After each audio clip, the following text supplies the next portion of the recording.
And good evening. Welcome to the Adams Arms. How have you been? It's been 2 days. It's been a minute.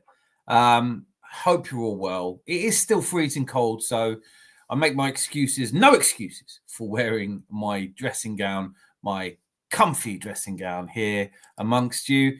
Evening, Zanzi. How the dickens are you?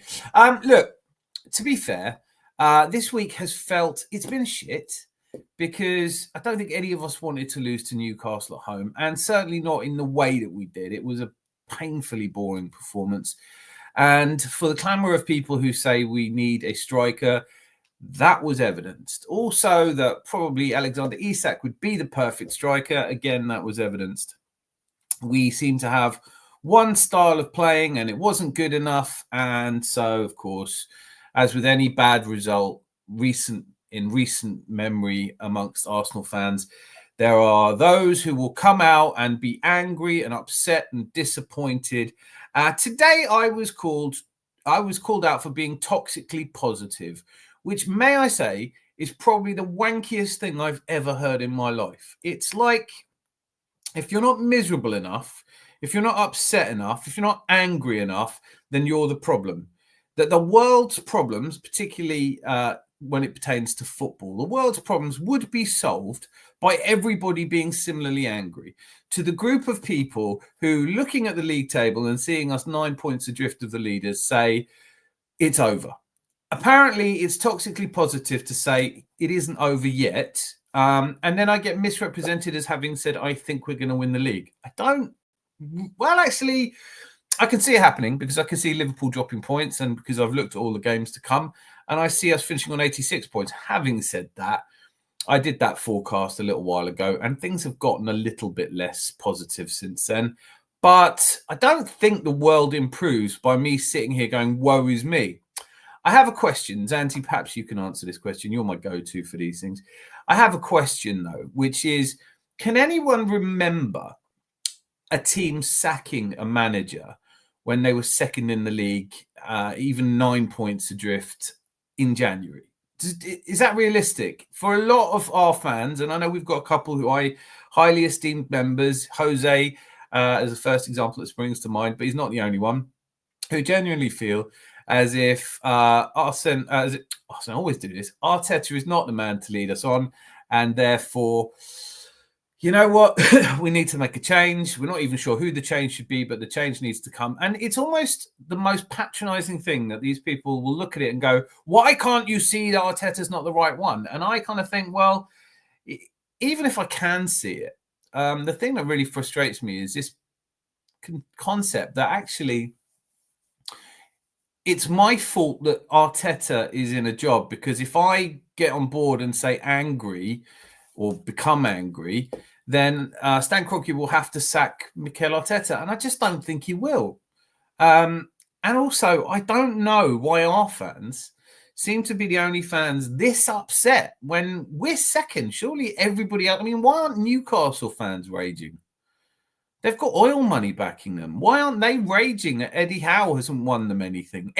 Why aren't Tottenham fans angrier? Why are they so incredibly positive about beating Liverpool at home? By the way, I did say I think Liverpool are having a bit of a wobble at the moment, and they showed that. Toxically positive, that's more of an oxymoron. It's like saying jumbo shrimp. Yeah. Although now you've made me want jumbo shrimp.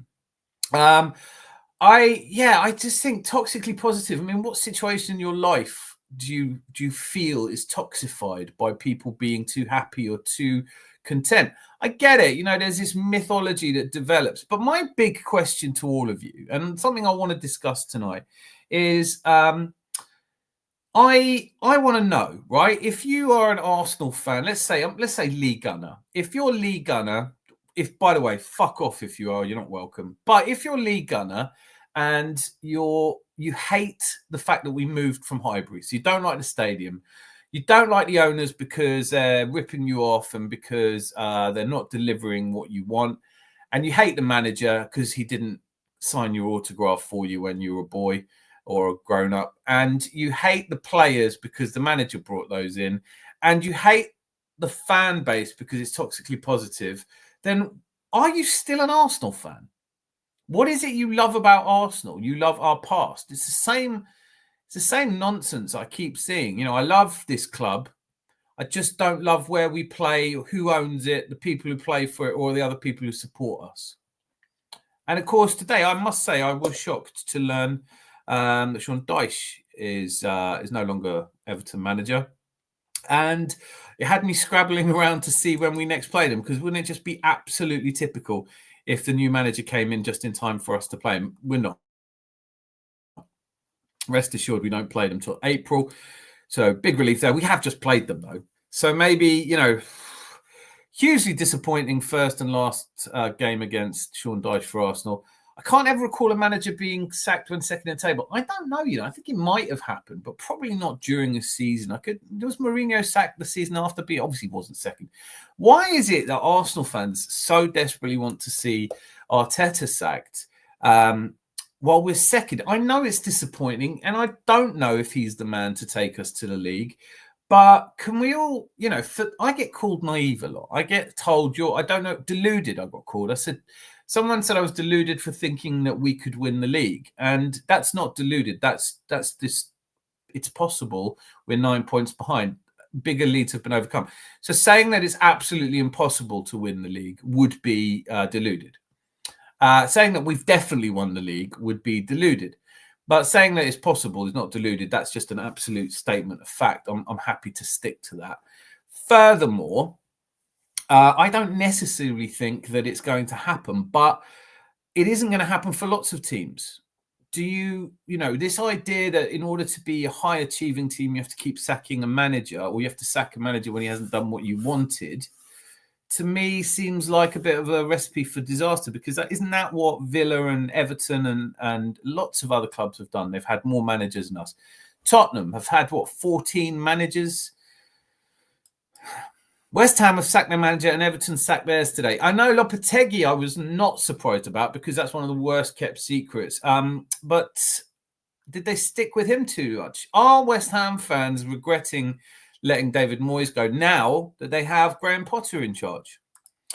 Jordan, good to see you. How are you? Welcome indeed. On January the 9th, on January 14th, 1993, Luka Perozovic was sacked by the Anderlecht board despite a comfortable 6-point lead in the league after 18 games. Not good enough! Out! I've never heard of him. I can't attest to that or deny or claim that. But the things that I want to talk about are, because I think a line was crossed on Tuesday night's live. I did notice there was a little tension in the chat, and since then I did take the time to go and watch Luka Talks Balls rant, and it just crossed the line for me. I'm done with that. I'm unsubscribed. I'm not interested. I think I'm close to barring him, because when you take a pop at Arsenal fans, that's my tribe. You can say what you fucking like about Mikel Arteta. He's not my real dad. You can say what you want about the Cronkies. I mean, owners are owners, aren't they? That's the reality. Of course, I miss Highbury, but I felt like we moved out of our family home so that more of our young fans could get to see the game. And it was a good idea, because something like 9 million extra people have been able to watch a live game. And they're talking about expanding it further, which I think is a good idea, but it just depends, doesn't it? You can have a pop at the players. It's your right to have a pop at the players. All of these things are transient, although not for every club, but you wouldn't think it. But moving stadium, and that does happen. Changing owners, that does happen. The managers come and go. The players come and go. But the fans are the fans. You don't dig out Arsenal fans and expect to be an Arsenal fan. I don't want you, right? If you don't like the fans, you don't have to like all of them. I don't like all of our fan base either. But I'm not blaming Lee Gunner, Northside LDN, and Luka Talks Balls for the fact that we're not doing as well as they want us to do, or that we could be doing.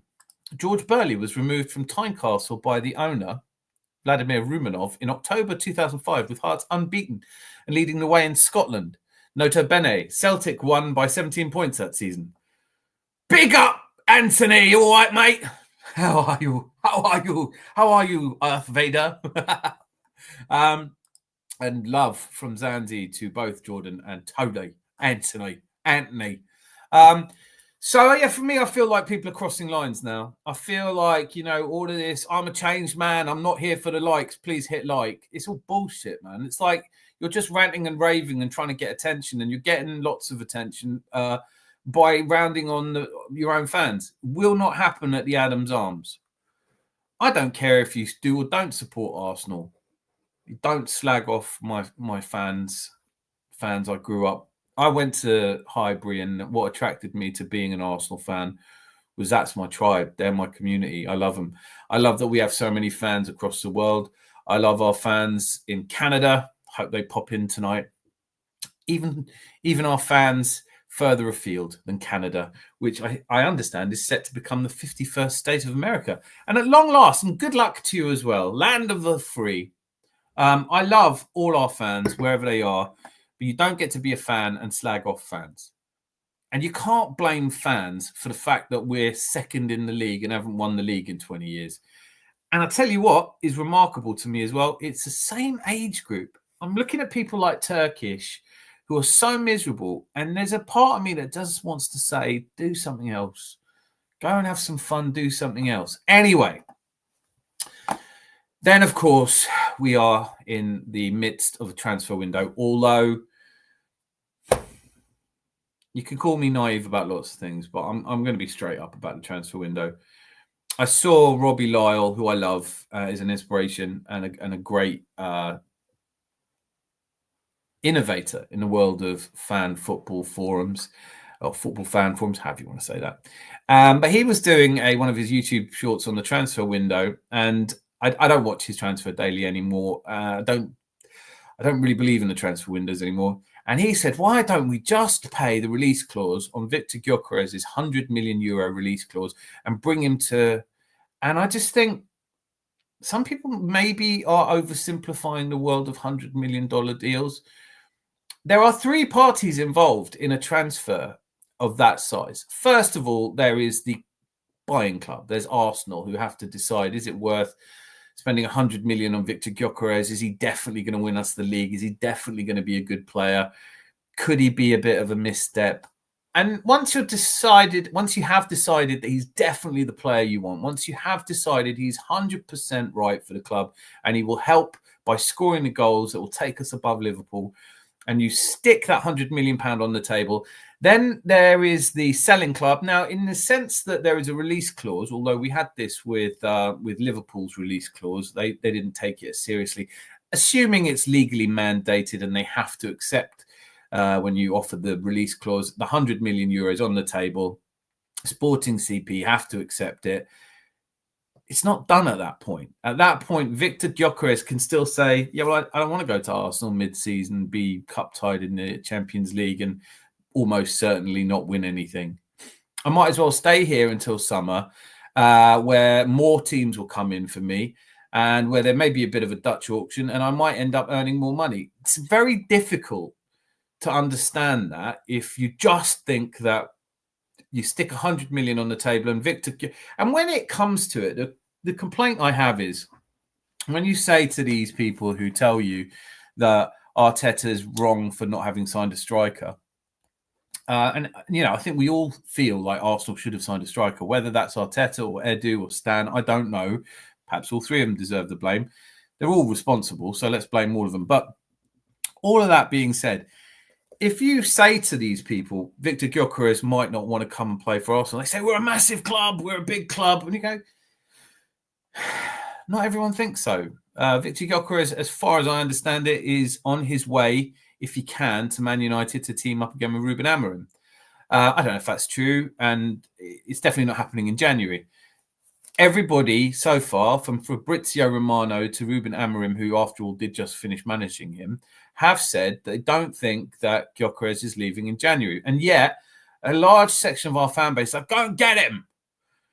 Why don't you go and get Victor Osimhen? It's a good shout. Why don't we go and get these players? There are more complications to just putting money down and taking the players. On that note, though, I have seen that Omar Mamouche is very close to signing for Manchester City. But my gut feel is that there genuinely isn't going to be a lot of transfer activity this January. Oh, hello.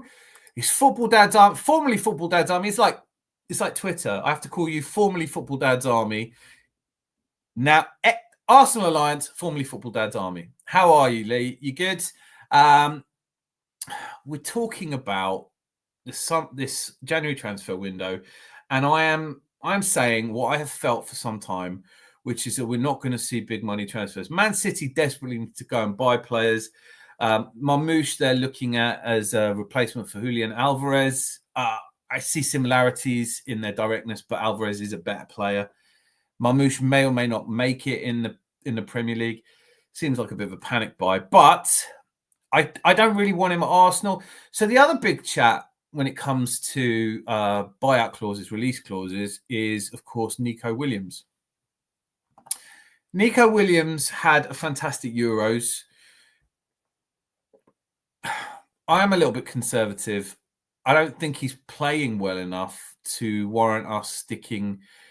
It's a 58 million. It does change, actually. It's inflation indexed, so his release clause does fluctuate, but it's always around 58 to 60 million. But it's his wages that he would demand. And Nico Williams doesn't really want to play for Arsenal. He wants to play for Barcelona. And I accept that they're in all kinds of trouble at the moment and may not even be able to hold on to Dani Olmo, although that is still not resolved. But would I go out and sign Nico Williams? I would prefer Kingsley Coman. I think he is doable. I think Kingsley Coman is exactly the sort of player we need. He brings experience. He's great ball carrying, ball progression. Perhaps not the goal-scoring threat that we would see from Bukayo Saka. You can't replace Bukayo Saka. He is literally irreplaceable. Unless Lamine Yamal, unless you've got the money. I'm good, mate. How are you? I'm very good indeed. And like I said, I'd love to hear your thoughts on this. We all agree.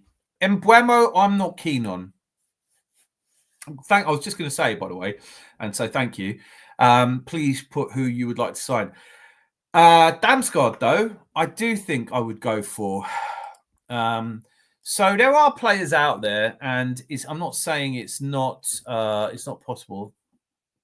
I think Mikkel Damsgaard is a really exceptional youngish, capable of playing left and right. I know he's more of a central midfielder, but he does play on the left wing.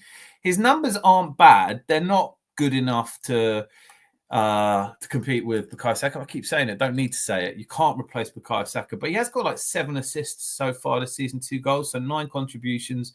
It's about it's about a goal contribution every 180 minutes, 150 minutes, something like that.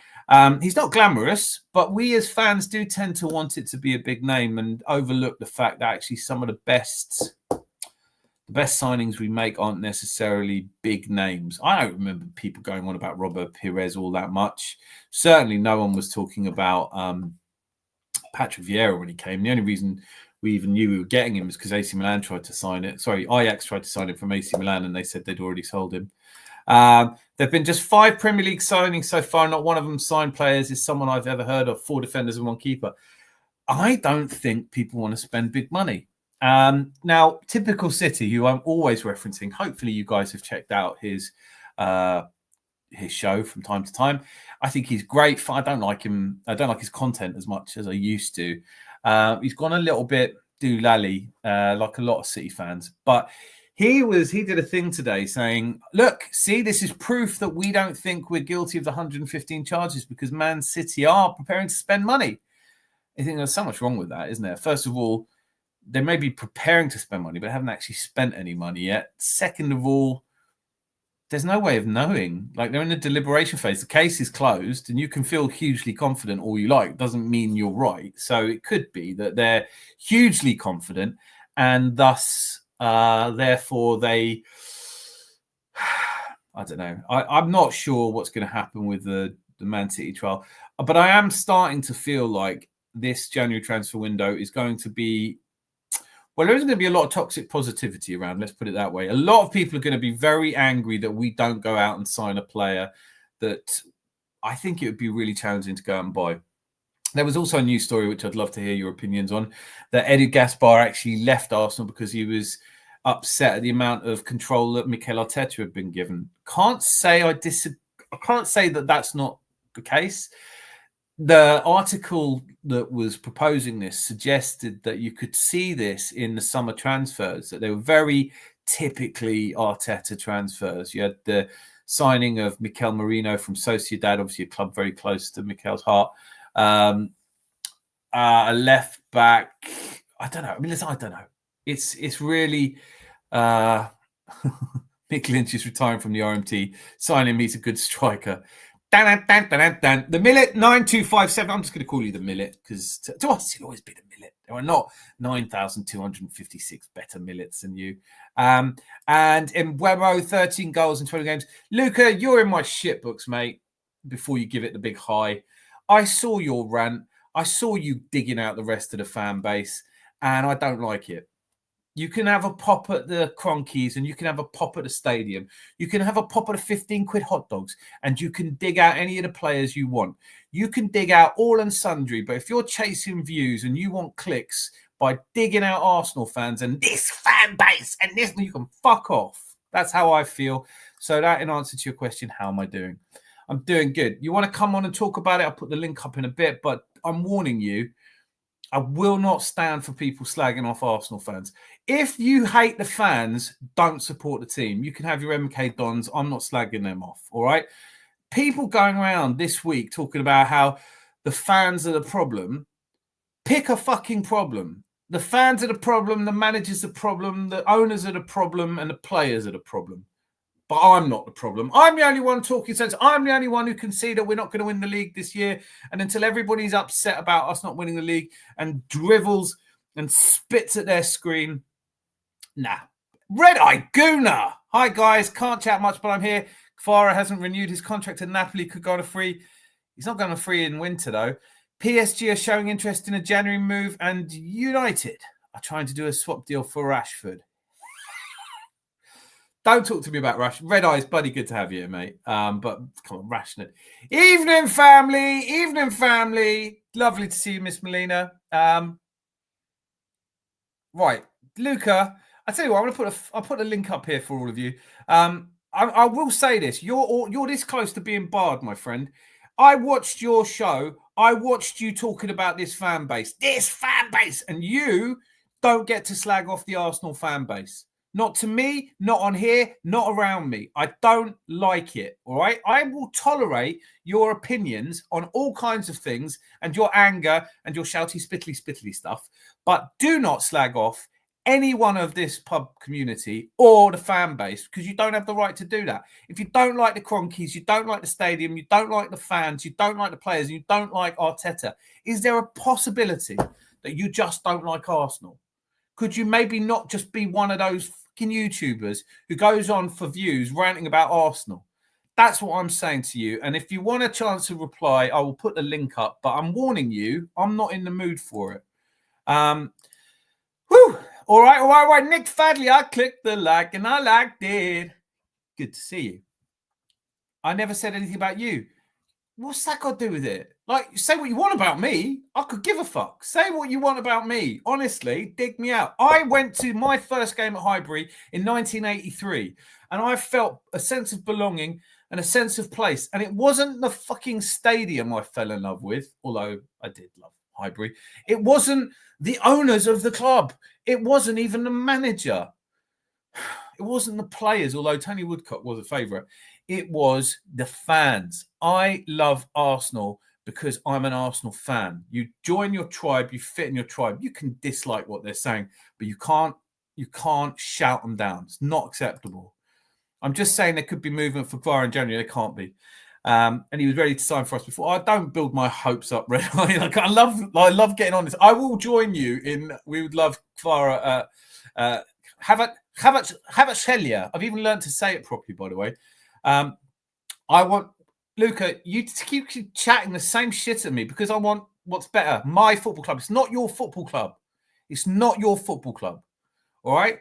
It belongs to all the Arsenal fans. And what you did was dig us out, throw us out. And that makes you a Chelsea fan as far as I'm concerned. You're not one of us if you fucking dig on us. All right? Would love. I want Kvaratskhelia at Arsenal so bad. He does play brilliantly on the left wing. I have seen him play on the right, by the way. Luca, the aim of the game is to be winning trophies. No. Bullshit. If the aim of football is to join a community, it's diversion, it's something beautiful that we become part of. West Bromwich Albion fans, Newcastle fans, fans of lots of other clubs don't shout at each other and call each other names. Disgusting names, by the way, Luca, because we're not winning silverware. Lots of clubs can tolerate not winning silverware because of the togetherness of their team. I know families that grew up and went and took each other to football when their kids were young and they loved their teams. Nottingham Forest fans. Nottingham Forest fans don't start coating each other off because they haven't won anything in a long time. You can say what you like about Arteta and I'll sit back. You've seen me do it. I'll chill. I'll have a conversation with you. You think he's a dick? I don't. Maybe I do. I don't know yet. You start slagging off others. First of all, don't even go close to slagging off other members of the Adams Arms because we got a broad church here. Lots of people come here and we all get on with each other. You name anyone, right? That's it. You're out.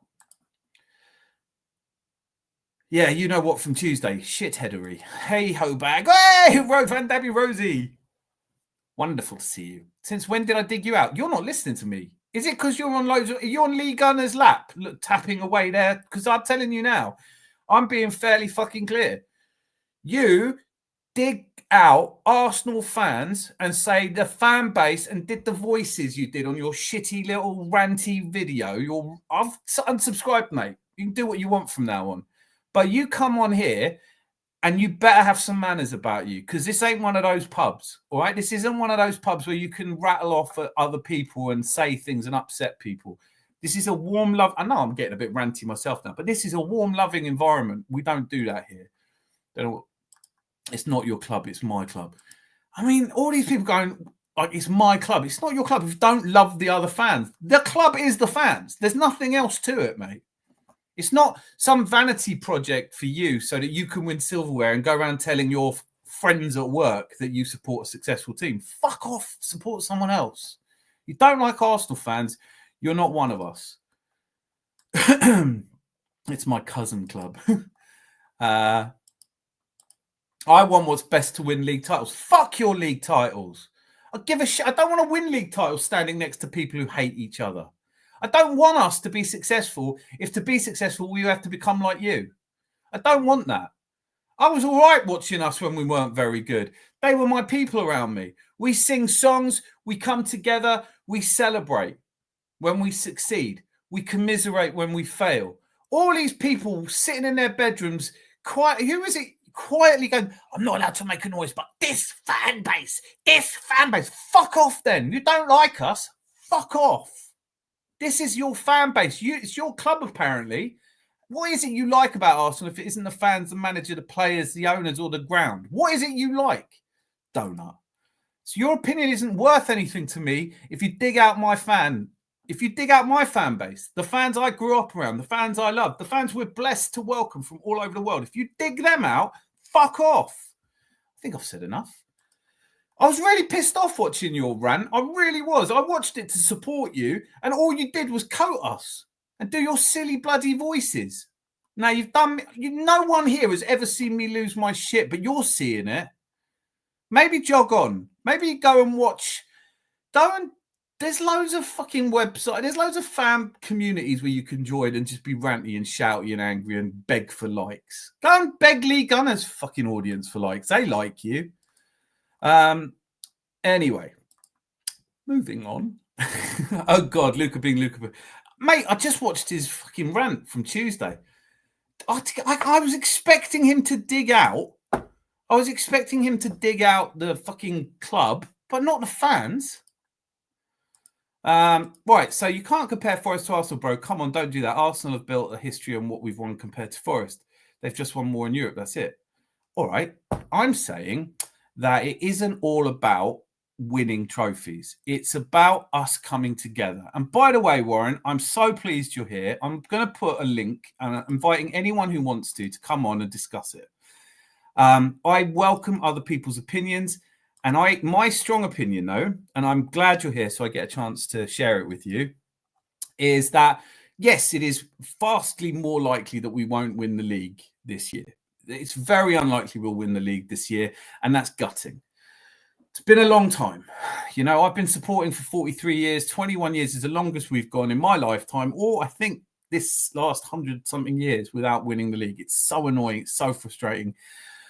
But I don't necessarily agree that if all of the fans got together and were upset or angry, that we would sack Arteta or that the Kroenkes would sack Arteta. But more to the point, I think I was trying to say to you earlier is, look, I think that you believe that you're sure that Mikel Arteta cannot win us the league. And I'm leaning that way, but I'm not sure yet. And so the reality is, let's not be naive. Whether you really want him to be sacked in January or February, he won't be. He's getting till at least summer. So let's make our peace with it and not attack each other. Because when you said I was toxically positive, I have to be honest, I find that a really triggering phrase. When in your life have you ever been held back by people who are too supportive and kind to you? That's just ridiculous. We are fans. I don't hate Arsenal. I love Arsenal. I accept Jose, who's often here, and other people who are here. Anthony, who's here, don't agree with me on Arteta. We disagree. And I can live with that. And I would happily say they might be right. Might well be right that Arteta will never win us the league. But here you're saying you can't compare Forest to Arsenal, bro. Come on, don't do that. Arsenal have built a history on what we won compared to Forest. Do you know why we play in red and white, by the way? The reason we play in red shirts is because Nottingham Forest gave us their shirts. They're an older club. And yes, you've alluded to the fact they've won in Europe. Their fans support Forest and have done since they were last successful because they're Forest fans. Being a Forest fan is not about how much silverware you have. If football was just about silverware, then there would only be 5 clubs anyone supported, like in Spain. And that's kind of tragic. I hope you're well. Right, let's keep it positive. We're all Rangers fans in here. Didn't you just draw? Warren Grant, are you well? I'm a Dundee fan. That's who they drew with. I just realised, yeah. The Arsenal podcast can no longer participate in this. The Mr. Arsenal podcast can no longer participate in this conversation. Even in my channel, we don't have disrespectful pricks in the chat or on the panel. Rosie, I trust you. The moment someone says something, even remotely antagonistic towards another person in the chat, you just boot them. We'll block them. I don't want the subscribers. I don't need the views. This is either a place where we all come together. Anyone slags off anyone in here for whatever ridiculous ideas they have, even if it is when people wanted us to sign Ivan Toney, I didn't lose my shit, right? That was a mistake. But how do you make a hot dog sound? Can you, before I ask that question, I'll answer that question, which you just have. Did you ever give us the answer to, was I right? Was it coffin? Because I don't think you ever gave me the answer to that. Evening, Rosie. Evening, Ryan. Why was Cinderella shit at playing football? She always runs away from the ball. It's like Kai Havertz. Mate, you're not listening to me. Go and chat up Lee Gunner or something. Go and lap dance for fucking Northside LDN. I didn't say you had to go at me. I said you had to go at the Arsenal fan base. Deny it and I'll clip you. All right. But you begged views about 6 times a minute. Shut up. Miss Melina, Queen of Arsenal on YouTube. Grrr, I'm ranting. Grrr. Get on here and rant with me then. Yeah, we are a community. We are the Arsenal fan base. We are entitled to think whatever the hell we like. I do want to know, though, why we're so angry. We are second in the league. It's not good enough, etc., etc. But it's not sackable usually, is it? I mean, if Sean Dyche was second, I bloody did, Red Eye. Absolutely did. And I'm disappointed you didn't know it. I'm still waiting. Who scored and saved a penalty, whoever it was? I'd say who scored and saved a penalty is one I'm keeping under my hat. You can't have that one. What's the best way to remember your wife's birthday? What's the best way to remember your wife's birthday? Well, my missus' birthday is in 5 days' time. So luckily I haven't forgotten. Would you please join me in welcoming the one, the only, what did I say? He wasn't listening. Zanzi Barbarian, or Zanzi for short. Hello. Yeah, the best way to remember your wife's birthday is to forget it once. I always tease. There you go. And right on cue. It's funny what you're saying about fans being a family. I remember when I was with the ex following Carlisle, and we'd gone to Carlisle to, in fact, believe it or not, is to watch Tottenham in a League Cup game. I thought we'd have to get up there and watch Tottenham. They won unbelievably. No, Carlisle won. Tottenham won. And on the way out, because I've got a southern accent, I'm chatting to the missus, and some young Carlisle lad was saying, "Oh, you bloody Tottenham supporter." I said, "Fuck off." I said, "I've come up here and look, I've got my Carlisle top on." And his dad smacked him around the head and said, "Apologise to him, lad." It's one of those. It's one of those things about. I remember I've taken so many people to the football, and they always worry about violence and stuff, and you never really see it. But I remember one friend of mine who was a Man United fan, and we took him to the Man United game, and he was petrified because he'd never been to a match before. And I was like, nothing ever happens. And then, sure enough, it all kicked off on the way into the crowd, and you kind of, it's one of those. It was one of these massive Man United fans was going into the away end at Highbury. And this young Londoner was going, "Come on in, you mug, come on." He was jumping up at him. And this Man United fan barely looked at him until like bush. And he went all over the place. And I was like, it's all right. just sit with him. The Arsenal fan base right now is a little bit ranty and ravey. And I'm kind of over it, to be honest with you. Definitely. By the way, we were talking earlier about toxic positivity being an oxymoron. It was Warren that accused me of toxic positivity. Hopefully you come on, Warren, and we can have a proper adult conversation around it. I do find a lot of people will go into the comments of one of the videos I did, for example, "We can still win it," which is a bit clickbaity, because, obviously I don't really think, I do think we're going to win it, but I mean, you can't watch us play against Newcastle and think we're going to win the league, can you? You can't do that. But you can also say, well, we're not second by mistake. So I don't know how everybody feels. Question raised: is the same bottle you're drinking from? Yeah, it is. It is the same bottle. I had two bottles. I had a bottle of rum before Christmas, a bottle of Courvoisier, and a bottle of Laphroaig, and I'm still that much left of the Courvoisier. And then that's it. And then it's dry January, dry February, dry martini. I still daren't say my joke about that. You what? I said I still dare not say my joke about that. I mean, it's not really racist, but it's just funny because I have to put on an accent. Oh yeah. Oh. But it's not a Scottish accent, and it's I'm not doing anything on the edge of that at all. It's inclusive here. I've got to go to bed now, I'm afraid. I've got work in the morning, but maybe another time. But you guys refuse to accept abuse, but I won't tolerate from your followers either. Anyone abuses you, don't tolerate it. End of conversation. You're entitled to your opinion. But all this shit about I have no shame in the standards I have. You don't get to have standards for your football club. It just doesn't work like that. It's like saying I'm a Notts County fan and I'm going to be angry until we win the Premier League. You're just a fan. That's all you are. That's what you're allowed to go. I don't think we're going to win the league. You might be right, but I think football fans have changed since I was a kid because we used to stick together. We used to stand together, stick together, sing together, and now it's like we just attack each other because what you really want is some people you don't really like to lift a trophy that you'll never get to touch. And that will make you feel good about being an Arsenal fan. If we end up winning the Premier League with nothing but fans like Lee Gunner, I won't be there anyway because I'll be supporting my local club, Uckfield. Uckfield forever. I'm an Uckfield ultra. But Warren, I respect you. I respect your opinion and I respect you for coming on. I hope you have a good night, and I will see you another time, hopefully.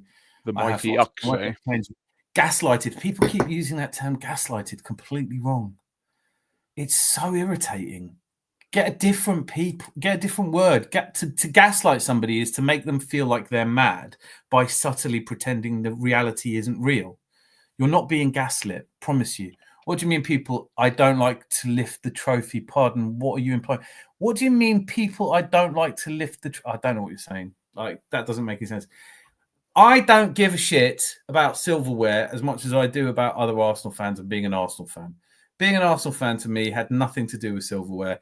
If that's what it means to you, fair play. But you're just going to calling me toxically positive because I refuse to be maudlin and upset, and I refuse to accept that you can see the future and we're definitely not winning the league. I don't think you can see the future. I don't think you've ever seen us win a league. Have you? You said you were 31. So have you seen us win a league? Do you really know what's involved? Did it make your life better? Do you think it will make your life better? Anyway, get some sleep. I'm not trying to make you feel mad because your opinion, so it is gaslighting. And by the way, making someone feel mad because their opinion is not gaslighting. Gaslighting comes from a play where the man, anyway, look it up. It's gaslighting is a completely different term. But you think what you want, and I'll think what I want, and at least I've done the research. Anyway, well, am I gaslighting you, Zanzi? Is that what's happening? I don't know. I wasn't listening. It's best not to at the moment. I'll tell you what, there's some fucking spittle flying around the air. It's disgraceful. I think I just put in what gaslighting actually means, and I still it's don't from really a know what it 19th means. century play where the man tries to convince his wife. Oh, there you go. Psychological abuse or manipulation in which the abuser attempts to sow self-doubt and confusion in their victim's mind. That's absolutely not appropriate to anything that's happening here. I'm just saying, Warren, the title isn't over yet, and that's a fact. We could still win it. You're saying you don't think we'll win it. I'm saying I don't have any reason to take your word for it. I've seen us win from further behind. So, yeah, we clearly have our different truths. So is what it is. I'm out. Right. This is one of the other problems I've got with young people. And anyone under the age of 35 is young, is you think there's two different truths. There is an objective truth or there is no truth at all. So the truth is we could still win the league. Deny that and we can go from there. But anyway, you get some sleep because it's nearly 11:15. So good night. Great entertainment here. Always, Lee. You should come on. No one's gaslighting you. Imagine it like this. We're all sat in an Arsenal pub chilling and you've stood on the table shouting how angry you are us for enjoying our drinks. That's exactly what it is. That is exactly what it is. It's exactly what it is, except that the people doing it wouldn't ever fucking have the bollocks to come into an actual pub. Like, you'd never go into the Highbury Barn and start this shit. And if you did, you wouldn't be staying for long. How many games will be played? Huh? How many games will be played? 20? 19? Yeah. 20? How many games have we got to play? Oh, I know this. It's basic rudimentary mathematics. There'll be 18 games left, boy. How many points can we get? From 18 games? Yeah, 54. It's a simple 54 points. So. Yeah. How many points are we behind? We are 9 points behind. Is that more or less than 54? So 9 points is less than 54, sir. So we can still win the league. I know. It's an irrefutable fact. Stop gaslighting me. We can still win the league. Whether we win or not is another matter. We can still win the Champions League. We can still win the Champions League. League Cup. We can still win the four. You say to people, we could still win the League Cup, and they go, no, it's over. Let's go, well, let's not go up there then. Do you know what? The same people that say we definitely can't win the League Cup, if Mikel Arteta sends up a school bus full of not under 15s, will be furious that we didn't take it seriously enough. And you're like, which is it? Is it over or is it still on? What's going on? Like, we could still win the League Cup. I don't think we will. I'm not putting my money on it. I've said it ages. I've said it for ages, and I will keep saying it. I'm, as a sports bettor, I'm not putting any money on Arsenal at the moment. The odds aren't quite long enough for me to make a good return, and I don't think we're going to do it. But I think it could be done. And then Lee says, hey, Miss Melina. And Anthony says, hi, Rosie. And Rosie says, hi, how did people see in medieval times? And then she says, all good, buddy. And I read a book about helium last night. I can't put it down. I don't know what you mean. So, yeah, I think I think we've Well, I've looked. I think we've had hopefully we've had Luca Talksport unsubscribe. Apologies if it isn't you, but I'm not going to miss him. Sorry. I feel like all week, all I watched every corner of the YouTuber sphere, and everywhere it's people going, "Well, Arsenal are done now," and you think it's exactly the same as this time last year. Arsenal need a striker. Arsenal can't win league, and maybe they're right, but where's the fun in this? Do you remember your first game? Me? I don't see anybody else here. Oh, well, I see all these people in my first game. No, too far back. Was it in black and white? It was in sepia. This is one of the best, worst jokes you've told, Rosie. R.I.P. boiling water, you'll be missed. Oh, God. That's the best, worst joke for some time. So, yeah. News pertaining to the day. I was surprised to see Everton sack Dyche. Wasn't surprised to see Lopetegui go. Graham Potter is the new West Ham manager. So if we do sack Arteta, he's out of the running.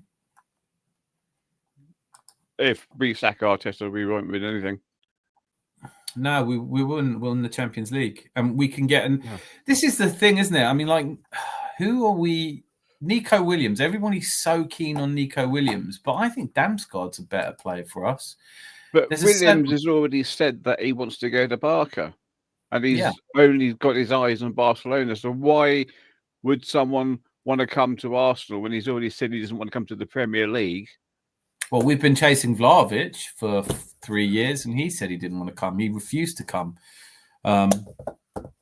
He earns 300. He earns about the same amount of money as Kai Havertz, so he'd probably presumably become our best paid player. Tell my dog to be lesson learned. His name is Shark. That is quite a good idea. I might call. We're going to get a dog one day, and I am going to call it Shark or Rapist. Same sort of thing. If you're shouting that in the park, isn't it? Yeah. Savile. So were you surprised Everton sacked manager Sean Dyche, given that we haven't got to play them soon and they won't be able to profit from the new manager bounce? Well, to be totally honest, if they sack Sean Dyche, I can't really see them staying up, or it's going to be really, really hard for them to do so now. Do they even have anyone lined up? I mean, did I see that? They are through to the FA Cup, so they are further in the FA Cup than us. Is anyone else? Of course, yeah, they played tonight, didn't they? Yeah, it was a boring game. I watched it. Did anyone? 2-0 in the end, I think. All right. Yeah, I literally was turning it off, and I think they scored. Who were they playing? Plymouth, wasn't it? Plymouth Argyle. Well, Plymouth only just sacked Rooney recently, didn't they? No, well, that's one of the people they're talking about coming into. Sorry, not Plymouth, Peterborough. I was totally wrong. It was a P. Right. It was on the BBC. Oh, don't watch the BBC. Well, I mean, live football. I watched the last 20 minutes. But I can't remember who one of their players. Name escapes me now, but there was a pretty serious looking injury. It looked like he'd done something to his knee. Mangala,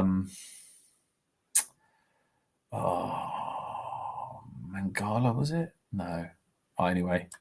Yeah, well, it wasn't my favourite game of the week. Dyche beat us in his first game for Everton. Yes, he did. And frustrated us in one of his last games. Fulham won 4-1 at Watford. I did get alerts to that. That's pretty good. Who scored for them?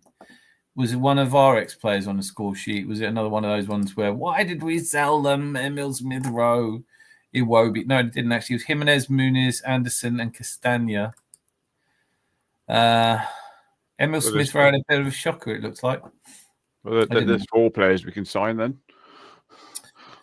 Yeah. We could go in for in this January transfer window. I'm fairly sure we'd get. Oh no, I suppose with Everton have a new manager now, they won't want to sell anyone. But yeah, Calvert-Lewin is up for grabs, isn't he? He's coming up good. All my teams won apart from Rangers on my bet, but they were abysmal tonight. 1-1 was it? Dundee 1-1. Hey Rosie, I'm good, thanks. How you keeping? Wait! Oh, here we go. I was really pleased. You better behave yourself, son.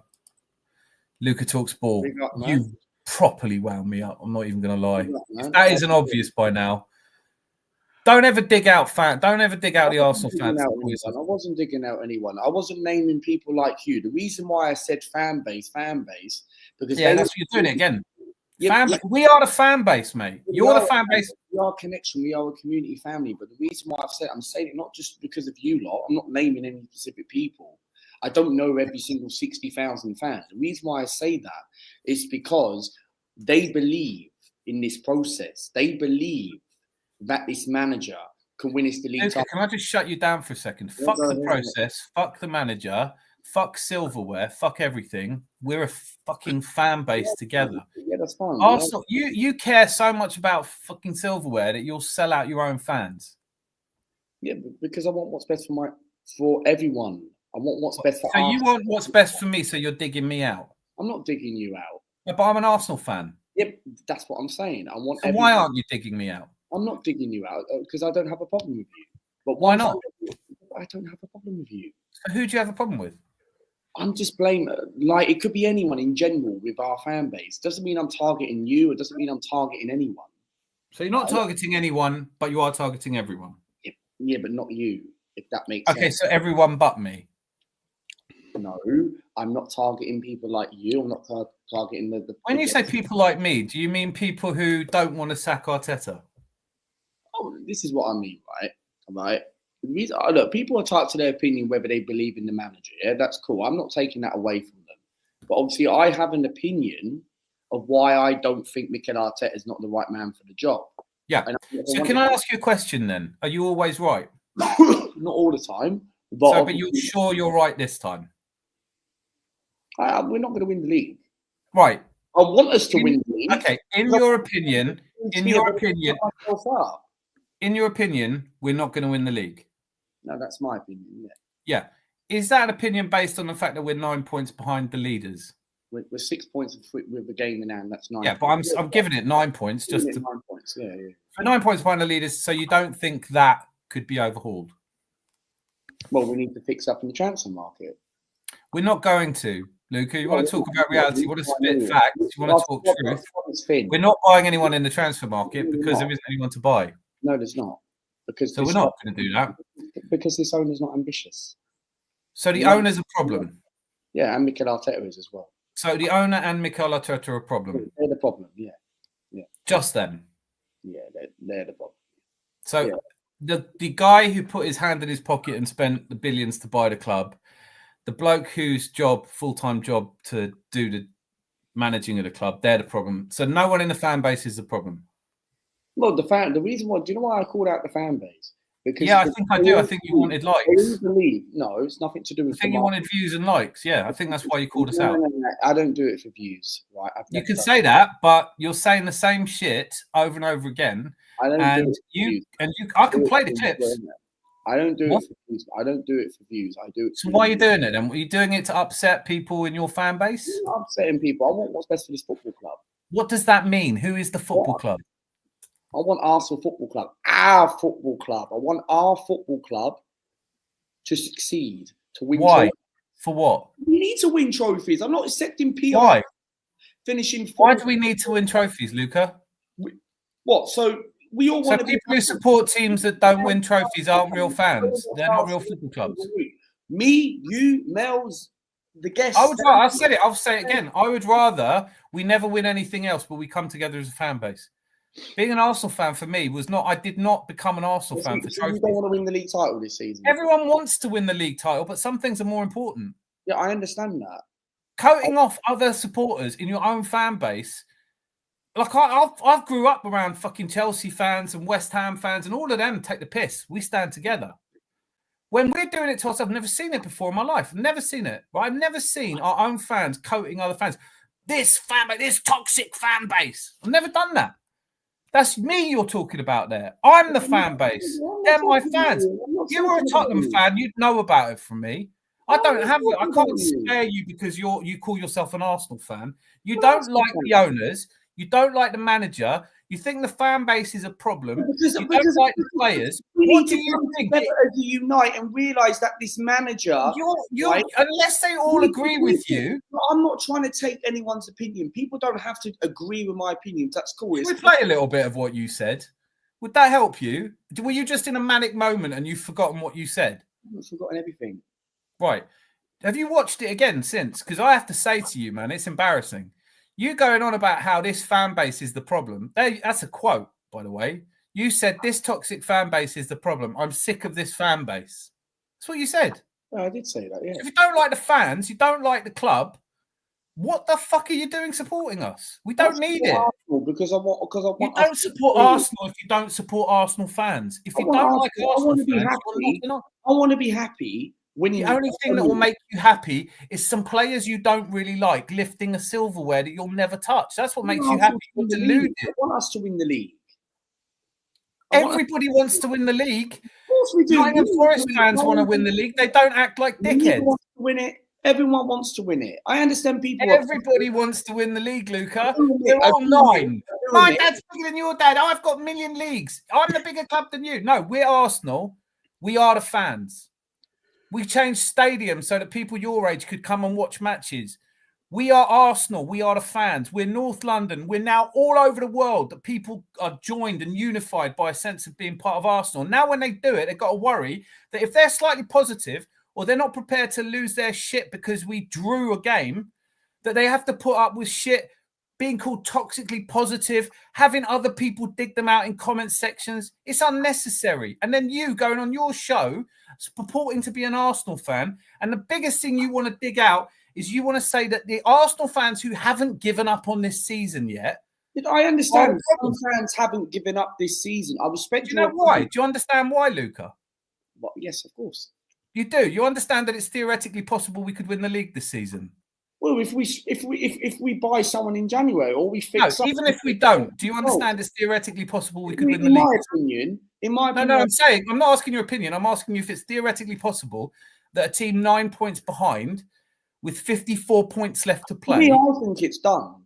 But yeah, I know you do. I think you've made that clear. But it's not that you think it's done that gives me the pox, to be honest with you. It's the fact that it's what you call people who don't agree with you. It's when you go, and these people that don't come on here and tell me that we're going to win the league. You're deluded, and then you start going in on us. And can I ask Luca a question? Yeah, go ahead, mate. Nice to meet you, mate. Go ahead. Two questions. When did you start supporting Arsenal? What year? Supported Arsenal since the age of 12. Right, around 2005-06. 2005-06. Yeah. That's when we just been in the Champions League and we had people like Henry and stuff like that. Correct. Why did you start supporting Arsenal? It's basically how I supported Arsenal, right?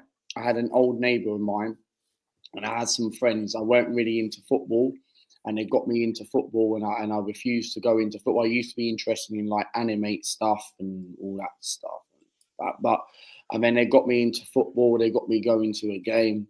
My first game, of course, I can even remember the date, the time, everything, and all that stuff. I remember my first game, of course. Was that was the Emirates, obviously, at that point? 100% fact. What did you love when you went to the Emirates? What I loved about the Emirates was obviously the culture, the new stadium. Of course, 60,000. Loved the community. 60,000 people weren't there. Would you have loved it as much? What in base? What do you mean by that? Saying if you go to an empty stadium, do you love that? No, of course not. No, we are one fan base. I understand and that. It's London, man. We grow up and live around people who fucking hate us all over the place. I can take a digging from the Chelsea fans and the West Ham. Actually, West Ham fans are reasonable. But we live next door, cheek by jowl with Spurs. They fucking hate us, right? We've got every fan hates us. And that was all right with me. I live with that. You meet a gooner, you're like, all right, we know what it's like. Now I'm getting dug out by my own fan base who are angry with me because we haven't won a fucking bit of silverware. And I think the point here is when I started supporting us, there was no silverware. Those fans that made Highbury that special place for me to go, where I felt included and welcome, it was like a church congregation. Those people weren't there because they desperately wanted us to see us lift silverware. They were there because it was our refuge. It's our place. We work hard, and on a weekend we get to enjoy football. Imagine having to sit and enjoy football in 60,000 people stadium if everyone's as angry as you are on that podcast. Could you imagine taking a kid there? Could you imagine taking a young boy there? No, you couldn't, right? And the point I'm making, and whether I'm making it well or not, or if you understand me or not, is you can hate the fans. You're not an Arsenal fan. You hate the owner. That's your business. I don't remember people used to hate owners like they hate them now. But fair enough. Hate Stan Kroenke. What do I care? Hate Mikel Arteta because he's upset you by taking a club that was in the shit to nearly good enough, but not quite good enough. The guy's obviously a dickhead, right? He's done more for Arsenal than you've ever we done. didn't do anything in the transfer window in this Do summer. you know what a sporting director does for a living? Because I don't fucking know. Do you know if Mikel Arteta went into Edu and said, please don't sign me a striker? I've got us to finish third in the fucking... But it's pretty obvious, isn't it? Because nothing's obvious. People who think things are obvious are people who don't think enough. All right? You think something's obvious because obviously Stan Kroenke's sitting there going, please, Mikel, please let me buy you Alexander Isak. I'm desperate to buy a big name striker. And you're saying what Arteta's done is, no, don't need him. Don't need him. Sell Eddie Nketiah. Don't need him. In fact, I'm going to do it with Oyedeji on the bench. Do I think that Arteta's made mistakes? Yes. Can I understand you being frustrated with him? Yes. Do I think that there's a large body of Arsenal fans, some whom I very much respect, who have thought for a while that Mikel Arteta is unable or unqualified to take us to the next level? Yes, I totally get that. I'm on the fence. I don't know. I just feel like this season, right? If he doesn't win anything this season, I'm still an Arsenal fan. And you know what? If he doesn't win anything in the next 10 years, if he gets us relegated, I will never blame you for it. Because you know what? When we win the league, I'm this close to saying you don't get to celebrate. You don't get to celebrate us winning the league if you're going to coat us off. I had a few people saying that last season. You know what you're going to get, though? You're going to get people saying when you celebrate the league, I know what you're going to say. You go, yeah, it's because people like me put pressure on Arteta to do better. That's why we won the league. You won't admit you're wrong. You don't know if we're going to win the league or not this year. No one's asking you. Do you think we're winning this season? Do you think mate, I can't be more emphatic about it, right? I personally don't think we're going to win the league this season. But I don't know why it's such a capital offence. I don't know why you hate the fan base for being toxically positive and denying you your chance to win the league. I don't know why you think you have some entitlement to win the league. You started supporting us. Since you supported us, Luca, we've won fuck all in terms of leagues, right? Maybe it's you. It ain't me, because I was there for every game of the Invincible season. I was toxically positive then as well, by the way. It's not just me. Because when I was a kid, I never used to like football. I'm 31 years old. And for me, I started liking football like 2005-06, right? And like 20 plus years ago. And the trouble is, it's like, I understand your opinion. I respect your opinion. But look, I want Arsenal. Yes, us Arsenal fans, every Arsenal fan. It's not just about me. It's about everyone else, right? Who pays 60,000 tickets, go every single week for the capacity, everything, support Arsenal. Like for me, people might not believe me, that's cool.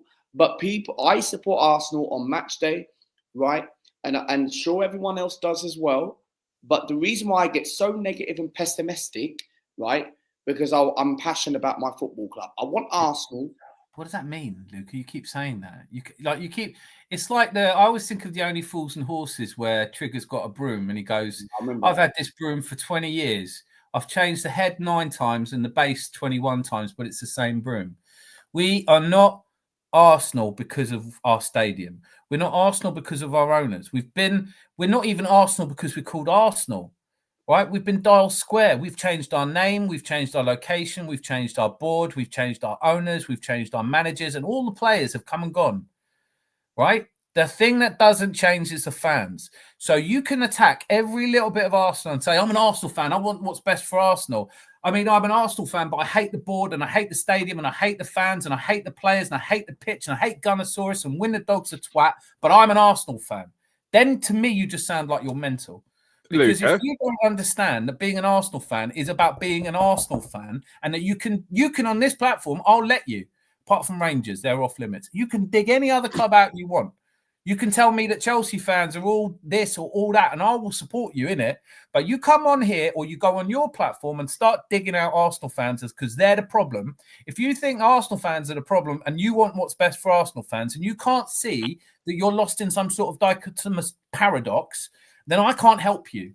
I'm not trying to gaslight you. I'm repeating what you said. You said, I love the Arsenal fans, but I think the Arsenal fans are the problem. Luca, That's what you said. Yeah, go ahead. Let him answer the question he spoke. what would I've had? Put my teeth back in again. What would have happened if that old man had been a Fulham fan and taken you to Fulham? Yeah, been a Fulham fan, right? So my brother, he's a Fulham fan. He's never seen Fulham win anything. These fans, he says, every match. But he's got FFP tattooed on his arm. But he's not ranting every time he goes away and he comes back and says, "Oh, bloody hell, we lost again." Yeah, but the reason why he's ranting because obviously you want to be passionate. Obviously he's not, but obviously the ranting because obviously you want to be passionate about. Luca, do you think that there are Fulham fans with channels like yours ranting like you? They're not second, are they? What do you mean we're better than Fulham? How are you we? How do you get to be an Arsenal fan? I'm giving you the red card. I'm saying we're now introducing transfer windows for fans, right? You, Lee Gunner, and Northside LDN, we're shipping you all out. Lee Gunner's going to Real Madrid, you're going to Milton Keynes, and Northside LDN's going to, I don't know, somewhere else, right? But you can't call yourself an Arsenal fan if you're not welcome in the community. And you cannot call yourself an Arsenal fan if you're prepared to attack other Arsenal fans. You just can't do it. It's ridiculous. All right, it doesn't happen anywhere in the world, and you wouldn't be doing it in the Gunners or the Highbury Barn or the Tollington. No, you fucking wouldn't. And if you would, I'll tell you what. If you want likes and clicks, I've got this idea for you. I'll film it. You and me going to the Tollington, stand on a table and talk the shit you did about Arsenal fans on your thing, and see. And I'll video it, and that will make you famous. Because this shit about I love Arsenal and I want what's best for Arsenal, and the bloody fans are getting in the way. If you can't see that's a nightmare stupidity, then I can't help you beyond that. I've told you, I have you on this show and I've never had a problem with you. You coat off any single one of the people in this. Target you or anything like that. I'm not trying to target you. I'm not saying you, mate, I don't give a shit who targets me. I'm saying that what's started to get right under my tits is that you're constantly attacking the fan base for its positivity, and you said you're sick of us. And then you do that while you're trying to get views on the back of Arsenal. Yeah, but the reason why I said that doesn't mean I'm not targeting you. I'm not targeting Moss. I'm not targeting Anthony. I'm not targeting Nick. I'm not targeting your guest, Zanzi. I'm not targeting Mel. I'm not targeting you either, Daguna. But one thing I will say is, right, the reason why I'm saying it, because of that, is people who go on AFTV, right? That's the reason. And people don't be silly. Have you seen any AFTV lately? I've got fucking Turkish on there. Looks like someone ran over his dog because we're second in the league. Right? Fans used to have a little bit more about them. You know, I'm just gutted, mate. I've had enough. I see one more Arsenal fan saying I've had enough, and I'll drive you to the fucking airport. I have enough. What do you mean have enough? Being a fan is not conditional on the success of your club. That's the point Zanzi's trying to make. If you'd been I think the attitude Luca has is wrong, because you want Arsenal to do this, you want Arsenal to do that. I would love Arsenal to win the league. I love Arsenal to the day I die. Don't get me wrong. What do you love about them? What is it you love? What I love about what do you love? What I love about Arsenal is also I support the club. No. What is it that you love about Arsenal? Is not a complicated question. Let me explain, right? What I love about Arsenal is that I love going. Well, ballot's difficult to get now, right? Because obviously there's a new ballot in that. But would you normally expect it to be this complicated? Ask me what I love about Arsenal. What I love about Arsenal is obviously about the history, and I love. What does that mean? If you let me finish, right? Sorry, yeah. I haven't let you start yet. I want you to start. Answer the simple question. What do you love about Arsenal? What I love about Arsenal is that I supported Arsenal because obviously like my family got me into football and all that, and also because I loved about Fabregas, I loved Henry, I loved everyone, all them. They're not Arsenal, mate. Fabregas played for Chelsea. Henry played for Barcelona. The fans stay forever. The They were teams my come and favourite go. players growing up. All right, you can have favourite players. What happens when they move clubs? Well, obviously, Sol Campbell was one of my best mates' best favourite players at Tottenham. You think he's still his favourite player? No. No. So when I say to you what you love about Arsenal and you tell me Fabregas and Thierry Henry, I think I see a problem. Don't support him anymore. Fabregas doesn't play for us anymore and he ain't even welcome back. He's a coach now.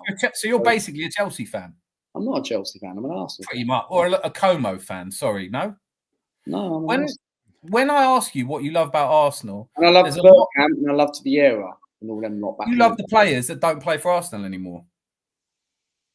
Well, I loved what they were doing, so pretty much. Right, so you love the players who don't play for Arsenal Football Club. I support Arsenal. What does that mean? What does it mean to say I love Arsenal Football Club? If you don't, do you like the owners? I don't like Cronkies. I don't like. Right, so you don't like the owners of the club. Do you like the manager? I like going to the games. I like meeting. Do you like the manager? What, Arteta? No, I don't like. Yeah. So you don't like the owners. You don't like the manager. I've heard you dig out the fan base, so I'm assuming you don't like all of them either. But however, when he gets things right, I would totally respect it on match day, and I'll respect. Do you think Arteta gives a hot fuck? No, he wouldn't give. When Arteta gets it right, I'll respect him. What's your credentials to respect him? By the way, have you ever managed a sports team? No, I haven't. No. Do you know anything about being a sporting director? No, but have you ever owned a company or club? No, of course not. So is it possible that you don't know your arse from your elbow and that none of these people are losing sight over whether you respect... I support Arsenal. I've been an Arsenal fan since I was... You support Arsenal, except when I ask you why you support them, all you can do is name some players that used to play for us. That's like if I said, yeah, I support Arsenal because of Ray Garland. Arsenal. Also, I supported Arsenal because my family support Arsenal as well. Do they still support Arsenal? But my family are so positive, right? So is that a problem? Is that maybe that's them being good role models to you, Luca, and going, "This is how we are." Do you know what really bugs me? I'll get to the point with you because you're a bit younger than my brother's age, right? And I took my brother to his first games, and I'm proud of him. And he's a dyed-in-the-wool Arsenal fan. He loves the team, and I remember him and I going to a match where we lost the FA Cup early round to Leeds. It was like the fourth round. And there was a guy there crying. And my brother, who's about 9, said, I think I could cry as well. I mean, don't you ever cry about football. This is our passion. This is what we love. But things will happen to you in your life that are far worse than this. If you want to get angry about stuff and you want to get angry and howl at the moon about injustice, there's plenty out there. Football is a place we come together. Football is a place where we have some solidarity and a sense of belonging. And that's affected, as a fan base, and you come together to excite and watch the team play. I get that. But the reason we don't come together just for that. We come together as an act of belonging. It's a sense of belonging. And it doesn't matter. And the point that Zanzi was trying to make to you, which is a very good point, and I've been trying to make to you, is if your family had been West Bromwich fans, they would have taken you to West Brom. I don't think you'd be one of these people with your own YouTube channel going, this fan base is toxic. We've never won the league. It's not good enough. I want silverware. I want what's best for this club. I can't define what this club is properly, but whatever it is, it's me having silverware. You can't be surprised. I think you're just clickbaiting and twerking. I don't do it for views, mate. I don't do it for views. Why do you do it? Why do you do it? You know why I do YouTube? Who's made happier by you? Why I do a YouTube channel? Not just because. Yeah, please. Yeah, sure. I don't do YouTube for views or clickbaits. Right? What do you do it for? I do YouTube to enjoy it, to meet people. Do you look like you're enjoying yourself? Is that what I'm missing? Because the reason why I'm moaning, because I want what's. You're not moaning. I live with moaning. I could put up with moaning. I sat next to people at the ground that moaned. You're beyond moaning, mate. Because I tell you what. Should I say something, right? Right, and I admit something, right? Right, and everyone can listen to this and clip this, right? But one thing I will say is, when I went to when tickets were easy to get, right, and for your information, Ryan, I do not beg 24/7, mate, my friend, right? And second, right, when I was going to games, I used to moan and all that stuff, and I used to always say, and people used to say to me, right, Luca, can you just please be positive for a change? And I'm like, right, okay. I shut it up eventually, right? Then I started again, and I said, it's my opinion, what I want. You know what I'm saying? But look, I understand where you're coming from. Yes, supporting Arsenal, of course. Because I don't listen. I hope you do, because I'm saying it to you as bluntly as I possibly can. All right, you want what's best for Arsenal. Fucking stop saying that, because Arsenal is just the fans. So that's like me saying I want what's best for these orphans, and kicking them around the head all day is the only thing that's going to wake them up and let them think. People, it is, mate. You say it, mate. I could clip I'm not in the spotlight. It's not in the spotlight. It's not always about me. Who do you think watches your channel and agrees with you? Some people don't. Some people. Are you surprised that I watched it and got as angry as I did? Does that surprise you? What do you think made me angry? I'm entitled to be angry, innit? Obviously, it's not nice to be angry, but however, no, I don't. I can't accept that from you, Luca. You can't sit here and tell me it's not nice to be angry when every video you do is spittle flying at the camera and you going, this man. If you don't like being angry, you're doing too much of it, mate. Chill out. It's all right. You know what? Here's a prediction for you. For the rest of your life, we'll never win the league. And you still have the stadium to go to. My opinion is, right, I always say we will not win the league until this manager leaves. Yeah, I know. We've heard you. I don't have a problem you thinking that. What I'm saying is you've never managed a club. You've never owned a club. You don't have the credentials. You have a problem with me because I'm mentioning the word fan. No. I'm not speaking for why other people have a problem with you. Don't make me mute you, son. I'm not asking you to. I'm not telling you why everyone else has a problem with you. They can do that. Yeah, I'm telling you why I've got a problem with you. So address your problems with me. I think my problem with you is pretty obvious, that you dug out my fucking friends and family and fan base, right? You had a pop at all of the Arsenal fans. Like, we can't get behind our team when there's a slim chance of winning the league. You can't just sing up and keep your fucking thoughts to yourself about the rest of the fan base. You have to go in on them and go, this fan base, I'm done with it. They're toxic. They're the problem. You want to say that the fan base is the problem whilst pretending you're part of it. That's not good enough for me. You're either in the tent pissing out or you're outside pissing in. As far as I'm concerned, you're outside pissing in. You don't get to be an Arsenal fan and tell me that the Arsenal fans are the problem with your beloved club. Fan, mate. You're not a fan, mate. You're not a fan. I asked you. When I ask you what you love about the club, a fan can usually answer that, and they don't say, "This is Thierry Henry." Sorry to interrupt and cut your tone, yeah, and I would totally respect that, right? But one thing I will say, I've had people like this, right? And one thing I will say, and I tell them I'm an Arsenal fan because I have Arsenal shirts, right? And people say to me, that's not going to prove anything, right? And another thing, right? People are also saying, right? Oh, you're slagging the club, Luca. You're slagging the club. It's not good. I don't mind you slagging the club. It's the fans. It's about the club. What are you slagging fans? This is why people say that you're not a fan, left, right, centre, and that. And I just go back and just say, look, look, I totally respect that. A football club is a foundation where you build as a community and get to, okay? It's like if you're going to a football match, right? Resistance, you want to go to a pub, you want to, of course, have a good laugh, blah, blah, blah, talk about football, left, right, centre. You might have your disagreements about what you think about the club. But one thing I will say is, why I get so mad? Because I want Arsenal to succeed. Okay, and I want everyone, right? I want everyone. Would you be happy if Arsenal, if you had, let's say Arsenal could win the league, but you've got to call everybody who's an Arsenal fan the most vile word there is? Would you take that? We won the league this season. I don't give a shit if we win the league or not. I'm an Arsenal fan because of the fan base. I'm an Arsenal fan. We are attracted to being Arsenal fans. We are Arsenal fans, right? I'm not an Arsenal fan because we're a top 6 club. I'm not an Arsenal fan because we're the best team. I ain't nothing like Lee Gunner, mate. No chance. He has. No, he's got a huge fan base. He's a very successful marketer. He has a target audience, which is young men who look up to somebody with loads of confidence, who spits facts and talks the truth. And eventually, the reality will kick in. If you want to get views, you slag off Arsenal. And all he ever does is slag off Arsenal, right? He isn't even. There isn't an element of him of any part of it he likes. He does exactly what you did, and the reason that you're being compared is because you say all the same things, mate. I'm sick of this fan base. Quote. I had a few Luca talks ball. Luca talks ball. The 7th of January. I'm sick of this fan base. Well, fuck off then. But, all right. If you came to my house and started saying I'm sick of your hospitality, don't be surprised if you find yourself on your ass outside. Yeah, because obviously the fucking Arsenal fan base is the same. I'm giving you a challenge.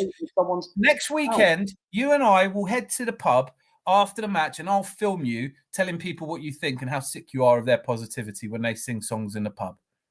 And I can't tell you what the reaction will be, but I've got a guess. And then tell me that you still love this fan base. Because you know what? When I went to the football in 1983, it's 12 years since we won anything. We were dreadful, and I didn't hear people calling out the way you are.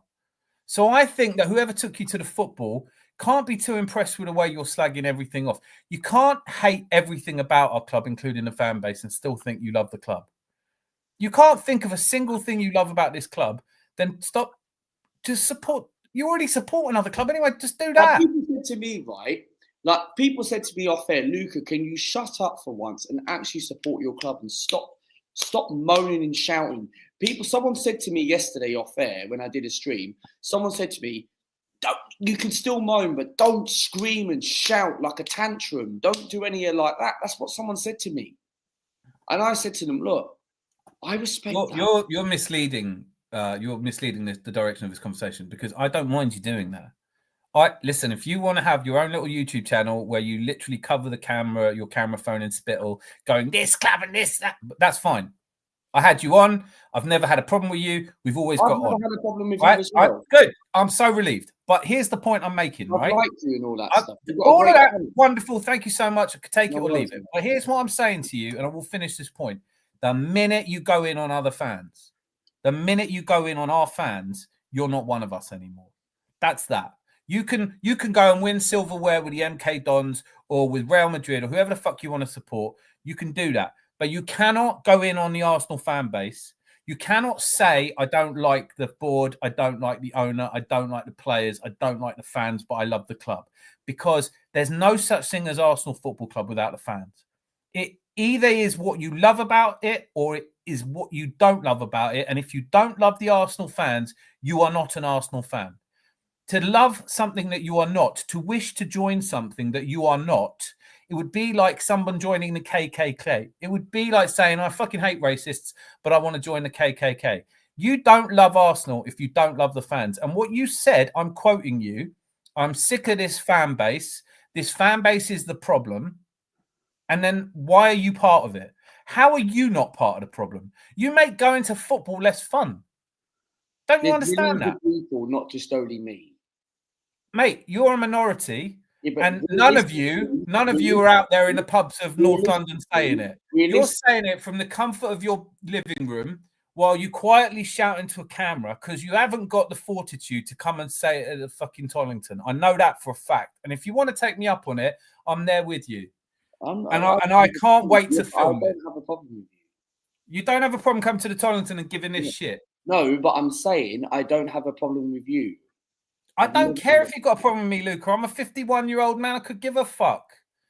I see loads of people. YouTube is littered with people who have ranty, shouty opinions. My comment section fills up with people telling me I'm wrong and I'm stupid, I'm naive, I'm an idiot. Usually with terrible grammar. I don't even reply to most of them because their opinion means practically fuck all to me. The world is full of opinions. Everybody's shouty. The thing that you notice is the people shouting the loudest. You ever heard the phrase, the emptiest vessel makes the most noise? You're so sure because you've been watching Arsenal for 21 years that we can't win the league. And anyone who tells me, and if they tell me that we're going to win the league, I have had enough. And you're like, well, what's wrong with you? Like someone says to you, we might win the league and it upsets you because this owner, this manager, these players, these fans. Because I want Arteta to prove not just only me. How about you prove something to Arteta? It's not about where me. does Arteta have to prove something to you and you don't have to prove anything to anyone? What are your credentials, Luca? When we last had you on here, you couldn't work out how many points were left. You don't even sit down with a pen and paper and work out how many points are left. Arteta's up all night, every night. Maybe I he's remember fucking up. it. I remember how many points we have at the top of my head. I don't need to write an A4 paper. But you're saying, I say to you that Liverpool are 9 points ahead of us, assuming they win their game in hand. Yeah, they're 9 But you points don't know ahead. how many points there's left to play for. You think it's ridiculous that people say, I'll support Arsenal till you can't support anymore. I can't. There's about 18 games left. No, there are 18 games left. It's not about 18 games left. You said you know it off by heart. So times that by 3, there's 54 points. I already said that earlier. 54 points to play for, yeah? Yeah. And how many are they ahead? They're 9 points clear of us. So if they lose 3 games, you don't think that... Listen, the rudimentary mathematics are simple. I've said it over and over again on this show. The bookmakers make Liverpool strong favourites. The bookmakers usually get it right, but they don't always get it right. And I quoted Brexit and I quoted Donald Trump's first victory in the election.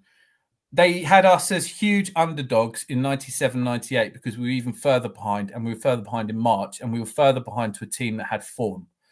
Liverpool have form for falling apart, but Man United at the time didn't. So we have come back from a bigger downside. But if everybody I'd sat next to in the stadium in 97, 98 was like you are, I wouldn't have gone back, mate. And I'll tell you what, my problem with you is not that you don't think we're going to win the league. There's lots of people in here who don't think we're going to win the league that I never have a problem with.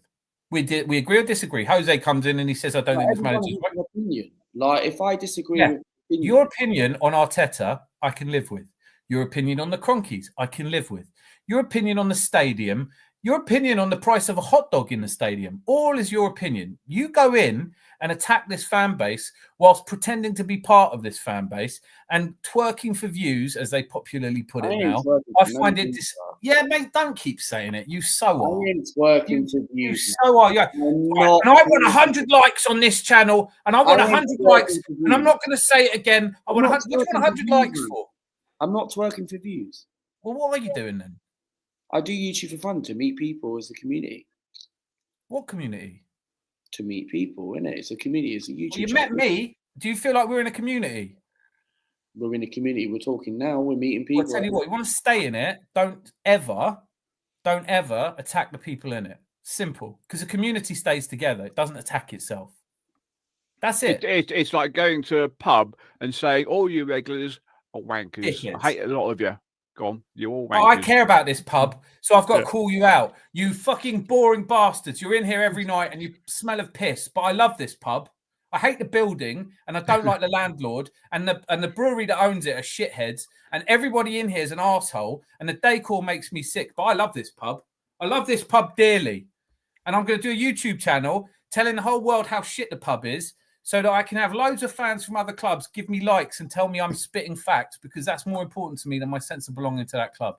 That's how it feels, Luca. Do you understand where we're coming from? I do understand, yes.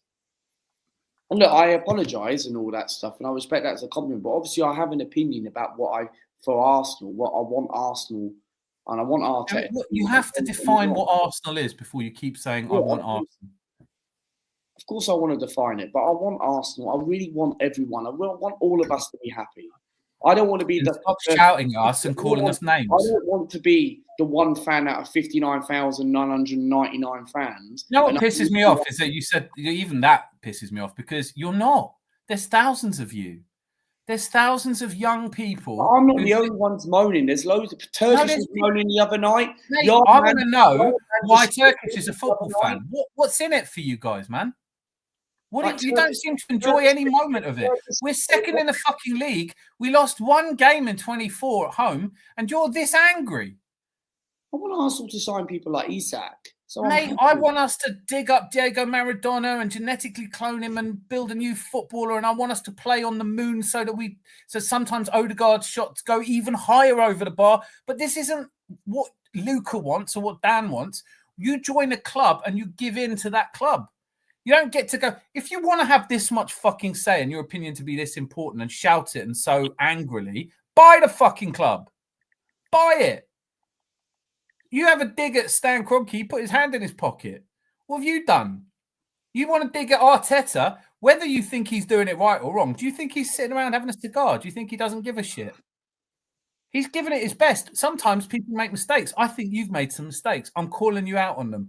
Just the same way that you're angry with a fan base, I'm angry with a YouTube fan base. I'm angry with people like you that slag off people I care about. Not the manager and the owner. They took the jobs. They get well paid. He's on 15 million quid a year, Arteta. I'm sure he can deal with your comments.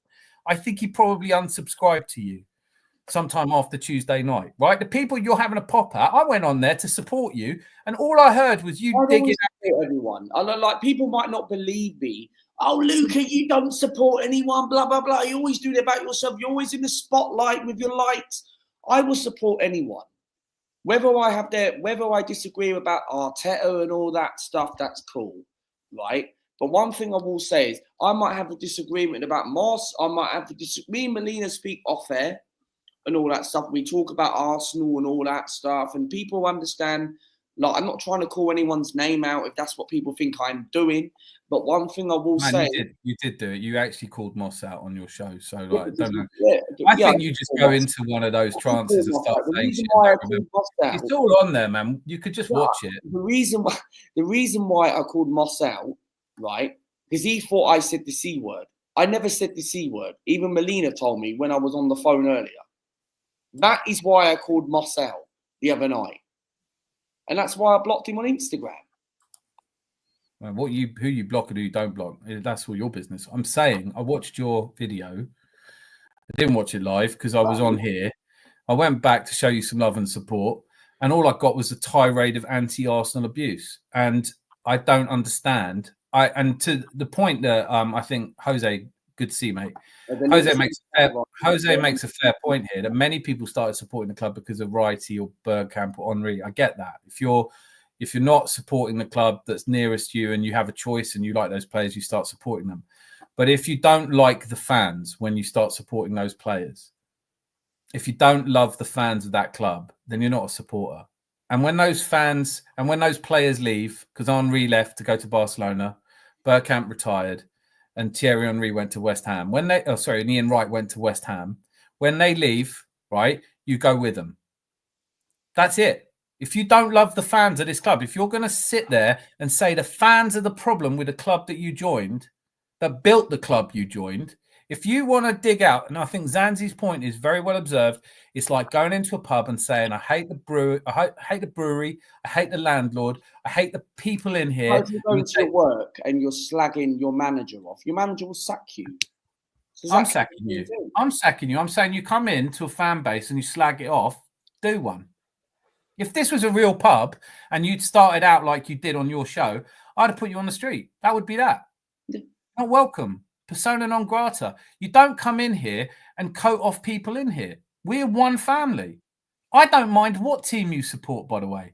You could come in here and go, we had Ghost in here who was a Spurs fan, and he takes a piss out of Arsenal and we give him a bit of abuse back. We expect it from them. But you weren't even doing that. It wasn't even banter. It was angry, spittle flying, ranty, ravey nonsense. Sorry to interrupt, and I 100% agree. One thing this is the comment what I wanted to say about Moss, right? Moss, I did not encourage Taki to do it, right?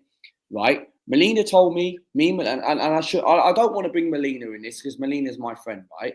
But one thing I will say is, right, Moss, I never encouraged Taki to do it, right? I have witness, right? I have witness, Moss. So for your information, Moss, right? Why I blocked you the other day, Moss? Because I never called you the C word. It was Taki, right? So that's why, Moss, right? I apologize that I blocked you, Moss. But one thing I will say to that is that I never targeted you, Moss. Taki, right, started it, okay? He started it, all right? Even ask Melina if you don't believe me. And I don't want to bring Melina in this because obviously Melina's my best friend and it's got nothing to do with her. But one thing I will say is, right, Moss, you may not like me, cool. I ain't going to take that away from you, Moss. But, Moss, I never called you the C word. And why would I call someone a C word? If I called someone a C word, I wouldn't be having a YouTube channel at the end of the day. But sorry to interrupt about that. I had to answer Mate, that. I didn't see you do it, and I didn't hear you do it, and that's a different matter. But what I did hear and what I did see is what I'm talking to you about. And what I'm saying is there are huge. I had Carl Walsh on here, love the guy to the bones, right? I think he's brilliant. We completely disagree about Arsenal. We completely disagree about Arsenal. But we're grown ups. Because obviously he wants Mikel Arteta to be sacked. Yeah. And I don't have a problem. What I will say is he never ever called out like the other fans. Never called out the other fans. Do you know what everyone that I respect has in common? That they understand what Arsenal's really about. I respect the opinions of all Arsenal fans and will never call them out, never attack them, because that's who Arsenal is. There are some where I scratch my head and think, I don't know what you're doing here. You don't like anything about it. It's like being on holiday in a villa and someone in the villa goes, everything here is shit. You don't want them there. No, that's the reality. For you, it's so important that you have your opinion and you shout at everyone. And there's points here as well. You came on to the game and you don't even acknowledge when you're wrong. You came into the Man United Liverpool game and Man United won it up. I was in my chat yesterday and I called them out yesterday, right? Surely that's got to be allowed, surely. Because at the end of the day, yeah, okay, it's not professional. It's learned to ignore it. But one thing I will say is I had someone calling me out and all that stuff for something which I never did. And I called them out. Obviously, it's a bit unprofessional. It's best to keep things to yourself and just get on with the show, what you're talking about. Because at the end of the day, I had someone at the beginning of my show yesterday. I did a stream yesterday. Let me ask you a different question then. Let me go a different way with you.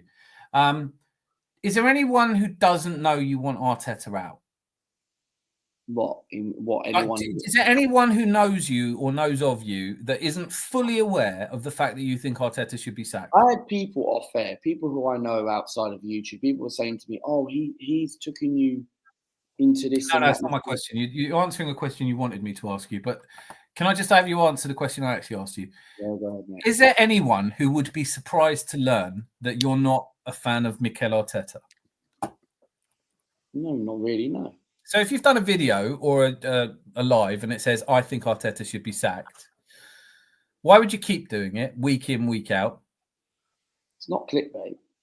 I'm not saying it's clickbait, but it's interesting that's where your brain went. But I'm not saying it's clickbait. I'm saying surely a sensible, sane person. It's an opinion that I don't. It's not changed though, has it? Your opinion hasn't changed, has it? I don't rate the manager. I think we know that. I don't know if there's a human being alive that's heard of you that doesn't know that. There's other people who are not even worse than me, but don't like Mikel Arteta. I don't care if you like Mikel. Like tantrum or anything like that. Who isn't? I can't. Are you saying you're not having a tantrum? No, I'm saying that I was having a tantrum. You were having, mate. No, I was having a tantrum, but I'm saying there's other Arsenal fans who don't have tantrums that are Mikel Arteta out. They're more calm. You were having the sort of tantrum that would have made me send you to bed with no dinner. Yeah. I would have taken you out of your high chair and I would have marched you up to the big soft room and I would have put you in bed at 4:00 in the afternoon. I would have gone, you're not coming down till you behave yourself. 100%. That's the sort of tantrum you were having. Right? You were having the sort of tantrum a 6-year-old would be embarrassed about. Because we lost to Newcastle in the League Cup semi-final. And before that, because we drew with Everton. And before that... I never experienced Arsenal winning the Carabao Cup. No, that's right. You know what? Our proud history... So angry and passion. Luca, that doesn't make any sense. Our proud history in the League Cup, we've won it twice. It was only George Graham has ever won it. Like, if you get this angry because Mikel Arteta hasn't won you the League Cup, you must have hated Arsene Wenger. I was a Wenger out in 2012. Well done. Well done, you. Look how much better the world's gotten. Are you glad? Would you have Wenger back? What, a prime Arsene Wenger? Yeah, I would. You would have a prime Arsene Wenger back. So all of that proud Wenger out, shouty, dribbly nonsense then, you're doing it again. Maybe we could have Sean Dyche in. I've never yet heard you say which man do you want. Did you keep going on about Mancini, by the way? No, it was. That's Jose that talks about Mancini, isn't it? No. It was. What was his name? Oh God, Simeone or someone like that. I think it was. Or no, Inzaghi. Inzaghi. Yeah, Inzaghi. that's fine. Look, you can go in on the manager. You can go in on Stan Kroenke and Josh Kroenke and Mrs. Kroenke, for all I care, right? You can go in on absolutely everything. You can say that the Emirates Stadium is a shit show and we should never have left Highbury. You can say whatever you like. You can say the Arsenal tube station is the worst tube station on the Piccadilly line. You can say all of that. You just can't go in on the other fans. You cannot be taken seriously as an Arsenal fan if you think that the reason that Arsenal are doing badly is a toxic positivity of fans, because it was a toxic positivity of those fans that built the club that you joined. Because it was our toxic positivity in 97, 98 that helped us to win the league, because we didn't stop believing just because we were 13 points behind. It was the toxic positivity of this fan base that lifted the title of the Premier League's only ever unbeaten champions. It was a toxic positivity that got us through all of the tough years that you sailed through. Now, the last 20 years may seem like they've been tough for you, but we've had worse times, right? And not winning a League Cup semi-final at home is not grounds for losing your shit like a 5-year-old toddler, right? It just isn't. And you did. And I can live with all of that. And if I'd watched it and you were just doing your spittle spraying rant at the camera again, and I was like, you know what, he's got his opinion, fair enough, kind of heard it, but that's fine. But the minute you go in on other Arsenal fans, then I start to, and a question I've repeatedly asked you since you've been on is, what is it that you love? If it's not the fans, the board, the owner, the manager, or the players, or the ground. If you don't love any of that, and you said the history, and I'm sorry, that doesn't make any sense. It's a living, breathing organism. It's a living, breathing club. And our history should not be the biggest thing you love about it. You go to a game because of the spirit and the atmosphere and everything else. And when we told you, and when Zanzi asked you a fair question, what if you'd gone to a Fulham match? Would you be this angry as a Fulham fan? Of course not. Of course not, because Fulham, yeah, you might say it's got nothing to do with it, but one thing I will say is I probably wouldn't be, because I expect Fulham to not be obviously achieving anything. Like, remember when Fulham got to the Europa League final under Roy Hodgson? Ever since then, Fulham fans are quite happy where they are. Look at them this season. They're surprising teams. They got a draw against Arsenal. They beat Chelsea at Stamford Bridge. They got a draw at Anfield. Fulham fans are happy. They won tonight, I think. I could be wrong, right? Yeah, 4-1. Yeah. 4-1. Yeah. They're happy, but they're not guaranteed to win trophies. No one is, Luca. No one is. It's not anyone's right to win trophies. We may never win another trophy. Are you okay with that? Could you still support us? Could you still love the rest of the fans? Look, for me, people might not believe, right, anything what I say. That's cool. I ain't going to take that away from anyone's opinion. But one thing I will say is you didn't answer the question either. Like, I mean, if I ask you a question and you routinely say that's everyone's opinion, they're entitled to, I'm not going to take it away and then answer some other question that you weren't asked, I'm never going to know what you think about stuff. I really just want to know. I've got a magic, you know, like your magic crystal ball that tells you definitely aren't going to win the League Cup. We're definitely not winning the Champions League. Yeah, you've got that magic 8-ball, crystal ball, whatever, and you know for a fact we're not going to win the league, right? And I've got a magic crystal ball that tells me we're definitely never going to win the league again. I'm still an Arsenal fan. No, I'm still an Arsenal fan. Right, so, but are we going to spend the rest of our life shouting? No, of course not. So can we stop shouting now then? Now that everyone knows how strongly you feel about it, now that everybody knows how strongly you feel about it, can we stop shouting? Can you stop blaming the other fans? But I won't shout. From now on, I won't. Like, if I can still moan about it. If you are going to shout, don't shout about Arsenal fans. Do me that favour. Because you don't get to shout about Arsenal fans. Next stream, whenever what stream I do next, tomorrow, the next day, whenever it is. And I totally respect that. Well, you keep saying that, but I have a real issue with people who say one thing and do another. So you can say I totally respect that and then act like you don't respect that. What am I supposed Well, to I believe? do respect you, innit? I do respect that. I don't care if you respect me. I don't live for other people's respect. I've got a family I love and they love me, and that's fine. I'm too old to care about what other people think about me. I'm trying to find my truth. I'm trying to say what I honestly think. You've seen me on this channel over and over again stay positive. I've been upbeat. I never chew people out. For me, you crossed the line. You crossed the line digging out fans. You crossed the line blaming Arsenal fans for the lack of silverware because to you, silverware is more important than those fans. Well, then fuck off and take the league with you. I don't want to win the league more than I want to dig out Arsenal fans. I don't feel that way. I feel like what I love about football is a sense of community. I think sometimes it crosses a line, and that's a problem. I think sometimes we get on each other, like going to games at White Hart Lane or whatever they call it now, as an Arsenal fan, with the mounted police separating us from people who seem to want to kill us. That's weird. It crosses a line, especially when some of those people are people I went to school with and work with and shit like that. That's weird. There's a level of hate and abuse I can't understand. I can't understand when Tottenham fans would rather see their team give up a chance to play Champions League football, but I can't understand that. And with you, and you're not the only one, by the way, because it's you, Northside LDN, it's even Turkish was going, this fan base. When you guys start attacking the fan base that you're part of, you're out. That's it. Go then. Leave. When you start saying things like, I'm tired of this or I can't accept it, don't accept it. Be tired of it. Fuck off. You're not welcome amongst people that you're sick of.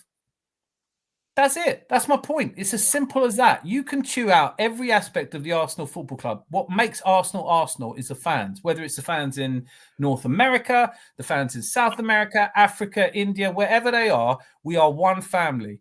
You come to me and start quoting my family. No, I don't have any respect for you. And you can say, oh, by the way, I have loads of respect for you, but I'm going to quote your family and see if it makes any difference to me. Behave one way and say another thing. Say, look, I totally respect you. I'm not... Look, we all know you don't want Arteta in. I can respect that. There's a very good chance in 2 years' time we've sacked Arteta and we all have to agree it didn't work. It might happen sooner. I'm going to say, right, and sorry to interrupt, and sorry, this might change the complexity of the subject. I think I mentioned this on my stream the other day. I can't remember if I did.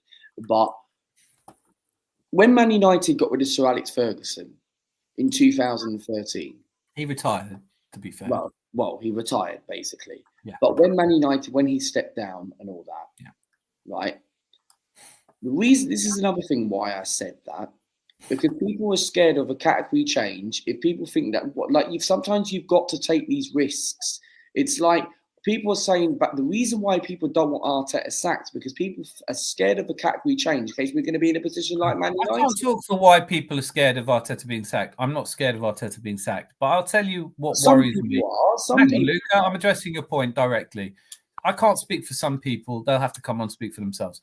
But it's not that I'm scared that what comes after Arteta is worse. It's that no one tells me who's coming after Arteta. If you said to me, and I'm so bored of saying this, everyone's heard me say it. I've said it to Jose, I've said it to Anthony, I've said it to everyone, right? I understand that you don't think Arteta's the man to lift silverware with our club. I totally get it.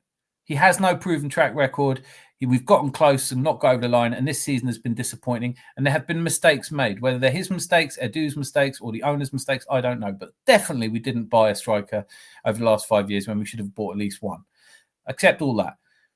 But everybody, I tell you what, I cooked for a living, and I used to cook, and every now and again, critics, not big critics, but people would come in from the local gazette, and they'd sit there and they'd say, oh, this souffle didn't rise enough or whatever. And you go, fine, you do one then. And they can't.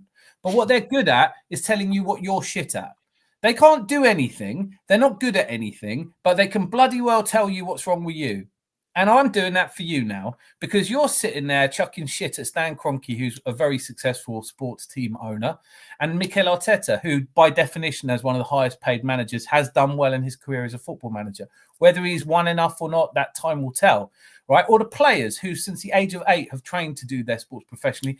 You can sit there and criticize them for not doing good enough. And I'm saying to you, the camera that you used on your spittle-fueled rant on Tuesday, the camera work was terrible. It was like you were doing it into your phone. The microphone was awful. The backdrop, oh my God, it was shit. And that's my opinion. And in fact, I'm going to start shouting it and I'm going to start screaming at you until you do what? Until we sack Luca from Luca Talks Ball. Because until we get Lee Gunner into Luca Talks Ball, it's never going to be the channel it could be. And now you start to feel how easy it is for someone to just criticize. So you're saying if I ever had someone like that, right? I know where you're coming from, right? If I ever had someone like that, I know exactly what people are going to say if I had someone like that. People are going to say, oh, this Luca Talks Ball is only getting certain people like him for views. No, it's not.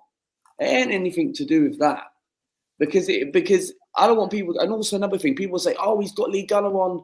Oh, here we go. Luca's going to be so happy. His channel's going to explode. No, you know it's not. It's not going to explode. But But you know that it would be easy for somebody who had a really good channel like Lee Gunner to come on and criticize you endlessly for what you're doing, your thumbnails, your content descriptions, your rant descriptions, the titles of the topics that you come up with, the way you speak, the sort of rabidly anti-intellectual way that you shout at a camera. Anyone can criticize you for what you do. Let's say I take you at face value and say, this is your authentic truth. You're just living, right? But you're not perfect. You do things wrong, and that's fine. But critics, people who don't have a plan B, people who come to you and say, listen, your souffle didn't rise links properly. in the chat, Ryan. Scroll up.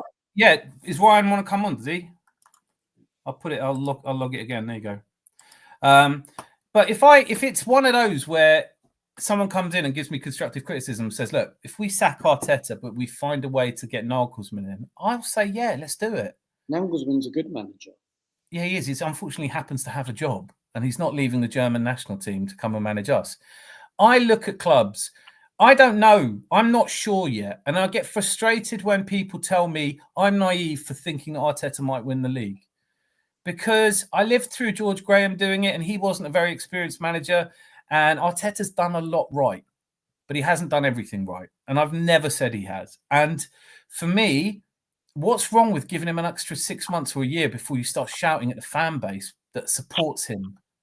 And, you know, there's a few things here Jose said, which is like he gets shit for being Arteta out. I hope you don't feel like you get shit here. We disagree, but I respect your opinion. I have so repetitively said, I could be wrong about it. I'm not even saying I think he'll win us the league. I'm saying the guy's done a lot for us. Can we just get off his back a little bit? He didn't kill my puppies. Do you know what I mean? He's just not quite won the league. You know what? Who loses more sleep about that? You or Mikel? You think he goes home at night and sleeps like a baby, knowing that he had it so close? Arteta gets upset. Mate, he can't. Like all our fans would be very upset. It's like the other night when we lost to Newcastle, it took myself ages to get myself to sleep because I cared. We all care. The thing is, you know what? I'll say this as well, right? And this is something that you can either take on board or not. I don't expect you to. The thing that I'm watching that Newcastle game, hating the second half, just going, oh, fucking hell, we suck, right? Like, in that moment, it's hard to remember that we've lost no games in 13, right? It's hard to remember that we've won 9, drawn 4. It's hard to remember we're actually doing quite well. It's hard to remember we put 5 past West Ham, 3 past Brentford. It's hard to remember that we're second in the league because you're watching that game and it's shit, and it's kind of predictably shit. All day long before the Newcastle match, I was like, I could feel this being shit. And in the days where I used to go to the matches, I'd feel like at least in the pub afterwards we'll have a bit of laugh and banter. Nowadays, I come on here and it's good fun and everything, but I go on to YouTube and it's just horrible. And it's people acting like someone's done something terribly wrong. It's people acting like somebody's out to get them, and people saying, I'm sick of this club, I'm done with it. I'm just keep your mouth shut and fuck off home. Watch some Emmerdale or something. But leave me alone. Don't make me struggle through this. I went onto your channel to support you. I knew you were going to be a bit ranty. But the reason we've had this long back and forth between us is not because your opinion of Arteta or Kroenke's, it's because your opinion of other fans. And I have to draw a line somewhere. When Arsenal fans start quoting other Arsenal fans as if they're the reason that you haven't won any silverware, then you're wrong and you can't be part of it anymore. And that's what I'm calling out on. Now, I think we've done a lot of tantrum shouting, angry exchanges. We're now about to welcome one of the nicest people, a friend of yours, to the stage. Please, would you welcome Zanzi? Put some trousers on. Miss Melina's here Hi, Dan. to bring a Thanks note of for sense. adding Hello, me. Melina. How are you? I said we should have moved on from this topic a long time ago, but I think a lot of people have frustrations on both sides. I get Jose saying, he just wants to see us win again. Like football is about winning trophies, but Rome wasn't built overnight. Football has evolved. It's not instant gratification, instant success anymore. We're in a different day and age of Also, how football things is quite operate. obviously not about winning trophies. No, Because and there are if 20 you teams think in the football Premier is League. about winning trophies, then you should go support Glory Hunt and support, Real Madrid or those kind of Galactico teams. Yeah, because no one would ever support Newcastle, would they? No, and And they look at brought fans down to our stadium, not fans that were shouting about how Eddie Howe hasn't won them the league, even though they got and Saudi they oil traveled money. so far to go watch the game at the Emirates. Like some people travel out of the country, like me. You can't pick and choose when to be a fan, when to support the club. You either support it or you don't, through thick and thin. Just like, and the other thing I want to say is, like, and I'm not taking a dig at you personally, but there's some people who, I'm not naming names, but if the shoe fits, I'm talking about you. How can you say you don't like Arteta, you don't want anything to do with Arteta, yet when you see him, or when you have an opportunity to see him, you want a photo with him to put on social media. You want to have that presence. It's very hypocritical. If you don't like someone, if you don't like someone and you don't want them to be a manager of your football club, I don't think you would even want to stand near them or next to them, or even ask them to. How do you have the face? How do you have the farce? How do you have the courage to go up to them and ask them, hey, can I get a picture? It's very disrespectful, and it's being two-faced, I would say. The last thing I want to say is there's people, Dan, this stupid ballot system in place with Arsenal nowadays. Versus, and you're someone who went to the Highbury, like Zanzi, the Highbury days, and even Luca, you're much older than me, the Highbury days. There's people now who are struggling, unable to get match tickets. Meanwhile, we went to that Everton game together, and you were on your phone for more than 60 minutes of the game, looking at the West Ham score. Like, focus on us. You're at a game, enjoy the football, cheer on the team. We're the North Bank. We're supposed to be standing and cheering, supporting this team, whether we're 2 goals down or 4 goals down against City. I never gave up. I never give up on this team. Even if we're if we're near relegation, I would still support this team because I chose this team for a reason. And it's not about history. It's about the fans gathering together. It's about getting behind the players. It's about believing. And if you didn't believe now, then you sure as hell didn't believe in '89 when we did it, and no one believed us then. This is the thing, right? Look, I understand that, and I totally respect that. Look, I'm not trying to start all over again. If that's what people think, I'm actually going back to my old ways, right? But another thing of the why I said that is because, look, I'm not trying to take anyone's opinion away. But why I disagree with people, and people are allowed to have an opinion, I'm not taking that away. When we won the league title in 1998, why I moaned the other night? Because I think that we can do what we did in 1998. That's why I said 25 plus years ago, I said this is not 1998, we're in 2025. Why isn't it, though? Why is it not? Well, look, apart from the obvious fact that it's not actually 1998, I always reference the same game in 1997, December, when we lost at home 3-1 against Blackburn. And it wasn't the Blackburn that had just recently won the league. It was a very mid-table Blackburn without Alan Shearer. And we should never have lost that game. And it was Arsene Wenger's first full season. And every Arsenal fan was complaining about this unknown manager with these weird ideas of playing 2 defensive midfielders, Patrick Vieira and Manu Petit. And they were just like you. They were experts, and they were saying, this is never going to work. This is never going to work. Because they thought they were right. We all do. I look at it, and I do videos where I predict what's going to happen. And I'm not always right. Maybe I'm only right half the time. But I am often right. And what I did, to be fair, was I looked at this season and I plotted all the matches. And I said, these are the matches we've got to come up. And these are the matches Liverpool have to come up. Now, I don't know if I'm right or wrong. But when I plotted it, I have us on 86 points. And if they had managed to win against Man United, they would have finished on 86 points on my prediction as well. It's just a prediction. I could be wrong. you're so sure that we're not going to win it, and you would have been so sure in 97, 98. You would have been so sure that we weren't going to do it at Anfield. Some of the best moments in Arsenal history, 1-0 down, 2-1 We up. want to see these moments again. And We got the we're name- second in the league. We've got another leg of the semi-final champion of the League Cup to come. and we're We've still in the qualified for the Champions last 16 of the Champions League. Yeah. Right? Top 3 in the Champions League, by the way. And we haven't played the FA Cup yet. It would be strange, would it not, if I'd been in a coma since we won the league and I woke up and I looked at where we were to see how. Would you accept the FA Cup and finishing second this season? Would I accept the FA Cup and win? This is one of the. But I'm really glad you asked that question. Thanks, Luca. Because when people say, "Would I accept it?" It doesn't make any difference if I accept it. Did it happen? If it happened, you have to accept it. If we are second again this season, there's no point being angry about it. You know, the reason that you've triggered me is because you said that this fan base is the problem, and I don't think it is. I don't see how I'm the problem. Before you were an Arsenal fan, we were winning shit. You joined, we've won nothing. No, but Maybe the you should thing is, make a how new is fan supporting model. your club a bad thing? How is, getting behind your players a bad thing? The way you rant and rage on YouTube, it makes it come across like when you support your team, which is what being a fan is, the definition of being a fan. Yeah, but Melina, because obviously, I 100% agree with you and all that stuff, because of the passion, because I want Arsenal, not just about me. And then you call people who support the club polluted and all this. You can't, Luca. You're getting a bit repetitive because you use terms that you won't define. So all modern more problems are arguments of definition. If I say I love coffee, but I don't like coffee beans or the drink that you make from them, you'd think I was mental. You can say I love this club, but I don't like the owner, I don't like the manager, I don't like the board, I don't like the players, I don't like the fans. Then someone like me repeatedly says to you, what is it you think you like? But it's not like me. Like, people could say that I have a problem. People say it's always about me.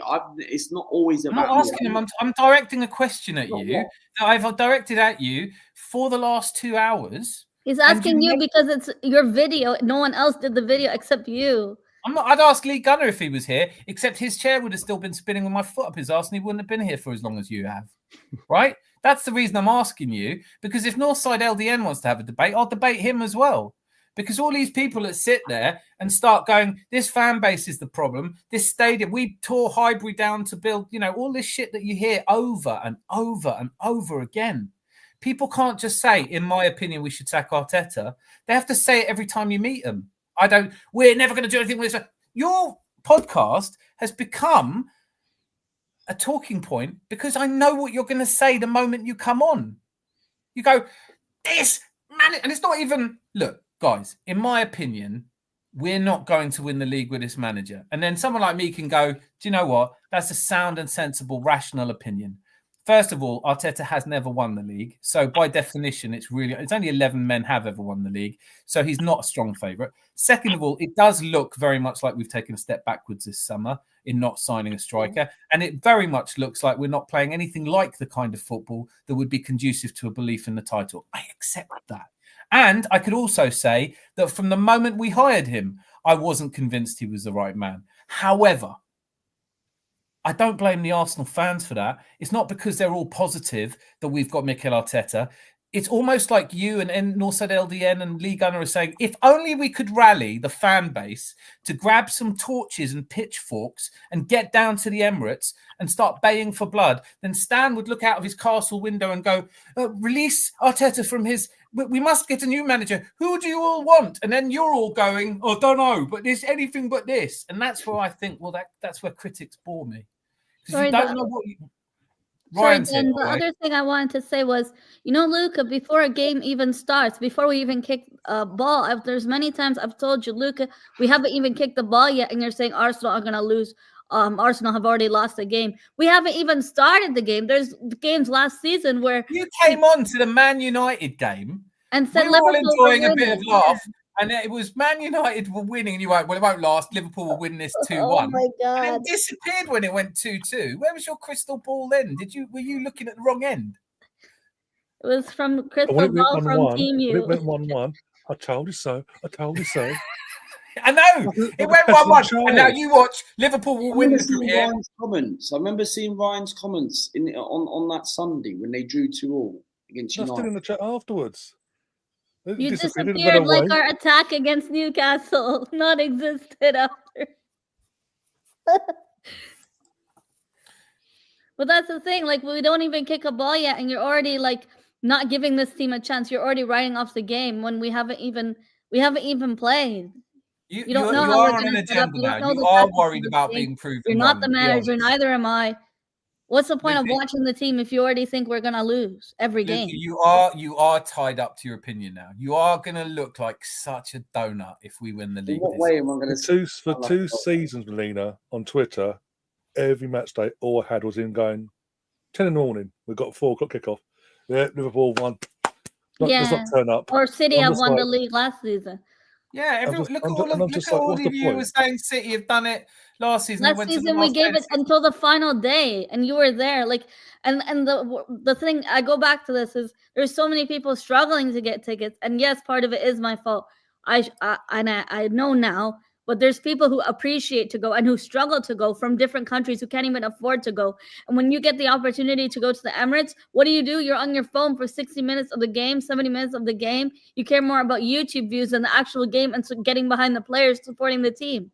It's ridiculous. Lena, Yeah, sorry. When I'm at a game, even before the ballots, when I'm at a game, focus on the game.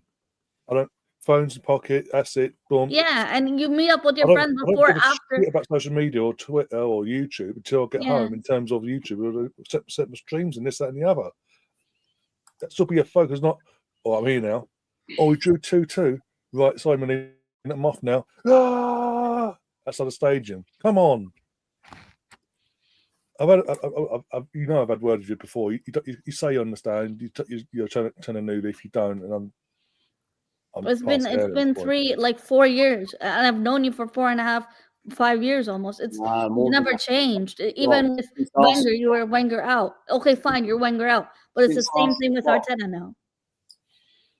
I want to interrupt just very quickly because I was scrolling through it, and I think this comment from Jose is really strong, actually. And I think, everyone's entitled to opinion. I'm kind of on the fence, if we're honest, because I'm not sitting here saying I'm sure Arteta's going to do it and you all need to give him a chance. I'm not Ty, right? I am saying, yeah, honestly, this season's been disappointing. I don't like it when Arteta comes out and blames the ball. That's just a bit much. Technically, I'll say this. To be fair to him, he didn't actually bring the ball up. The idiot in the press conference said, Fair, "No, it's not all an right. excuse." Yeah, but you know what I'm saying. He jumped on it, but he jumped on it. And Yeah, went, he did say, yeah. look, he does use the odd shit excuse. There's no question about that. And he's under an enormous amount of pressure. But Jose says this, and I kind of really agree with this. We are in all competitions, yes. Do we look like we're winning any of those competitions? No. That's the problem. But that is the problem, because it might not look like we're winning them, but we might. I think we're all deciding on whether it's appropriate to start slagging off the team you love before they've failed, because they're going to fail. You don't even That give them a seems like chance. the opposite of support. That seems like if I went to my stepson's school theatre piece and started booing because I didn't think it was going to be good, they'd probably ask me to leave. And I'm saying, as a fan base, I was angry with you, as I still am, because you went in on the fan base. And when I say to you, you don't get to be an Arsenal fan and think Arsenal fans are shit, that makes perfect sense to me. I've had lots of disagreements with lots of Arsenal fans over a long period of time. It's one of the beautiful things about football. You go to the pub afterwards, you go, oh, my man of the match was Odegaard. And you go, no, my man of the match was Declan Rice. And after a few sherbets, it might get a bit silly. But at the end of the day, you put your arm around each other and go, I love you, and move on, right? Here, the YouTuber sphere is you sitting in a room shouting about the rest of us and then surprised when I call you out on it. I go, you can't blame me for not being so angry that Arteta's still in a job. If I had a hotline to Stan Kroenke right now, if we were good mates, I still wouldn't be phoning him up and saying, sack Arteta. I'm sorry that it's all so much clearer to you than it is to me. What do I know about football? You must be right. Like you were right on Sunday when you said that Liverpool were definitely going to win that.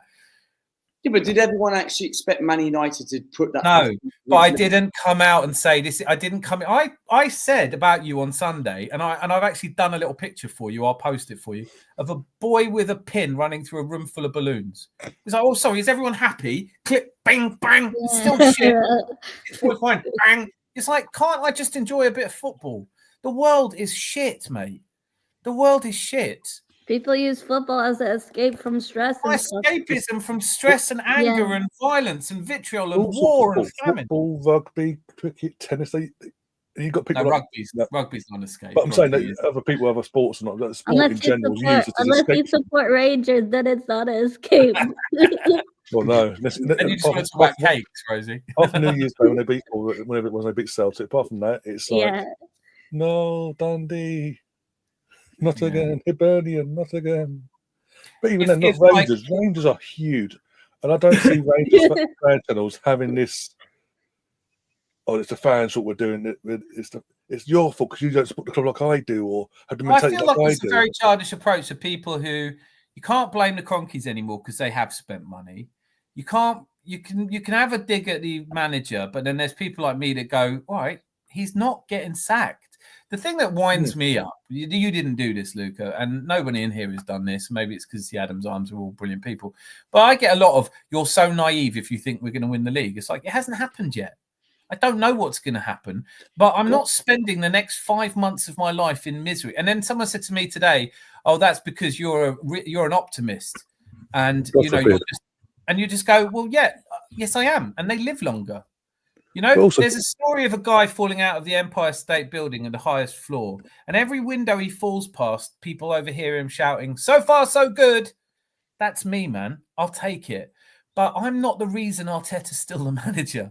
Winning me over and the rest of the fan base still might have Stan Kroenke going, well, what the fuck do any of you know? Like, why would I listen to you? I've run sports franchises across multiple continents, and they're all successful. Maybe shut up and let me run this for a bit. I don't know. I see fans of other clubs who I think Newcastle are the team that should probably be gunning for their manager. Because Eddie Howe's come in and he's had a long project there, and they're out of the better right now. Look at Newcastle. They might they're fifth.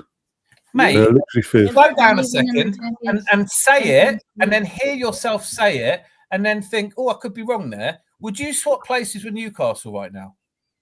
Not really, no. Oh. Okay, so who's doing better, Eddie Howe or Mikel Arteta? Well, second is better than fifth, but obviously, Thank you. But what if Eddie Howe wins the Carabao Cup and we don't win a trophy this season? Oh my God, there's a fucking trophy. Well, Eric Ten Hag won the fucking Carabao Cup. Do you want him in? No way. Oh God. Eric Ten Hag won an FA Cup and a League Cup in 2 seasons and got sacked. Dad, we're not that desperate. Come on now. No, I want him. I want to be 40. Ange Postecoglou might be available any week now. Are we waiting for him? In 2013, Wigan Athletic won the FA Cup, got relegated. They sacked their manager. I won a big bet on that Wigan game. That was beautiful. What was Wigan Athletic standards back then? Oh, don't say standards. Oh my God! You do it to trigger me. I can feel it.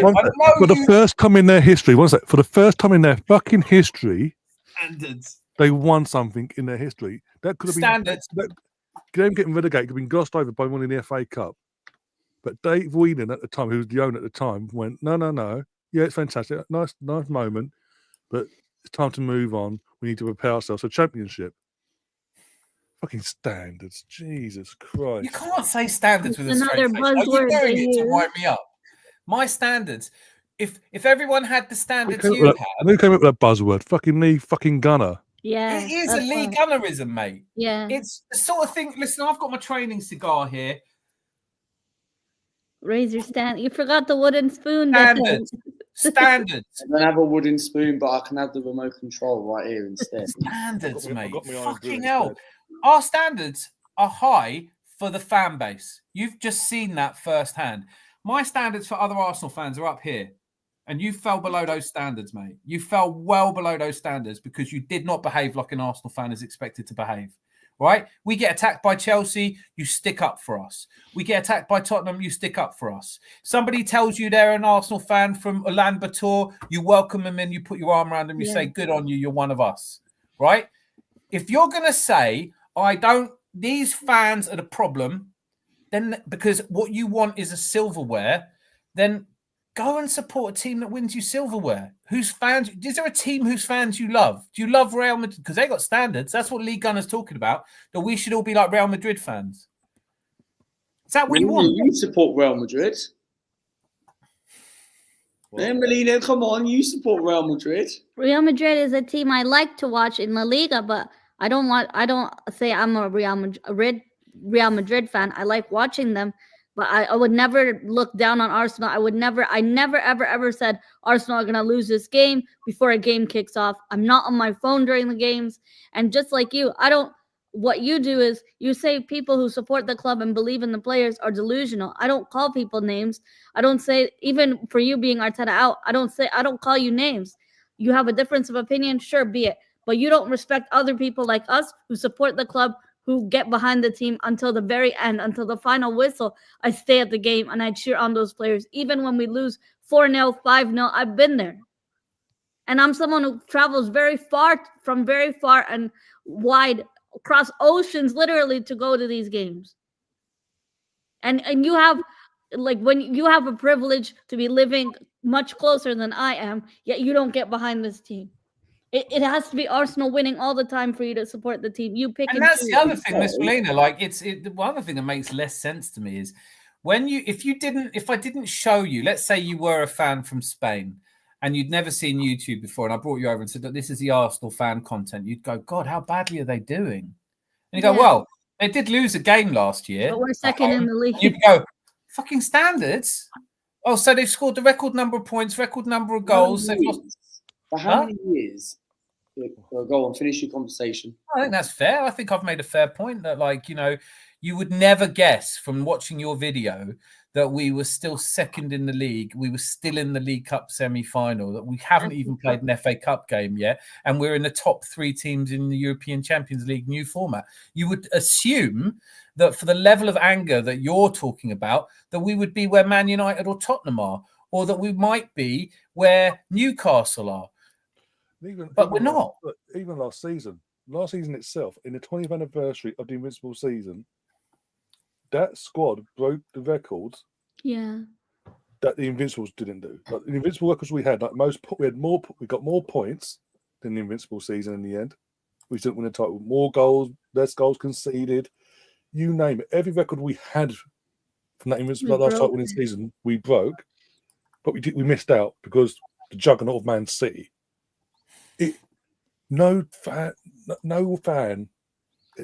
but even though City are used to it, City, Liverpool, in Spain, Madrid, Atletico, Barcelona, Bayern Munich, Dortmund, none of them go into it with that mentality of, well, we are who we are. Fuck the competition. We are, for example, we're Bayern Munich. We should win it all the time. You're used to it. If we lose one season, it's the end of the world. Let's go on a fucking YouTube channel and never. You know what? I am a regular the fan base. The fan base. Right, I'll make you right. A bit longer than me. It's their fault. Right, I'll make you right. I'm a regular contributor to Mir Sandrot, which is the Bayern podcast, and I love them. And Bayern fans last season, we're all pissed off with Thomas Tuchel. It was a shit show, and Bayern, we got rid of Thomas Tuchel. It was a little bit of a long, protracted getting rid of, because we got rid of him. Then we went out looking for a replacement, and Xabi Alonso turned them down, and everyone turned them down, and they ended up with Vincent Kompany. That's Bayern Munich. Yeah. So when people say to me we should get Simeone in, I go, right, but do you think Bayern Munich were like, oh no, we don't want a really good manager. We'll take Vincent Kompany. Oh, what I'm saying, there is a chance that even though, and I know, listen, Jose, I hope you know I'm hearing you when you say that you don't believe, that you've given up hope in Arteta. And you say here, I gave up a manager in direction 3 months ago. It's a personal thing for each of us. There is a time where you go, whether it's a player, with me, it was Fabio Vieira in the second season. I was like, I just don't rate him. Or Eddie Nketiah, where you can be a big fan of his and really want him to do well. And at a certain point, you just go, I don't believe anymore, right? But, and this is not me saying we have to keep Arteta because there's no one better out there, but Man United wanted to sack Ten Hag, offered him a contract extension because when they went out looking for a new manager, are they just looking in the wrong places? Is there one that's standing in plain view that you can think of? Because when people say Mancini to me, and I go, he's not coming back from Saudi, and if he did, I don't think he's the right man. And then they say Simeone, and you go, why would Simeone leave Atletico? What, you look at these managers and go, someone said, I don't know who it was, but they said Nagelsmann. They said Nagelsmann to me, and I'm like, who the fuck do you think you are that Bayern couldn't get Nagelsmann back, but Arsenal? Oh yeah, I'd give up the German job. It's only it's a little job. The German job, winning the World Cup with Germany is nothing to me. I want to go and manage a team for these fans. These are the fans I want to go and manage. These angry, shouty, ranty people. If you look around the world of football management and you've got someone in mind, let's talk about it. But don't shout at me for being toxically positive because I'm the reason they won't sack Arteta when you can't even be bothered to work out who you'd replace him with. I think that's fair. Is there anything about what I've just said you disagree with? One thing I will say is I agree with everything what you say, but another thing I will say I wanted to come on is that we were never going to get someone like a Simeone in that because he doesn't want to come to manage us. Because the reason why we will not get people like Simeone because these ownerships, right, will not be ambitious, and second, they will not want to go and get these sort of type of managers. We get the cheap. Right, history lesson, my friend. When George Graham was at Millwall, we came to Arsenal. He was at Millwall in Division 2, which is now like League 1. Yeah. So you've got Premier League, Championship, League 1 and all that. What is League 1 now is Division 2. He was ex-Arsenal, and we were linked with like bloody Johan Cruyff and all that, this, that and the other. Yeah, kept talking about Johan Cruyff and all that. That's the fan base back then, because it's been heavily linked. George Graham. Can I go one better than that, Ryan? Can I just bring this up? Bruce, obviously, when Graham left, was it Bruce Rioch for a year? That didn't work out. Do you know what club Bertie Mee was at when they gave him the manager role before he won the double? Do you know what his job was? He was a physio. Mm. They went, do you know what? We'll give him a try, and he won the double. Yeah. And no one was really happy about it till he left. And then they went, oh, bloody, we'll never replace him. But it's my hard. point is, Arsenal never go for the obvious. They never go for the big gun. They go for the outsider. It's in our DNA. It works sometimes. Why do we have to go for the outsider? I don't know. Why man. not? Who would you go for? Tell me who you want to go for. You go for Inzaghi from Inter Milan. He doesn't want to come. Now who? Nagelsmann. Flick. No, stop fucking saying Nagelsmann, man. Like, are you drunk? Like, Nagelsmann's the German national team manager. Well, He's not going to leave the German national team. Do you understand what being German team manager means? Nagelsmann has an emotional attachment to his current job. It means because he's the German managing his national team. This is what I'm saying. We don't even have an Englishman managing our national team. It means more to him to win something with his national team. Why didn't come you over say to England Tuchel? People like you. Tuchel couldn't get a German manager's job. You say now Nagelsmann. What's that? You say Nagelsmann. When it starts off a bit rocky or something, it starts off a bit rocky. I guarantee you, in 3 games you're on here going, get him out, sack him. Like, at least, Luca, at least hear me when I say this, right? The Germans love football. They've been quite successful at football, and being the German national team manager is quite an auspicious role for a German football manager. It might. A lot of pride. Why would he leave that opportunity? In your opinion, Julian Nagelsmann should be wrestling with his conscience every night, going, I could take my country to a World Cup, or I could go and manage Arsenal. What do I do here? And if you really think he's struggling with that decision, if he was here now, he would say to you, "You spinnst du aber? Bist du absolut fucking teppert?" Of course, I'm not leaving Germany to be Arsenal manager. I'll see how it goes with Germany. This is the epitome of football management, right? Also, but apart from anything, as a Bayern fan, let me tell you something. What did he do at Bayern? What did Nagelsmann achieve at Bayern that got him sacked? Biggest job in club football in Germany, by the way. What did Thomas Tuchel do at Bayern Munich? We lost to a team. Oh, don't get me started. Thomas Tuchel is a shit manager. Thanks. I've said it. You've heard it. We can move on. I hate Thomas Tuchel. You can't make me send him flowers when he dies. From my point of view, 3 of our most successful managers in our club's history, Herbert Chapman, came from Huddersfield. Well, he'd won the George Graham, treble. we mentioned Millwall. He had won the treble. Arsene though. Wenger came from Japan. Yeah, but you're making Huddersfield sound like a bit of a shit team. They really. No, weren't. but I'm They saying, weren't. like, literally, I'm using today's comparison in terms of just to try and relate to Luca. Like, it does work. Going for the unknown, it can work. Our three most successful managers in our club. I think the parallel that you mentioned to start with is George Graham. Do you believe? So obviously, sorry to interrupt, but do you believe the unknown will work now these days? Because people talk about an elite manager. No.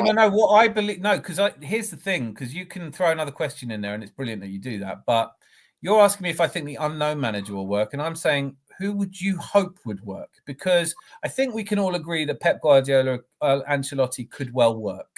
I think hopefully by now we've all worked out that Julian Nagelsmann is not leaving the German national team to come and manage Arsenal.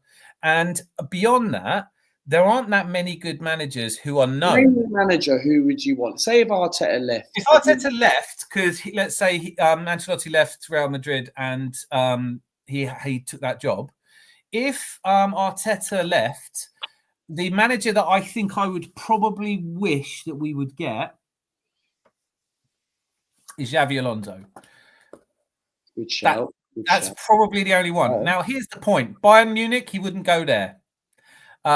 He wouldn't go to Liverpool, but you want him to want to come to Arsenal. And I'm saying there is a dual problem here. On the one hand, there's who would we want? And on the other hand, unfortunately, you do have to look at it and say, would they come to us? Allegri won't. Zinedine Zidane won't. If you offered the money. It's not as simple as that. Luke, I know you think it's as simple as that. Why are Man United, who offered a shit ton of money, ending up with you know what I mean? Like, look at the clubs. Look at the clubs that want managers in. Tottenham literally threw money at Conte. They went through when they got Nuno initially, because Nuno was like seventh choice, remember, but they got Nuno Espirito Santo, and they mistreated him in the end. They went back for Conte later on in that time frame. Threw money at him. How did that work out for them? Mourinho, they threw money at Mourinho previous. How did that work out for them? Throwing money just because you have money you can throw it at doesn't mean it's going to work. It's got to be strategic. It's like when you throw money at certain players like Mudryk. And also, but obviously you mentioned Xabi Alonso. Xabi Alonso he's a rookie.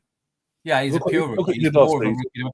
Can we bring can I also get us to bring in Jose, because I do really appreciate here's a shout. And the problem I have with Mancini is that he was a very good manager. I'm desperately trying to remember what the last thing he won was, because I think it was 20 years ago. It's Roberto Mancini, like the. Sorry, but Mancini. Sorry, not 20 years ago. I mean, like it's over a decade ago, right? He won apart from Italy, he won the European Championships with Italy, which he beat Gareth Southgate. No one's asking for Gareth Southgate to come in, are they?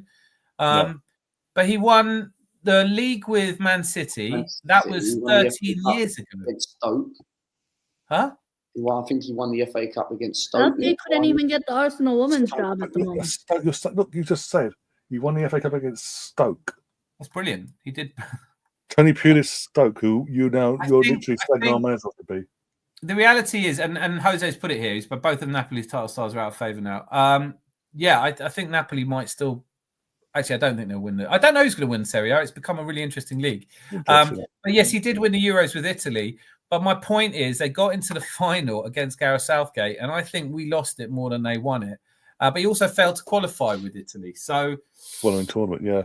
Yeah, so that's not a great CV at the moment, is it? And there is a reason he's in Saudi Arabia. He's not in Saudi Arabia because Bayern didn't think of him. Man United didn't think Saudi Arabia because of the money, and two, he's passed it. Okay, so if you're saying he's passed it, I'll go with that. Yeah, all right. So that's why we don't want Mancini. Do you want Mancini at Arsenal? No, not for me. Jose, your suggestion has been put to the panel, and we're unfortunately all those in favour of offering Henry Mancini or Roberto Mancini the job as Arsenal manager in favour, please say aye. Oh well. What are the other suggestions? George Graham is still alive, by the way. Luca, breaking news: Luca has been appointed as Arsenal manager during this show. Yeah, What's your first move as Arsenal manager? If that happens, I'll deactivate my YouTube channel now. God, I actually want you to be Arsenal manager now. I'll bring Arsenal. If Luca comes in as manager, first thing he's going to do is shut the stadium down, get rid of all the fans. Jose's come back with we've got. He deserves an answer to this. He managed a great Inter. A city that wasn't great yet and won Italy the Euros. Yeah, they did, but it's a while ago. I think was like 15 years, 16 years ago. And obviously, a couple 14 years ago. Yeah, he did. Yeah. Why don't we bring back Bob Paisley then? He was pretty good. Bob Paisley. Yeah. There's a few reasons. Only one really good reason. Well, yeah. One really good reason and many less good reasons. You could wheel him in his little urn, couldn't you? If we're doing that, can we just have Herbert Chapman back? Yeah. Do you know what I mean? Like, if we're Jurassic Parking a manager from history, can we just bring back Herbert? And I don't mind if we have to change the tube station name back either. No, Italy didn't qualify for the World Cup is the problem with Mancini. Listen, I think it's tough, man, because you don't know either. I mean, no one thought that Claudio Ranieri would win the league with Leicester. His ship had sailed. Sometimes the thing is, I did say this going into the Liverpool-Man United game. I expect Liverpool to win 4-0, but football's funny. If it wasn't throwing surprises at you left, right, and Chelsea, you wouldn't watch it anymore. That's what we love about the game. That's what we love about football. We like surprises. That's what the Premier League's there for. Don't panic. We've got Anthony's taking the job. Earth Vader's going to be the next Arsenal manager. Anthony, how's Watercrest? You know, the best manager to get? Sam Hollis. And three of you are going to say, who? Isn't that a guy from Quantum Leap? Sam Hollis. I don't know who Sam Hollis is. Who is Arsenal's first ever manager. Oh, yeah, I'll go Jurassic Back Park. in 18, whatever it was. I forget now. I remember it like it were yesterday. Yeah. Italians win Prems, Moss. All right, well, there are other Italians we could go for. Conte. Why don't we go for Conte? Conte's finished. That would be Conte's finished. He's finished. Is that He's at Napoli in the title race. He's literally. I know, I'm just thinking, wow, does he know? Because he might win the Serie A and he's finished. What did he do at Tottenham? Oh, mate. It's Tottenham, for fuck's sake. It's in their DNA. Mourinho. Oh, I'm going to throw you right under a bus now. DNA, What do you think of Tottenham's fan base? Do you think Tottenham's fan base is top? Oh my God! Do you think Conte would do better than Arteta? Are you out of your mind? With Conte as well, let's be honest, with Conte at Tottenham, they didn't give him what he wanted. Oh no, I don't want no Conte anywhere near my. He's saying Conte's finished completely, even though he's doing what he's doing in Italy. Antonio Conte, oh no, Conte please. literally was sold. You know, you'll ask for Mourinho back. As we said earlier, Conte was sold. It was when he chucked at him, he was sold a dream to get him in. Hello, and I wish we'd signed Conte. Once he was in, they went, okay, we're going to give you a retired FC, Perisic, this and that. Like players he didn't want. Once he got him into Champions League, no, we'll give you this instead. That instead, and then he can play. Then we saw the meltdown after Southampton later on that season that got him the sack because he just had enough. He was just like, I want to win. I want to do this. I want to do that, but they are holding me back. They don't want to. They're lying to you. But this club is history of failure. I want him just for that comment. Can I say also, Luca? Would you mind doing a video on your channel? I do think that Conte needs to see it because he's washed and he's past it. This idiot is deludedly sitting on top of the Serie A. He's points clear of Atalanta. What if he wins it? Someone tells him he's shit. Conte will fall out with our players. But we're not actually saying go and get Conte. BX mentioned Italian managers with it. I really want him now. Dan picks the name Conte because he's the most recent as well with Chelsea because obviously we mentioned Ranieri and all others before. And you just gone. Conte only lasted in the job not even 2 years. Just we're not. Who's that? Conte, every job Conte's been to lasts about 18 months. 2 years. Why do you care? You just want silverware. I don't want. Don't you want him to come in and win the Premier League? He's done it. Yeah, but that was back then. All right, but the only people who've won it right now are Pep Guardiola. Yeah, Pep And Klopp. One All right, Klopp, by Klopp's the way, 5 one. years ago. That doesn't count. Klopp won Stuff it in you the win, pandemic season. huh? Klopp won it in the pandemic season. Yeah, when we won the FA Cup, right? Yeah. Well, it doesn't count. It's ages ago. You can't count FA Cup trophies from 5 years ago. You certainly can't count Premier Leagues. So, right. But can I also be the first person? I know I'm more affiliated with German football, and it feels sometimes like you don't really know what's going on. Klopp doesn't manage a football team anymore. He's retired from management. He's now RB. Yeah.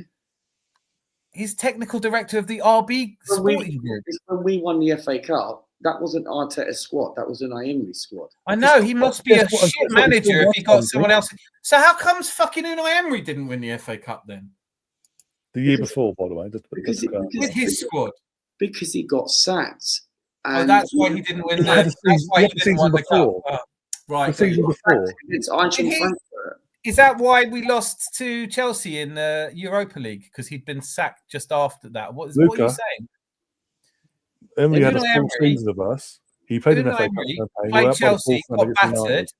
United. Arteta took the same team and beat Chelsea But after Emery, getting past Man City. Emery should have been sacked after that Europa League final. Do you want Emery back? Because he's doing quite well again. Not now, but I still think You he's don't better. want him back. Not now, but I said the other day I still think he's better than Mikel Arteta in history. Yeah, absolutely, definitely. I remember going. Yeah, I remember that the atmosphere was wonderful under Emery as well. It was buzzing, and it's easy to get a ticket. God, I wish for those days back. It'd be brilliant. You could just turn up on the day and get a ticket. But for a Wasp man, by the way, I've got the Serie A tape up on my screen now. For a Wasp manager, he is top of the league with 44 points, 3 points. But no, that's a game in hand. Oh, Atalanta have a game in hand. So shut up. Okay. You know? Inter will have 2 games in hand. So he's Goal washed. assist to 30, scored 30 goals, conceded 12. The best defense in the fucking league by a clear distance, by That's the the way. Italian league. Oh my God, give me straight. Do that in the Premier League. Do it in the The Premier League. Italian league, oh, by the way, 1, 2, 3, 4, 5, 6, 7 teams are in the title race as we speak. 7. Yeah, I mean, normally it's a walk The away. Italian league is really improved now. Right, the last few years it kind of dipped, and now it's really improved. I don't know, I actually think what you're seeing in the Italian league is it's closer because there aren't any big clubs. I mean, the Italian clubs haven't been spending money for Better than ages. La Liga. It's better than La Liga. What do you mean in terms of watching the games and stuff? Well, yeah, 100%. Yeah, I agree with you. I don't watch La Liga. I mean, I really keep saying I'm going to, and I never do. I do watch Italian football because I tend to find that, when you're looking at the potential transfers that might come, where, obviously Ademola Lookman and Retegui and all of those kind of players, I like watching them. I like watching Italian football. I don't have a problem watching Italian football. But I think we've demonstrated against Atalanta that we made quite easy work of them, right? 100%. Yeah, 100%. So I think if Arsenal were in Serie A, I think we'd be top of the table. That's kind of how I feel about it. Who is FDT? Nice to see you. Is that Gary? Harley, I sent him the link. Okay. It's Yes, like come join and support. Can we have more than 5 at once? It'd be a world record for us. Hey, we've had more than 5 people watch.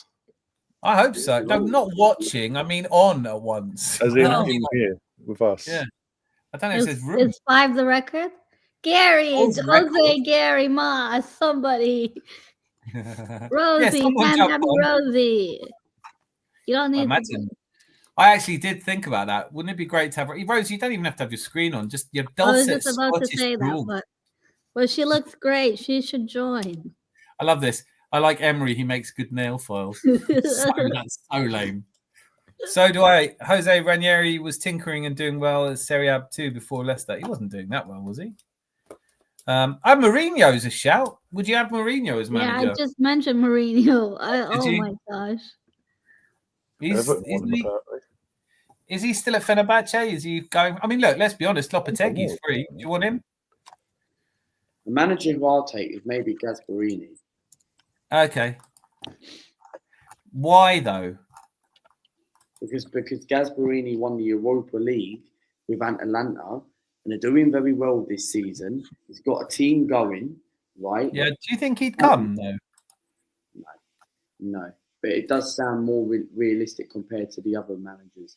What people want. Or like, which other managers? Like people like Simeone and all them lot. Yeah, I think Zidane, Simeone, Allegri doesn't get talked about that much anymore. I think, the phrase, I don't know where it came from, but washed. Well, basically, there was a rumour back in 2018. There was an Arsenal fan who went on AFTV, someone called The Plug, right?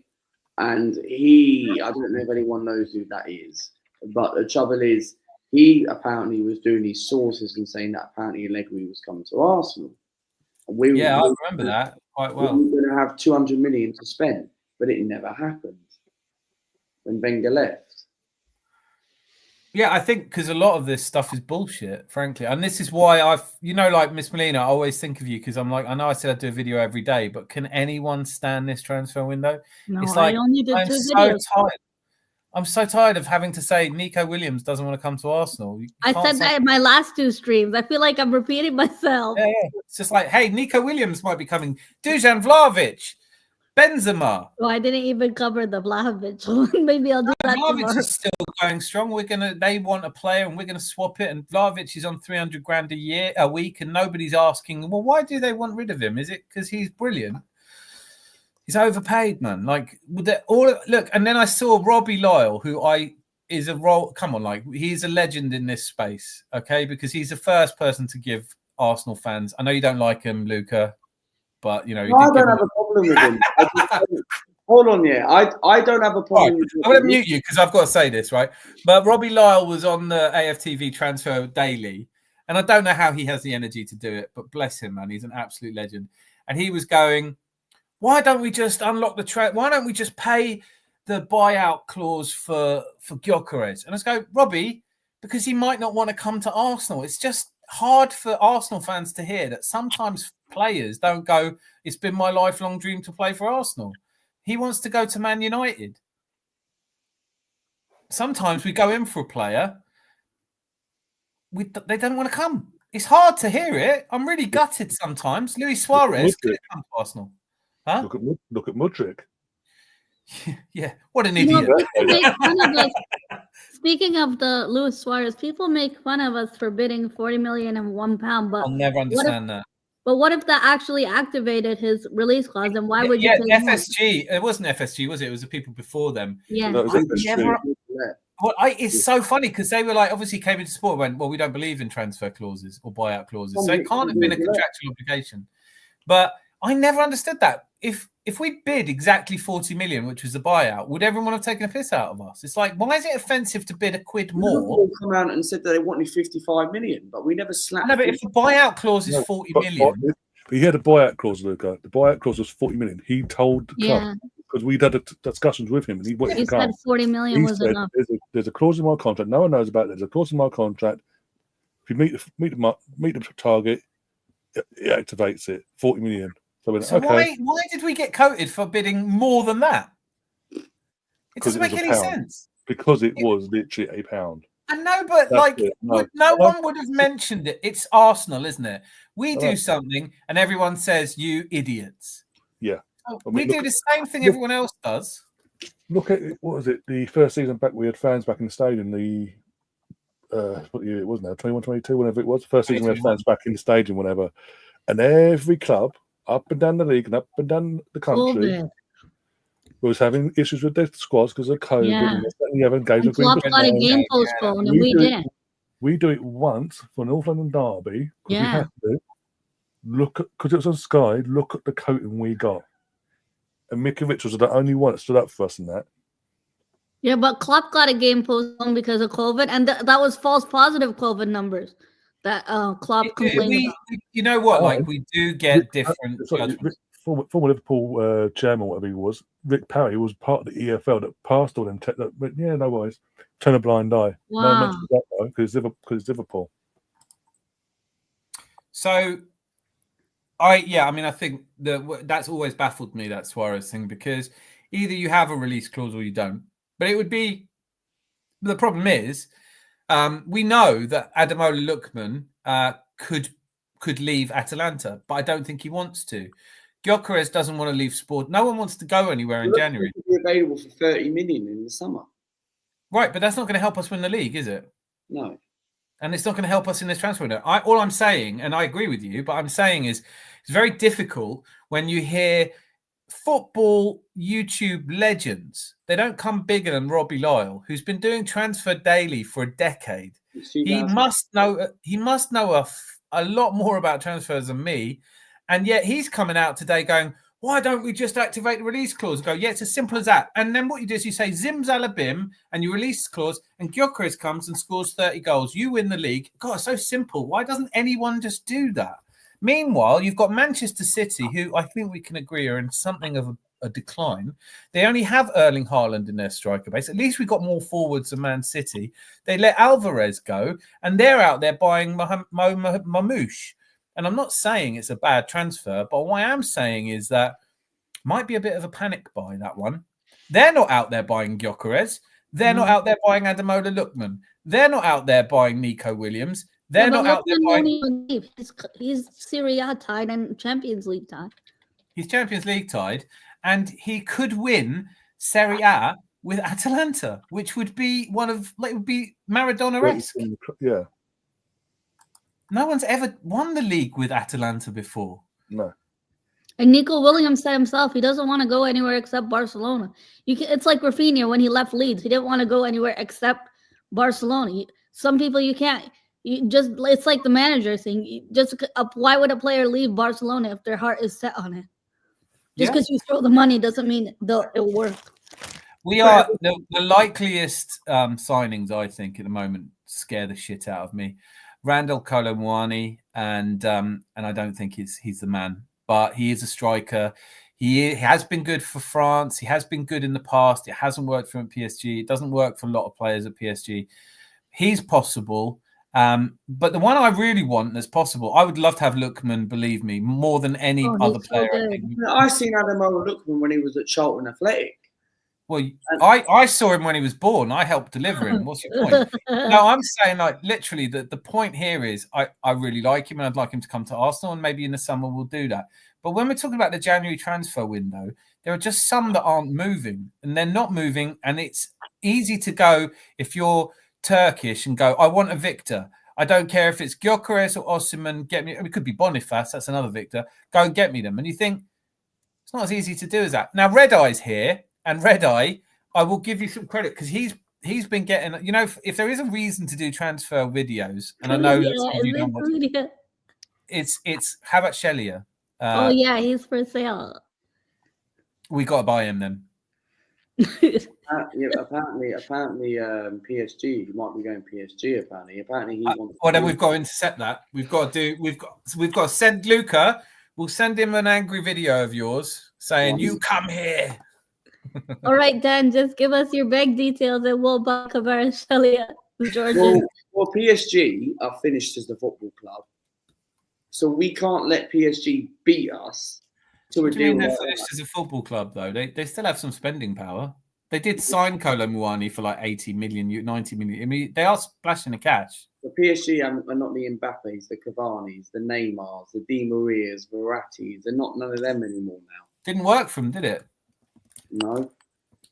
So that's why they're not that anymore. But we have our fan base want it to be us now. They want us to go unlock Gyökeres' 100 million transfer fee. He doesn't want to come. Well, yes, he does. No, he doesn't. All right. Well, now what are we talking about? We can easily look. Our team. I don't know who's doing our transfers, by the way. I do want us to discuss just briefly because we've got the directors. No, but Edu leave? It's coming out at the moment that Edu left because Arteta's getting more power. Is that a set? Who wants to go first? Zanzi, are you still me? I'll go first. No, you go first. Go on, Miss Melina. Wait, so Dan's asking. There was something came out earlier today. I did see that from Con Marble Halls, who is someone who leaks Arsenal player availability before a game. Why would you friggin' do that? You're giving ammunition to rivals before a big game, like last season, Man United away when Partey wasn't available. For clicks. Anyway, that's a whole different conversation. But Why would we match the offer that Marinakis at Forest provided to this doesn't Edu make any sense. Yeah, I know. if it was bad terms? Why would we offer to match his wages if we pushed him to leave the club? It's stupid. Yeah, I agree with that. That's I think And that's we're still paying that's the Edu's silver wages bullet. now. By the way, we're still paying his wages currently. Like Miss Melina, I have to say, like, there's as your closing argument is a silver bullet. I think that is absolutely the proof, if proof was needed, that we didn't want to lose Edu, and therefore, and I don't think Edu quit because of Arteta. I think that's he, rubbish. you know, but it's just this thing at the moment where people want to blame somebody. So Arteta is to blame for not signing a striker in the summer, and I don't know. I get a feeling that given the way he's treated Raheem Sterling, it feels a lot more to me like he never really wanted Sterling. Sterling wasn't. Well, we did panic buy on Raheem Sterling. Yeah, we did. Yeah, we did buy panic buy. Panic loan. But we panicked by Raheem Sterling because we didn't get Benjamin Šeško, and I have to say, I don't really get the whole Šeško thing anyway. I never rated him in the first place. People overhyped him during the Euros. It wasn't during the Euros, to be fair. It was pre-Euros.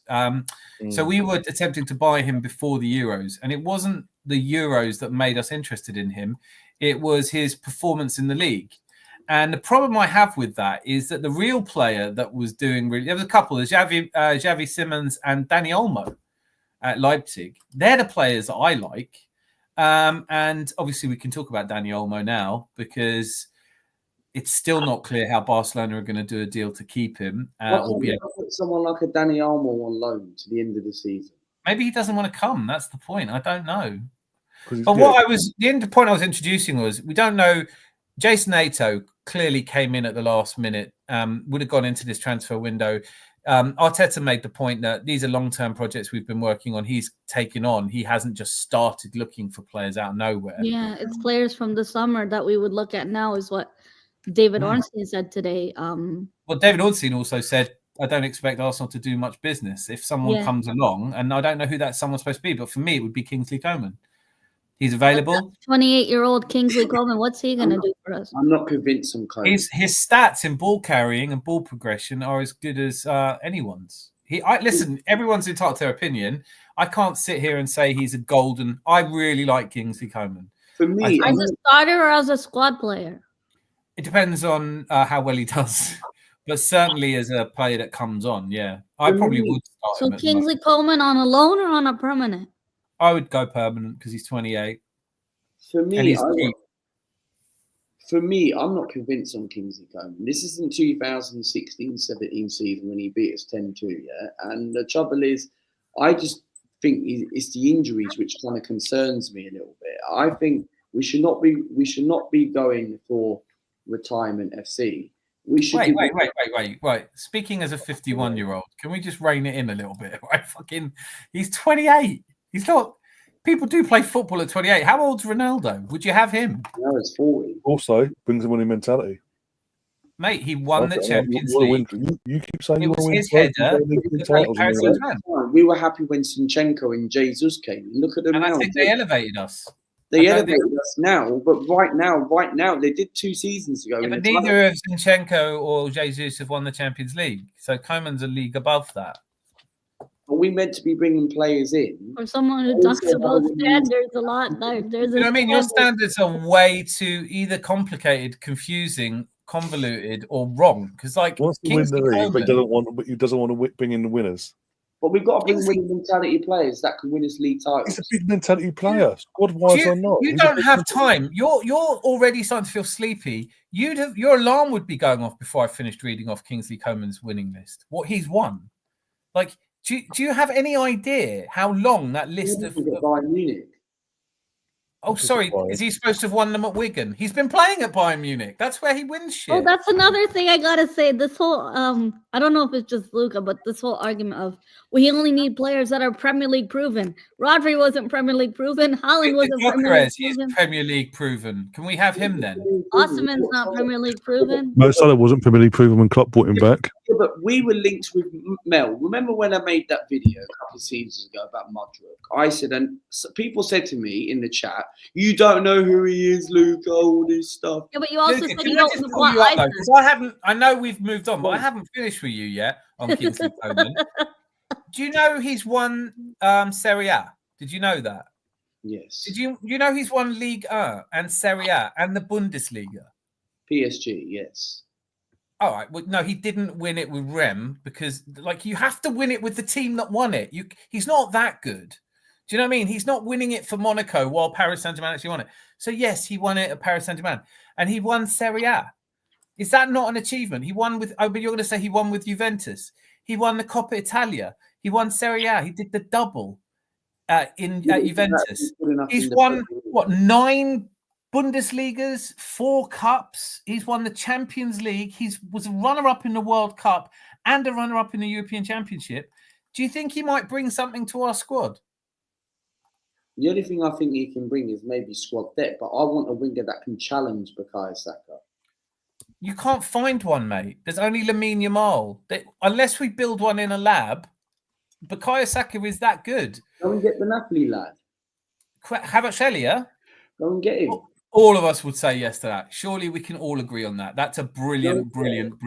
Red Eye Guna started the whole Cunha thing before anyone was talking about Cunha, so I'll give him wouldn't be nothing. a bad shout, but he's not my first choice. No, I get that, and he is a great shout. What you're saying, Luke, at the same time, you're asking us to go out to these big, these up and coming big players, but you've mentioned it, knowing you've got to tell them straight away, you've got to back up to Saka. When Saka's back, fully fit, ready to go, you've got to back up to him. Do you think they're going to be happy with that when they're currently number one choice where they currently are? They wouldn't be happy with that at the first time. They're probably not going to be happy with it. But Why would a big name want to be second fiddle? I would like I would like a big winger because we're Arsenal Football Club. We burn Ashburn Grove and Highbury to compete. Oh, for God's sake, here we go. Oh, not this. Oh, no. You know what? You're fucking playing trigger. You're literally, you've got a little bingo card there going, how do I get down to lose this fucking temper? Right, I've gone in on the fan base. We tore this stadium down so we could compete with Barcelona. You never witnessed, by the way. We tore this stadium down so we can win elite trophies. I get it right now. They said we Fox is in the chat. What about the Brentford winger as well? He's not. I worry about Mbeumo. He is doing really well. His numbers look really good. I'll take him, but he'll be a squad player. He'll be the Trossard. Trossard is now, but probably better. I think I'm a bit pissed off with Trossard at the moment, so I'm letting that rule my head a little bit. Great Trossard. His mentality is not great. It's not Mikel Arteta's fault on that bit, but it's mainly the player's fault because Trossard. I think he wanted to go to Saudi. I don't know. I disagree with that. I think. Well, I don't know. I'm not the player, obviously, but what if he wanted a 2-year deal instead of a 1-year deal, and Arsenal only said no? What he wants is obviously you go to Saudi Arabia because you've seen all these other players go there. You're set get for the life. money. We should cash him in. Melina, you told me you're fair. We should cash him in. If he doesn't want to stay for 2 years, what Arsenal's offering him, then of course we would have to cash him in. How much money do you think we'll get for Trossard? 20 million? No. Saudi are offering us 35 in summer, so 35, 40. They really want. Is that right? Yeah. Yeah, they wanted him in the summer. Yeah. Oh, mate, I'll pack it. I'll drive him to the airport. Fuck that. Get rid of him. Use the Eddie Nketiah Smith Rowe money. We've got money. I don't think we're short of money. I think money. I really want Kvaratskhelia. That's all I'm taking. At Mohamed Kudus. All right, Luca. I don't think you're trying to trigger me here, so I'll forgive you this one. Mohamed Kudus is 85 million quid they want for him. His stats are identical to Martinelli. How comes Arsenal fans are all sick of Martinelli, but they want Mohamed Kudus? Because Mohamed Kudus is doing very well. He's doing exactly. He has an attitude problem. He has a bit of an attitude Hang on, problem. Luca, you're talking over me. He's doing exactly as well as Martinelli. Exactly. But Martinelli's got more goal contributions, but on all the other. Martinelli is a confidence player. He's low on confidence. Okay, so you want Kudus because he's full of confidence, but as a player who's full of confidence, he's still doing as well as a player who's low on confidence. Here's an idea. Should we keep the one who's low on confidence and improve his confidence by not having the whole fan base say he's shit all the time and see if we can get him to play better rather than spending 85 million quid on a player who might come in and play as well as the guy we've already got who we paid 6 million for? It just doesn't make any sense. Kudus does not make any sense. Why would you not take Mohamed Kudus then? No, I wouldn't. I wouldn't because he's not going to play when Saka's back, and I don't see him as better than Martinelli out there. But Martinelli's not the player as he was in the 2022-2023 season. Statistically, he's not that far off, but he's got the capability. Mohamed Kudus, I'm talking about Mohamed Kudus and Martinelli this season. If you compare Mohamed, all right, so what's Mohamed Kudus done that's made you so impressed? You watched West Ham with him in it, and he doesn't look that good. What are the games that he's winning? What's he doing? I get Cunha. I watch Cunha and I go, yes, I'd have him all day long.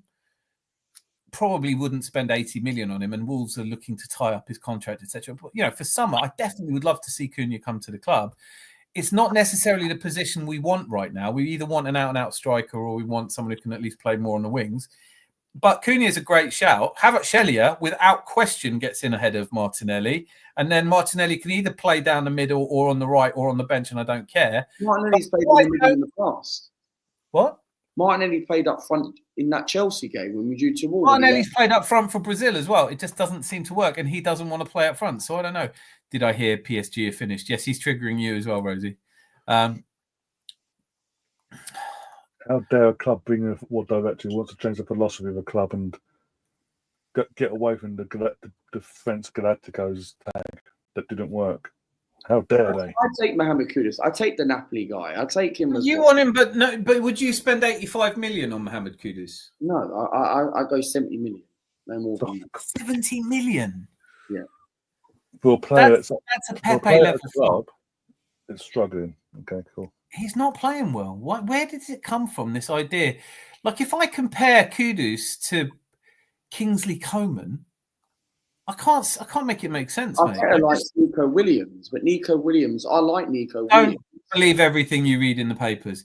Nobody is trying to get Nico Williams to do anything other than what Nico Williams. Nico Williams wants Barcelona. He's only scored 2 goals for Bilbao. To be fair, I've already admitted I don't watch La Liga, but Nico Williams has got 3 goal contributions this season?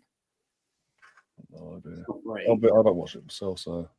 I can't. I don't watch La Liga anymore.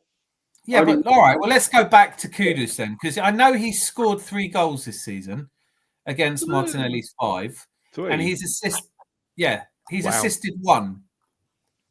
So he's got 4 goal contributions to Martinelli's 7. Would you spend 85 million quid to replace a better player? No, 70 million. West Ham won't sell him. Also, I thought they wanted 100 million for Kudus now. Well, the trouble is with Lopetegui ridiculous gone, and now Graham Potter's in. But that's how we bought Declan Rice, and that's why West Ham. Oh, you didn't even think Declan Rice was coming to Arsenal. You said Declan Rice was going to City. Yeah, that's what I said. I'm going to take a little break for comfort. Please carry on as you want. Advertisement, yeah. But no, look, I think Arsenal need a really good winger that can challenge Bukayo Saka. That is what we need. But why would someone who's really, really good, who's expensive price tags in terms of the options available, you say someone like Mbeumo, why would he want to be second fiddle to Bukayo Saka when Saka comes back available? But Melina, we need players that can challenge for the spot. That's what we need. No one's never going to get into Bukayo Saka. We know that. Okay, so you want to pay 85, 90 million for a bench player? It's ridiculous. Also, Nico Williams this season has played 25 games, 2 goals in all comps. It's not great, but ideal. We need someone, or even go. No. Well, Ryan, have a look at the season before as well, because that's not impressive either. By the way, season 4, 37 games in all comps, 8 goals.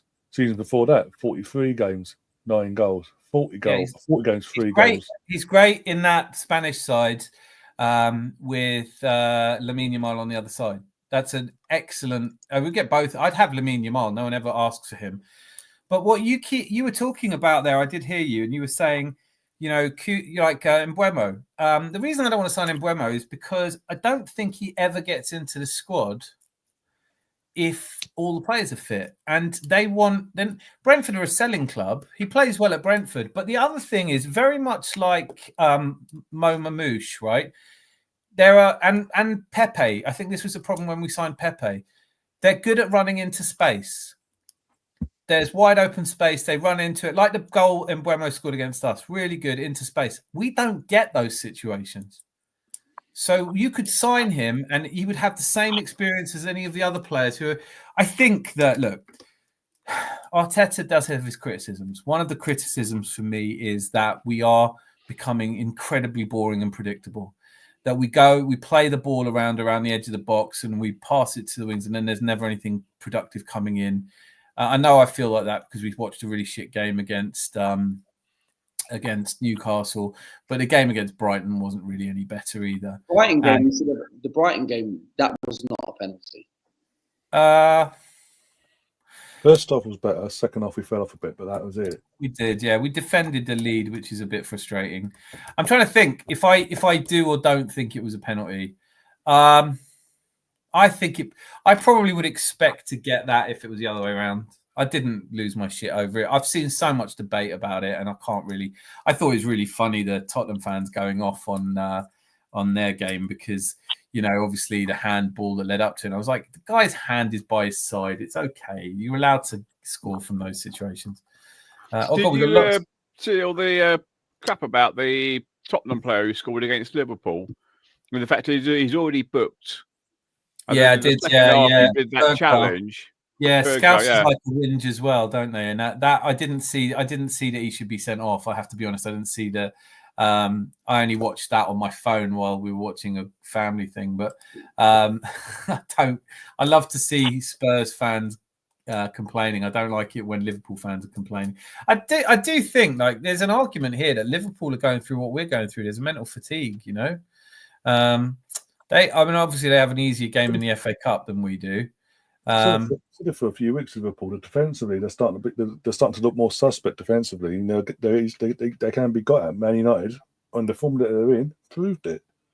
Either Man United had that sort of turnaround moment that Martinez was talking about, and I don't know, and I hate the idea that they're coming to us after their first bloody good game. Do you know what I mean? But at the same time, and more rested, and we are facing this at the moment. Like if you look at our fixtures coming up, it could be calamitous. I mean, you could say that obviously the last big game they played, Man City, got a result, then went on a massive losing streak. Yeah, you could do, but this was a different performance than the one against Man City. I'm just saying, the devil's advocate. You could. Yeah, no, listen, I don't know. I'm dreading it, though. Until we see United play on Sunday, we won't know, obviously. Yeah, but then the point is, we play them on the Sunday, then was it Wednesday we play Spurs, then we got Saturday we play Villa, then we got a little break. We don't have more than a couple of days off, ever. And this isn't like... So if we get through on Sunday, we've got a fourth round to look forward to at the end of the month as well, more likely, or whatever that may be. Yeah, I mean, it is gutting that we look like we're going out of the League Cup because you still got to go up to St James's Park. And, people have been having a dig at me going, we're out of the League Cup. And I go, so is it all right to send the kids up there then? No, we've got to take it seriously. It's all right. Well, we've only got one team at the moment. We've got 11 players you can put out. And all these people giving Arteta shit for not playing Raheem Sterling. Does anyone think he was fit enough to come on against Newcastle and make a difference? No, he just got back from injury, no. He's on the bench because probably running out. I mean, we had Oyedeji on the bench. He could have been rested for the FA Cup on Sunday as well. But I was saying, I wasn't giving slack, but I said I kind of feel bad for him. In your chat the other day, I said on Tuesday after the results, I said, I kind of feel bad for him because even when he's available on the bench as an option, he wasn't used. When nothing was working in attack, at least we could have tried it. But I didn't go, this manager needs to be sacked because he's not giving ex-player minutes, or when people said Saliba wouldn't come back because Arteta hates Saliba, that Saliba wouldn't come back from loan. Like these I think he ridiculous. almost did, though. I think he almost did. I think you can't give. Look, there is something wrong with the team that you saw on. I think it looks like they're tired. It looks like they're out of ideas. It looks like they're lacking in confidence. Football is about confidence, and we have. I think that. That this time last year they took them to Dubai for 2 weeks, and that made a big difference. I would kill to have that happen right now. I would love to see them go off to Dubai, families, Odegaard's newborn baby, everything come together and be a team again. And I'm sure that Pep would love to do that with his City side. And I'm sure that right now Arne Slot's starting to feel like, God, I need to do that with this team, because if Salah's off the boil at all, we might not score. I mean, they didn't look good against Tottenham, and they put out a fairly full-strength team. And that could be, and that's right on the heels of a 2-2 draw with. So they've had 2 really bad results for them. There could be another one on the way. Liverpool, for me, I still think they'll get something out of Forest away. But what if it's a point? Yeah. Yeah, exactly. If it's a point, they're only 7 points ahead of us without a game in hand. I think you start looking a bit mental if you start saying there's no way we can overhaul a 7-point lead with 18 games to go. Forest or Brentford, because They dropped. I can see it. They lost Forest at home, so yeah. To answer your question, I can see them dropping points against Forest. Forest, you're disrespecting Forest as well, because Forest have had an amazing season this season. They're going to be at home. The fans are going to be riled for it. It's under the lights. It's not going to be a walk in the park for Liverpool. And as I say, I've been saying for weeks, defensively, Liverpool look throughout. And Man United, if they're more clinical and more in form, they win that game on Sunday. Yeah, they should. I mean, if you hadn't passed it to Harry Maguire, if you passed Harry Maguire to win the match, that's like, what are you? What? But this is the thing, right? I understand what you're you actually talking about. Yeah, exactly. But one thing I will say, even last night, look, they battered Tottenham a few weeks ago 6-3. Compared to last night, where they took the foot off the gas, they looked frail. Every time they attacked, the only person that got them out of trouble was Van Dijk. If it weren't for Van Dijk, they would have lost that more than 1-0. But they can I just say hello to Scott, the man from tomorrow? Team. The man from tomorrow is trying to. Oh, wait, hang on a second. Scott from Man from Tomorrow. But I think you mean Osimhen, not Osserman. That sounds like something Anthony would say. Leon Osman. We want that Victor Osimhen from that Fenerbahce. How you doing, Scott? You're right. Sorry, I had to do that. Made me smile. We need more red and white Canadian ballers. I want Jonathan David in the summer. He's so good. I want Alphonso Davies. Can we have him, please? We don't have enough left backs. They're both free in the summer. I know. We like a freebie. One thing I will say is, sorry to interrupt, but one thing I will say is, yeah, Liverpool can be caught. We've seen it against Newcastle 3-3. We saw it last season. 1 or 2 games. Saw it last season. Why is it that we're making ourselves dropping points and we're making Liverpool? Let me ask you a different question, because I think your question's been answered last season. Why did we have such a bad result against West Ham and Fulham and then go on to an 18-run, 20-run streak with 1 defeat? It's because we're actually quite good. Why are we second? Because we're actually quite good. If Liverpool had had the injuries we've had, if Liverpool had had the red cards we've had, I think the tables would be the other way around. And I do think that we've left a lot to do. And I'm not worried. I don't think the reason that I don't think we're going to win the league isn't because of the relative positions and everything. It's because we look tired and our squad looks thin. And I don't know if we can do this without Bukayo Saka. And I don't think Odegaard does look up for it. And I don't think the way we're playing is full of confidence. But that can change like that.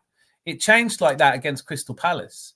Last season, when we'd lost to Liverpool, came back from Dubai, and everyone was going, they shouldn't be on a jolly. They should be in freezing cold water. They should be lifting coal. They should not be allowed to have fun. They should work until they die, and then they should win games. And you said, that's not how you would treat if you had a stable of racehorses. You wouldn't go, right, you've lost a race. Now you have to run every morning. What Arteta and the Arsenal team did proved to be successful. They took them away. They rested them. They got them back into the mentality. Nick Yover then was suddenly allowed to practice free kicks.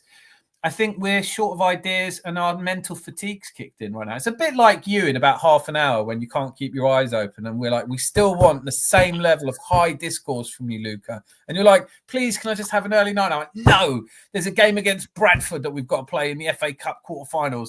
And we need you because we have no squad depth. We have no young players. We don't have Liverpool's squad academy where you can just chuck 4 of them in the semi-final of the FA Cup. We are desperately short of players. And I don't know who to blame for that. Obviously, Arteta is the manager. You're going to give him some shit for it. I don't think anyone can escape that. And to this comment, teams outgrow players and managers. Of course they do. And players outgrow teams and managers outgrow teams. You know, we lost most of our greatest players, with the exceptions of Martin Keown and Dennis Bergkamp and Tony Adams, to teams abroad. You know, Patrick Vieira, Robin van Persie, these are all Ashley Cole. They all outgrew us. So it happens both ways. Right now, I think the things that people don't give Arteta credit for are no one's coming in for one of our players, and we're not sitting here in a January window going, please, please, please don't go. The players seem to believe in the process and the project. And if he's such a bad manager, why would they be praising him in interviews and giving him his flowers, giving him cigars where it's due? If the players were bored of Arteta, why are we second? Why are we in the same? Yeah, we lose. Yeah, why would they be performing for him? Why are we doing this? Why are we third in the Champions League? They're not here for him.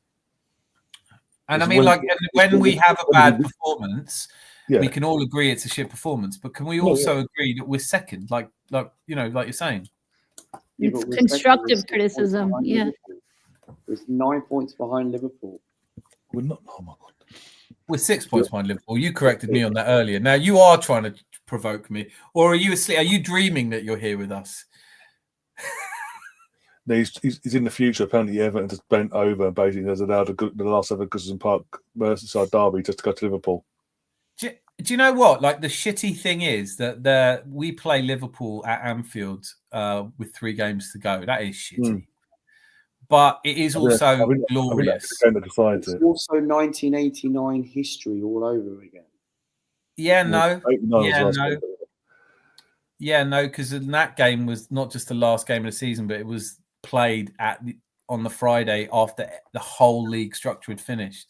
And that was only because of Hillsborough. And none of us are praying for another event like that to give us a chance. But if Hillsborough hadn't happened, we would not have won that league. We threw the league away. George Graham, who's a hero amongst all of us now, I'm sure, we lost to Derby at home with the 2 games to go. And then we had Wimbledon. And if we'd beaten Wimbledon at home, we would have been lifting that trophy, and they fucking drew with us. So we had to go to Anfield and we had to win, and they had better goal difference than us by 2, and the history writes itself. But Luca, if we'd had this podcast then, you would have been calling for George Graham out.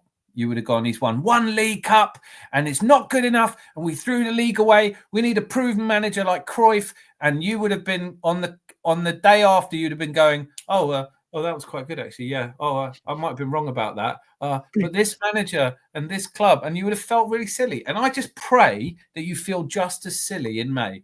I really do. Whether it's the Champions League or the league, or even the League Cup, fuck it. If we go up to Newcastle and win 2-0, it goes to penalties, and they've got Dubravka in goal, or if he's still there, or I don't know. It's always on. It's always possible while you're in it. We're in the semi-final of the League Cup. Just like Liverpool, just like Spurs, just like Newcastle, we could still win it. As for the league, let's be clear. You said, do I see Liverpool dropping points to Forest? I say I've seen it this season. So yes, they can, but I can't see it. They have. It's not. You're talking about it like it's some outlandish idea. They went to Anfield and took 3 points. We might do the same. Let's say this. Sorry, go on. No, I've said enough. I was going to say, you also got a Forest fan base, the club, everything. They're at home. Next midweek, under the lights. It's going to be an atmosphere. It's going to be buzzing. It's a stadium on top of the pitch. Liverpool ain't going to like it, and that's where Forest will get some joy. Nuno's got something out of this team, so you cannot write Forest off. Even Brentford away the game after. Brentford's home record, Brighton playing against us, is decent. They'll give Liverpool a game. Not saying they're going to take points, but they'll give them a game.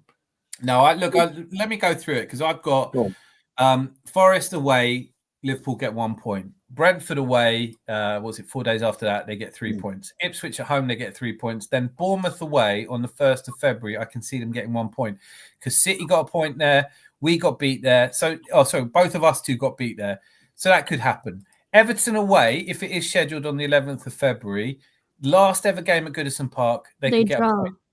They could get a point. So if that's the case, so hear me out. If that's the case, and we manage to beat Spurs at home, Villa at home, Wolves away, Man City get a point off. If we get a point off Man City at home, which I think we could do better than, we get 3 points to Leicester away, and then I think. Sorry, that's not even happened yet. But I think by the time Liverpool get the 1 point against Everton, they'll be on 55 points. And if we can beat Leicester away, we'll be on 53 points. So I think it comes down to 2 points in the 15th of February.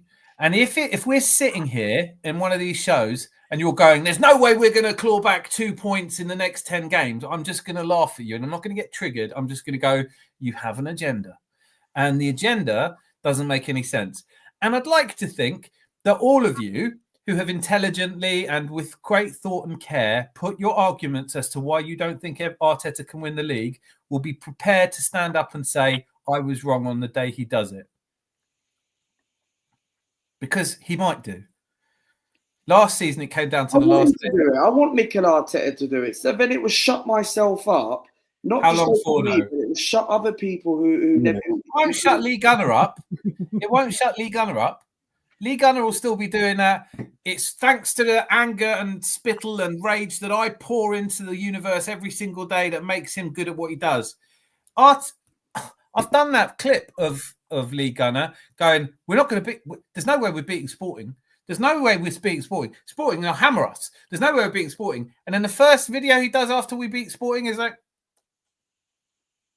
Sporting 0. Arsenal. It's like he's a twat, right? He's not. He's a pure narcissist who just wants people to love him, and not in a nice way, right?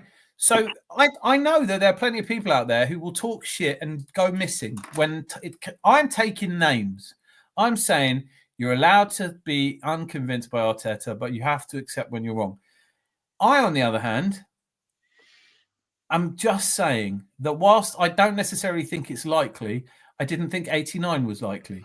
I didn't think 98 was likely. And yet I just support until it's impossible. I had lots of Man United friends in 97, 98, and that's the big one for me because 89, I was 16 years old. Most of my friends, we just thought it was a fun night to watch football. I'd never won a league before. I had no expectations. I didn't know how we'd celebrate. Luckily, we lived near enough Highbury, so we all just went there and it was just drunk. It was like brilliant. But by 97, 98, I'd experienced it in 91 and 89. And I kind of felt like something was going for us till I went to Blackburn at home around my birthday, December 97. And I have to be honest, I was like, well, it ain't over because it's still Christmas, but we're not that good. And then we had to win 10 games in a row with Alex Manninger in goal. Do you want to talk about unlikely? Remember that game against Man United where Overmars scores a winner? Bergkamp wasn't playing. Ian Wright wasn't playing. We had Alex Manninger in goal. Mate, it can happen. And you can't predict it will happen or it won't happen. Football is a global sport. It holds the fascination it does because all the experts will tell you, well, yeah, Man United are going to absolutely get they're going to get absolutely twonked by Liverpool. It'll be a cricket score. It'll be 9 or 12-0. And then I'm sitting here going, yeah, I think it'll be 4-0 to Liverpool. And on the day, Harry Maguire nearly won it for Man United. God, I wish I'd put money on that. Rosie, did you put money on that? Oh, Scott's gone. Sean Dice is available. Love it. The Rangers. Well, Wayne Rooney's available. He is as well. He's waiting for the Man United job. He's going to have to wait another 6 Oh months. my God. That's it. So we're going to give Wayne Rooney 15 million quid a year and an 80-year-old every other weekend. Assistant to the manager. Oh, yeah. Lucas falling asleep. All right. You're so... I want Leao. Leao ain't coming. He's actually come out and said he's not going, so that's definitely not happening. Social, great to see you, by the way. Anthony, nobody will sell their best players halfway through the season. That's true. And I am pissed off that we didn't do better in the transfer window this summer. It does make you wonder why. I don't know. Like for Benjamin Šeško to be our first and only target, and then like with the day to go, is Raheem Sterling available? Kvard is an actual 10. He played there before he went to Napoli. Red Eye, we're on it, man. We are spreading this rumor. Don't worry. I will do a video. The chap from Brentford, Mbumba Scott, man, you are the funniest when it comes to names. Mbumbo. That's the one. Any YouTuber says Prem proven in a, I don't know what that means. I can't see a big name come to play under Arteta. All right. Okay. Some have, though, haven't they? You know, some have. Immediate red flags when someone clown says Premier improvement means they know nothing. Classic. Yeah. Oh, harsh. Are we still talking about Arsenal? Wake me up at 3. No, we start talking about shoes. We are Arsenal Football Club. Doesn't hit like it used to. Rodney Dangerfield is a spokesman for the club. I'll give you £10. No, you won't. You're Scottish. Don't accept Scottish money. Saka, top 5 value in the whole world of football. But he won't play for Arteta. Rosie, let's talk Aberdeen goal. Aberdeen. I don't want kudos. We missed the 40 million window. He ain't worth more. 100% agree, Social. Made LG quotes from Lucas. Stop being nasty. Dan, it's all about stats. Does the eye test work? Yeah, man. The two go together well, don't they?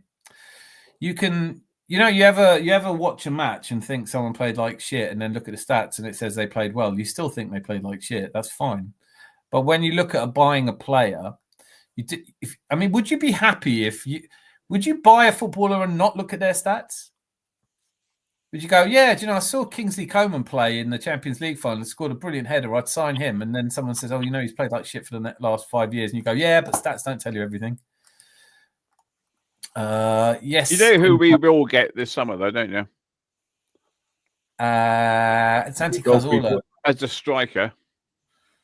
It will be Benjamin Šeško. Šeško will come to Arsenal. I don't want Šeško at my club. I think he's overhyped. I think he's good, but they're going different opinions. I think. What makes you think he's that good? I don't think we're signing anybody in this window. No, this window. Summertime though. Oh, you mean summertime? Oh, I think we'll get Isaac. Oh, Miss Mila. He's young, he's powerful, and he's fast. I'm rattling darts at outers. I really hope we do get Isaac.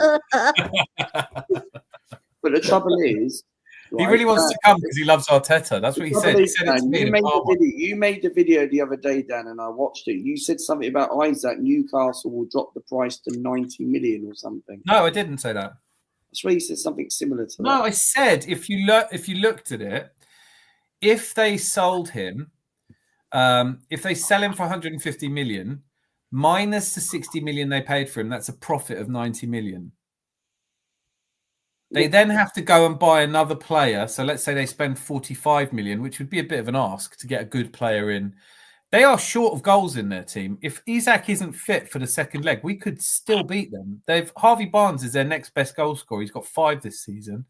Well, I haven't added Gordon's goal from the other night, but I think he's still only on 5. So no, my point was, if they take the 150 million minus the 60 million leaves them 90 million, they spend 45 million on a player that can replace Isak, which is bloody hard work, or we'd be doing it. Then they have a 45 million pound profit. And the difference between them qualifying for the Champions League or not is about 50 million quid.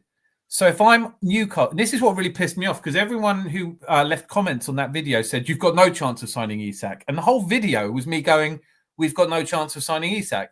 So when you stand there and when you spend a couple of hours making a video that says, we can't sign Isak, let's get over it. And all these Geordies come in and go, you arrogant prick, you've got no chance of signing Isak. And I'm like, that's what I said. That's what I said. But in the summer, if they don't qualify for the Champions League, then they might have to sell him because he doesn't want to stay. And he apparently has come to some sort of gentleman's agreement. But at the moment, my point was, it's bad business for Newcastle to sell him at 150. We'd have to go in at 180, 200 million. And for all of the people, and in the video, I also say for all the people who think we should just buy him whatever he costs, find me a player that cost more than 100 million that's been a success. Well, who I else went is through- there available? Who else is there No, available? I'm saying in world football, in the history of world football, the most expensive transfers have all been failures. Neymar, world's most expensive footballer, 198 million pounds, total flop. Kylian Mbappe, 150 million, total flop. Coutinho, total flop. Jack Grealish, total flop. Spending too much money on a player is almost a given that they're going to fail. That's all I'm saying. I don't think we're signing Isak in the summer or in the winter. I'd love to, because he's the player I Where want. do you think Isaac will go in the summer then? Liverpool? No, I don't think he No, necessarily. he'll stay put. Say that again. Newcastle. I think he stays put.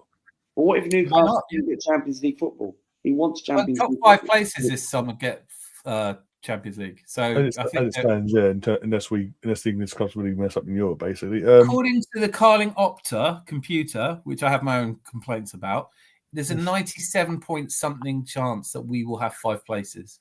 Mhm. It's, But that's, even if they don't get top five, then they get like Europa League spots. It's Europa League. It's Europe for him.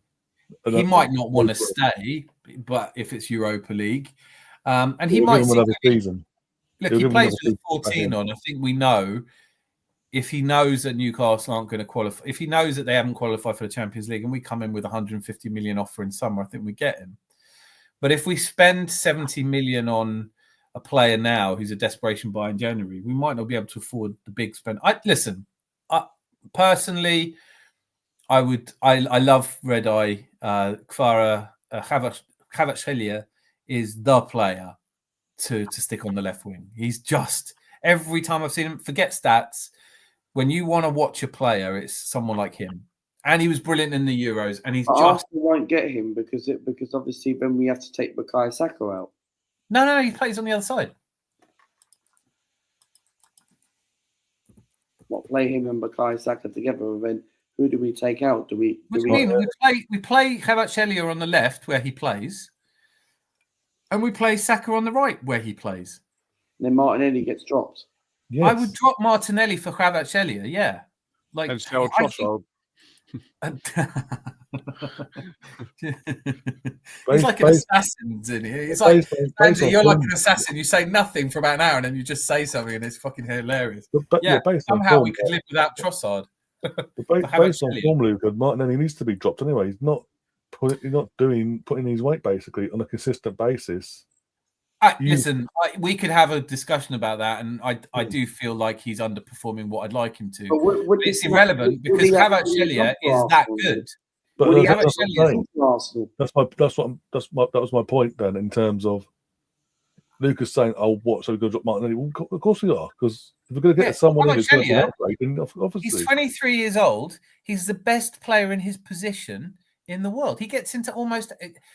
Name a team that Kvaratskhelia doesn't get into. Who's got a better left He's winger than him? incredible for club and country. He's so talented. He's unbelievably good Yeah. for a Georgian team that's not very good. I loved watching them in the Euros. I loved watching him. He's brilliant. He passes the eye test. He's actually all right. Let's put it another way. He plays for Napoli. They're doing all right. Yeah. And also to BX, this might be the kick up the arse that Martinelli needs to push him up going forward as well.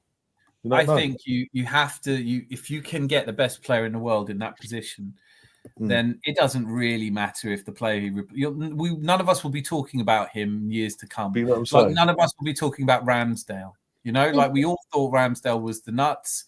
Someone came along. He's been better. We move on. Emil Smith-Rowe sadly might fall into that category. I know Paul Merson did, because when Wenger sold Paul Merson, I was absolutely gutted. I really liked Smith-Rowe. I love Smith-Rowe like I love Merson, but you have to look at it and go, didn't do anything elsewhere. He's not firing at the moment at Fulham. Just like Eddie Nketiah is not. Luca, you have been a star coming on here. I know you're about to jump off, but talk about Into the Lions then. Thank you. All right. I will resubscribe to you now, but don't fucking slag off Arsenal fans again, because I will come onto your channel. And you know what? Like, you just can't do it. You can't slag off Arsenal fans. You can say what you like about 19 other Premier League fans, all right? This is the Adams Arm. 100% no. Thanks for having me on, man. Thanks. I'll see you soon. Get some rest. Oh, Dream man. about Arteta cuddling you. Arteta, yeah. Mikhail, stop it. I'm not that kind of boy. Sorry, Oh my God. All right, mate. Fair play to him, man. That is. At least he didn't back away from joining the stream. So No, fair he didn't. play. He came straight on and he Yeah. funded it. I mean, I still don't agree with a lot of what he was saying, but I will always respect somebody who can. But I do think it's very hard to get through to someone who's very adamant and stern on not changing their opinion. I think that's one of the saddest things about it at the moment, because when people say to me, I'm naive and I'm stupid for thinking we might win it, I said, I didn't even say that. I haven't said we're going to win it. I've just said Yeah. it's not impossible. I am. They go, fact, we're never going to beat Newcastle in the League Cup semi-finals. It's not a fact. It's your opinion. Like, I've It's seen not weirder happened things yet. happen. Yeah. I mean, what about that? What do they call it? The game with Paris Saint-Germain and Barcelona, the reprochage, or the when they came back from a a few years back when in Miami, I was a manager. Like four goals clear, 5 goals clear, and yeah, and they call it Basket. the reprochage or something. They have a word for it. No, isn't it the remontada? So remontada, I think that's right. Yeah. remontada. Yeah, when they came back. That's the Spanish meaning for comeback. Yeah, so there you go. Like, why not believe? For me, I think it's always impossible for a pessimist and an optimist to agree, right?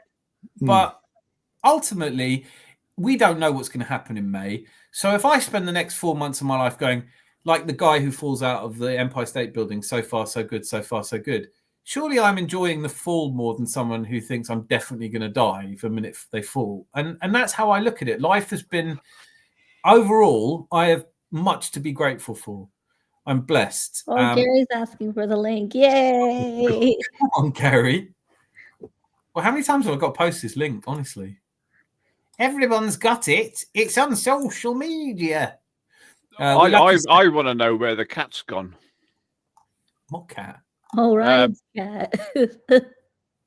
Both, Yeah, that one. What cat? both first. Well, one's. Well, I say that as soon as I was talking. I'm watching it on a smaller screen than usual. Was so it a I- Mancoon? The one that popped up earlier. Yeah. Yeah, I thought it was. Big old He thing. may not seem to be awake, but he watches everything. Oh, aye. Bring me Leao. Clothed or unclothed social. Half hour. I won't leave either. Faradona. Look, Moss Sports World is on it. Baller. My baller. My baller. I want it just for all the people who spend money on each letter they put on the back of their shirt.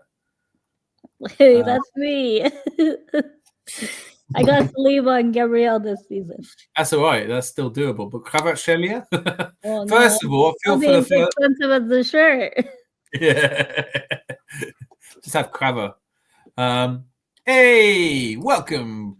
Still the same curtains behind him, but we love him. How are you?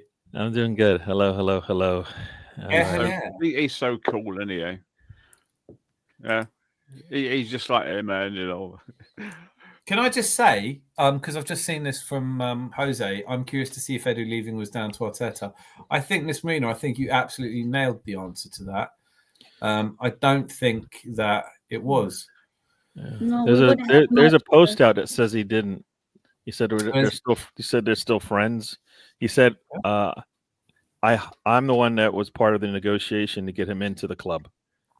So all of that would sound kind of crazy that all of a sudden that, so sounds like I think he got at least he's trying to calm it down, but basically sounds like it sounds like they're still friends, so we'll see. I think, look, he got a job offer. I will say, as I said at the time, and it was shock news at the time, I will say it's hardly a ringing endorsement of the process if you are prepared to leave. I don't think Edu thought we were going to win the Premier League this season. And when people say to me, yeah, but the offer's too good, I said the offer will be just as good if you win the Premier League as sporting director. I think that's a given. So I stand by that. However, this story that came out today, that it was somehow a conflict, that I think he just saw Garlic being appointed CEO. He thought, I'm never going to get to do that. I want to do that. And the doors are kind of closed for me at this club. I may not get another offer like the one for Marinakis where I get to live in Brazil. That's a big deal for him. I mean, on one level, it's kind of silly that we're asking, why did he accept a lot more money to go and live in a place he'd much rather live and do a job that he's always wanted? It must be that he's fallen in love with sorry to interrupt. I think he wanted the multi-club model, which, he gets to manage more than one club under the Forest. Yeah, and one of the jobs he's been given is to go and find a Brazilian team to add to the group. Yeah, and he's sharing the role with a lady who was appointed, because David Ornstein mentioned a lady who's gonna, I think him and her are doing the role together, but I'm not sure. A lady? I don't recall her name. David Ornstein, I'm looking for it now. David Ornstein tweeted about it recently. That lady was appointed for that Forest role that Edu was going for. I'm looking for the post just right now. Yeah, I mean, I think the bigger question for Arsenal fans right now, because it said she was going to join Edu in that position. But the bigger question has to be, why did we not sign a striker in? Why do we not have a striker in mind? Are we just, because there were a lot of talks about Isak in summer, and was he our real plan A and we thought we'd give it a bit of time and we wanted to wait? I think we spent a lot of time on Nico, trying to convince Nico Williams. And then by that time, we spent as long on Nico Williams as we did on Isak. I really don't. I don't think I honestly think we were trying to get Sesko. We were, but not as our main signing. That was never, I can't see that ever. The amount of money that he was being offered, no, it's just not a main signing. I think we want Sesko as a long-term player, and he's got potential. He's not a player that comes into the Premier League. I think that's the problem Man United made under Erik ten Hag. They got desperate.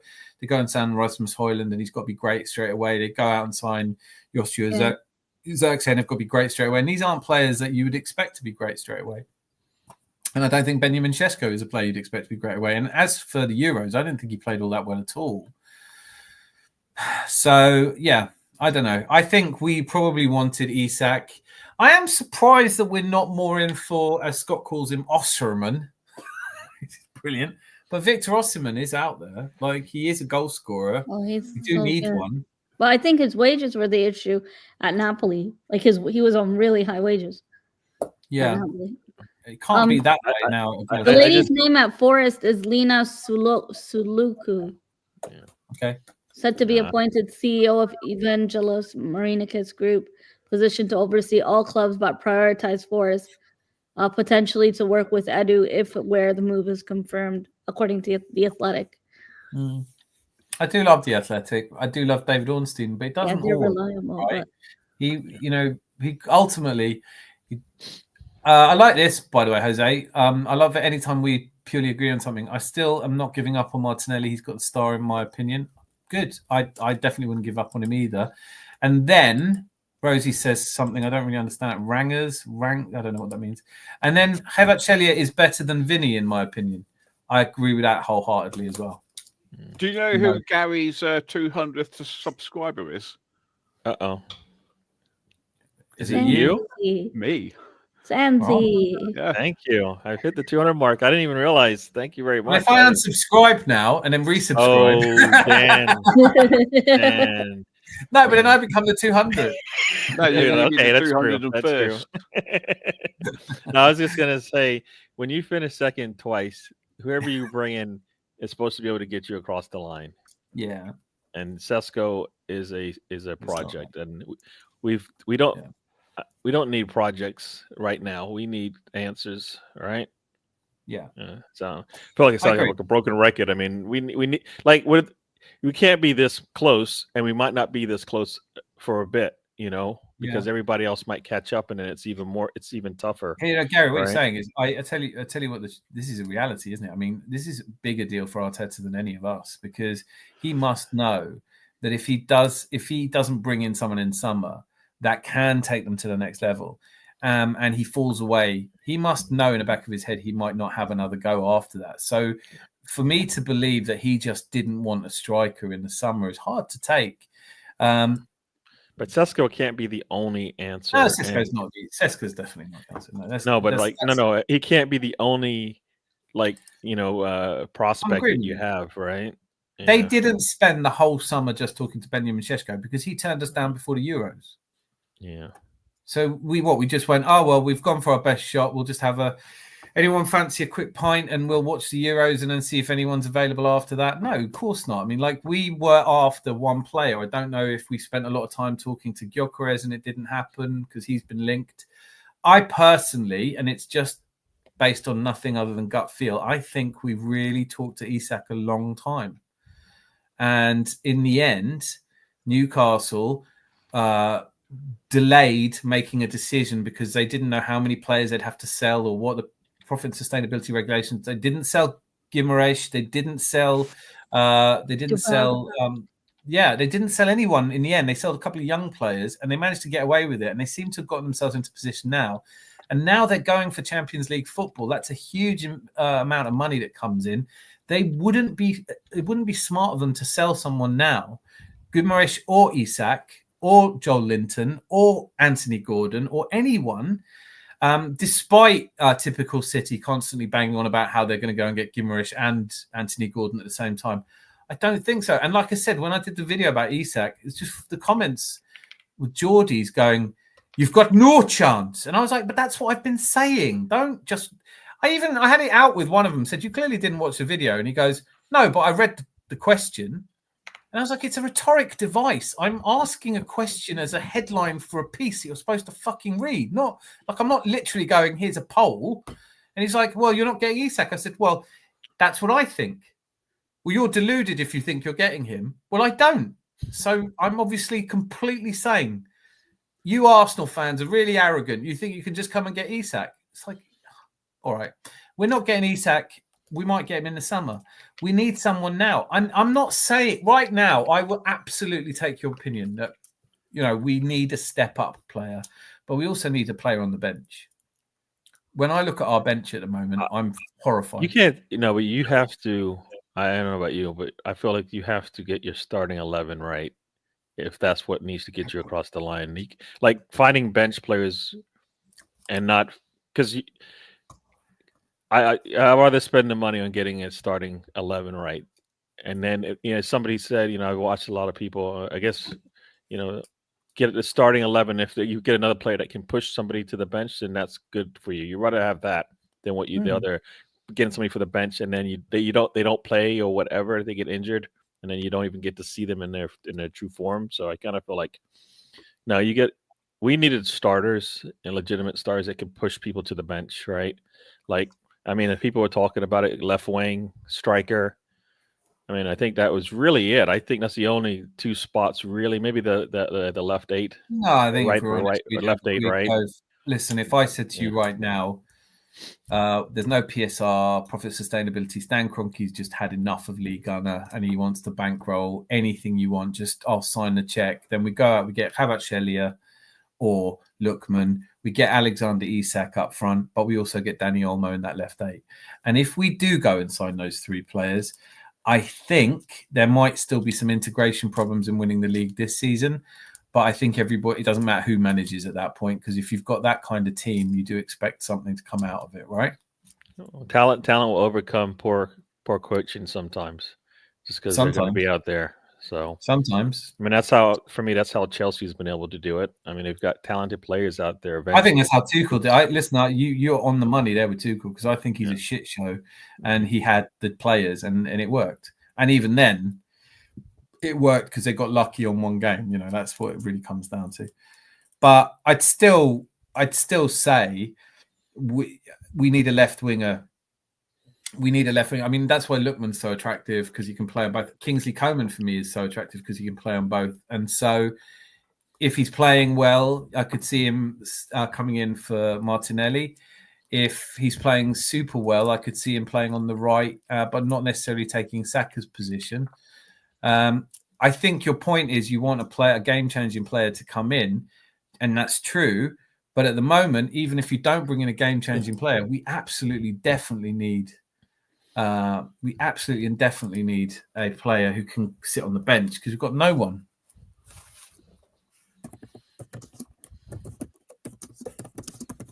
Yeah. Well, as I said, I think we've gotten. It's one of those things where, as a manager, you have to assume the worst. I mean, like you said, you got the surprise second place the first time, the third, the second time around, you were, the goal was to finish top of the table. That didn't work out for multiple different reasons. So the third time, was that going to happen? I don't like to strike out 3 times. It's like baseball. So we're set up to do that. I think we call that rounders. I don't really. Baseball's like, is that actually a sport or is it just something you do for? Oh, come on. You're so funny. You know everything about everything, but now you're gonna play like I don't know what you're talking about. No, but baseball, I've seen it. Isn't that? But it does seem like a bit of a. It's like a very. I don't know. I don't get it. I don't because I watched one game of baseball on video, and it went on for like 5 hours. It can go on for a while. Yes. A bit like darts. What's wrong with darts? I love darts. Darts is not exactly exciting, is it? I wonder if he's going to hit the board. Yeah, he'll hit the board. He's going to hit the little bit of the board. 180, a world record in darts. And everything. Come on. I want to carry on this thing about the bench though, because I absolutely take your point. Start of the season, you're looking at it and going, we don't just need bench players. We need, like I said, we need the equivalent of a Cantona. Alex Ferguson has a good team. All the parts are there. They work hard. They're really well set up, but they don't have that game changer. We do have a game changer in Bukayo Saka, but now we don't. And God help us. That was the risk even for the last 3 years. We've been like, if he's the only person we got, I hope he's around because, he has to play, right?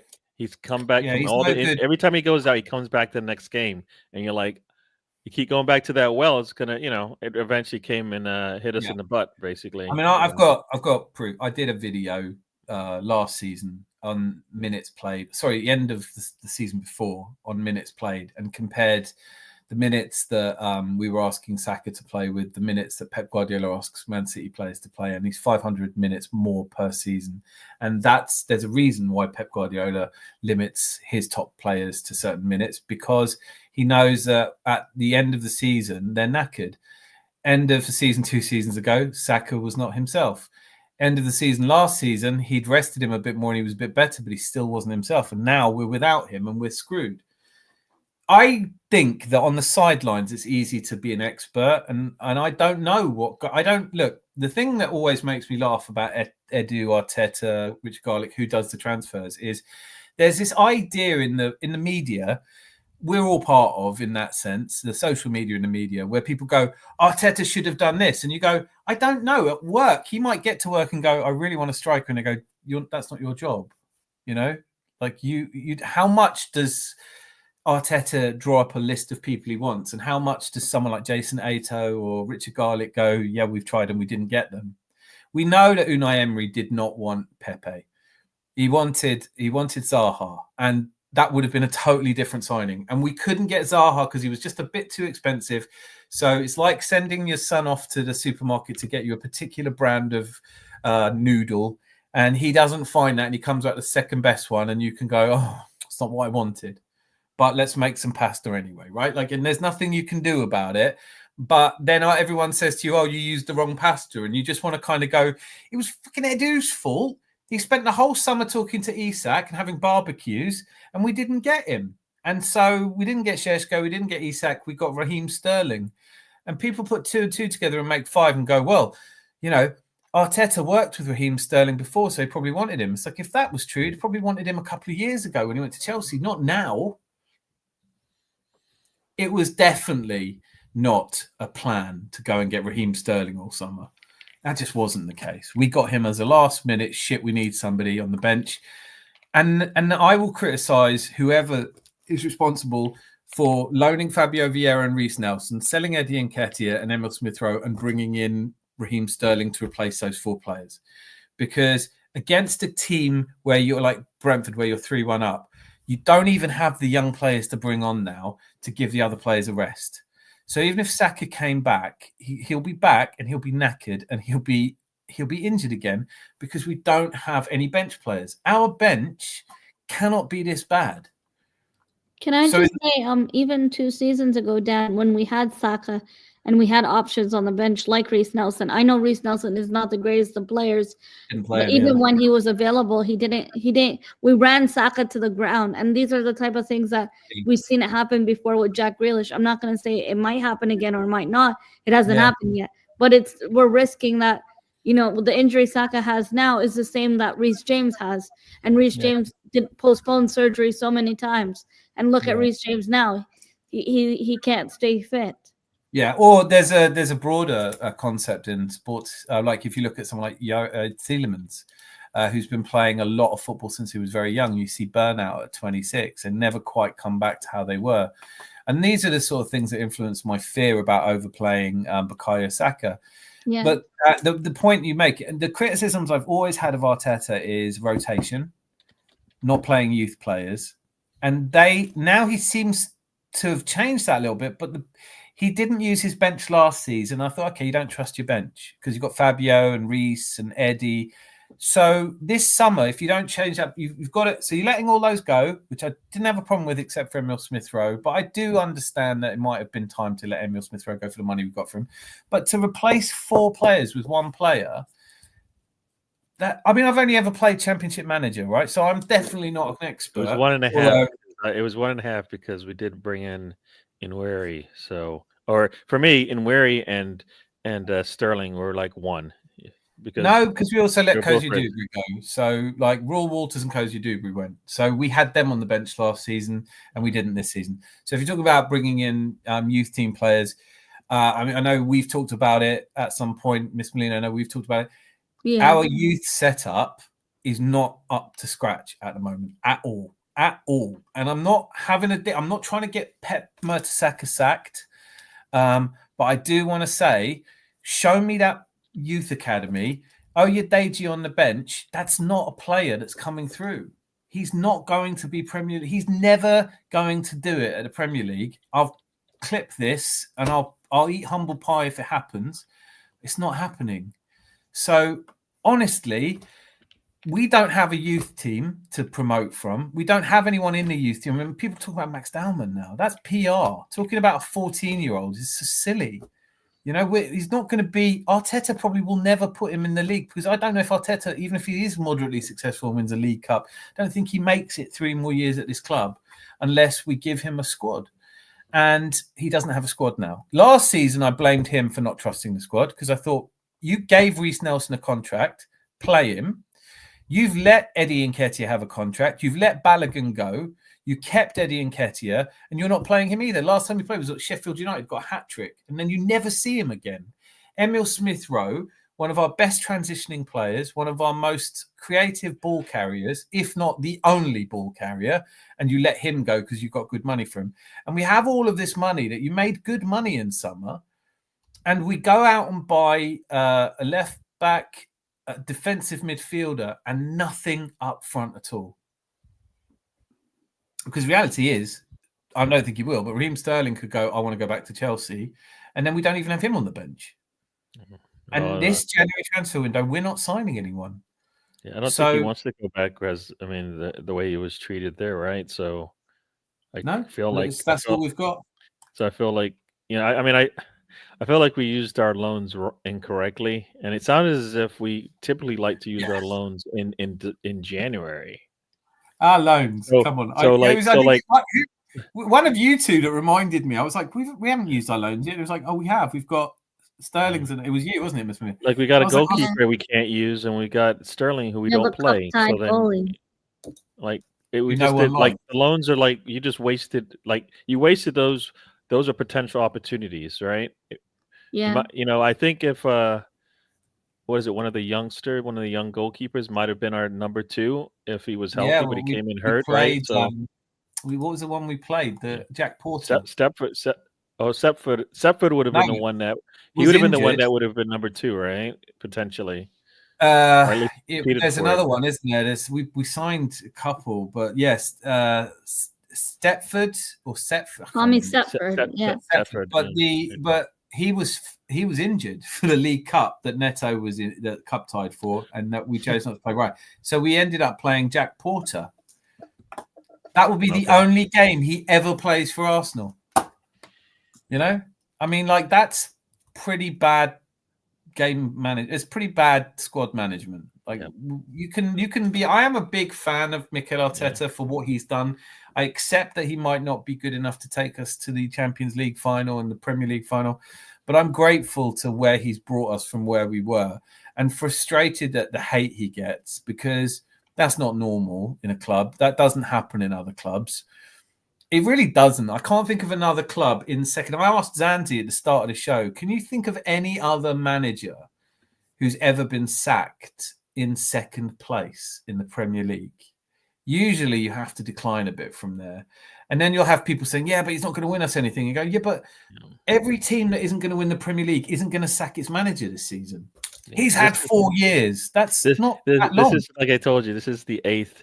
And then come back and do 8th again, but improve the squad. We were a better team when we finished 8th the second time. We just it was going to take a while for us to catch up to where we needed to be. We went really fast to get the 5th and then the second. But for us to get the first now, that's another big jump. It's another big hurdle that we got to make, right? So it's going to take. I mean, that's why, and not only that, but as I've said, we need to be able to compete on all 4 fronts. We are actually doing that now. And it's spreading us thin, but I don't believe you can build, a squad for a long term if they can't compete on all fronts, because you need to have players that play, that come off the bench, that play in those cup games for you early, and then even if they're doing well enough, that guess what, I can rest my starters from the Premier League and let the cup players play, and then late in the Champions League, the way it's set up now, right? Mm-hmm. Typically, we should be able to play some of our bench players or squad players in those last 2 games, but we don't have any. Yeah. We don't have any starters, so we're playing them anyways. Well, that's what I was joking about earlier when it was like, should we just send the kids up to Newcastle? Oh, we haven't got any.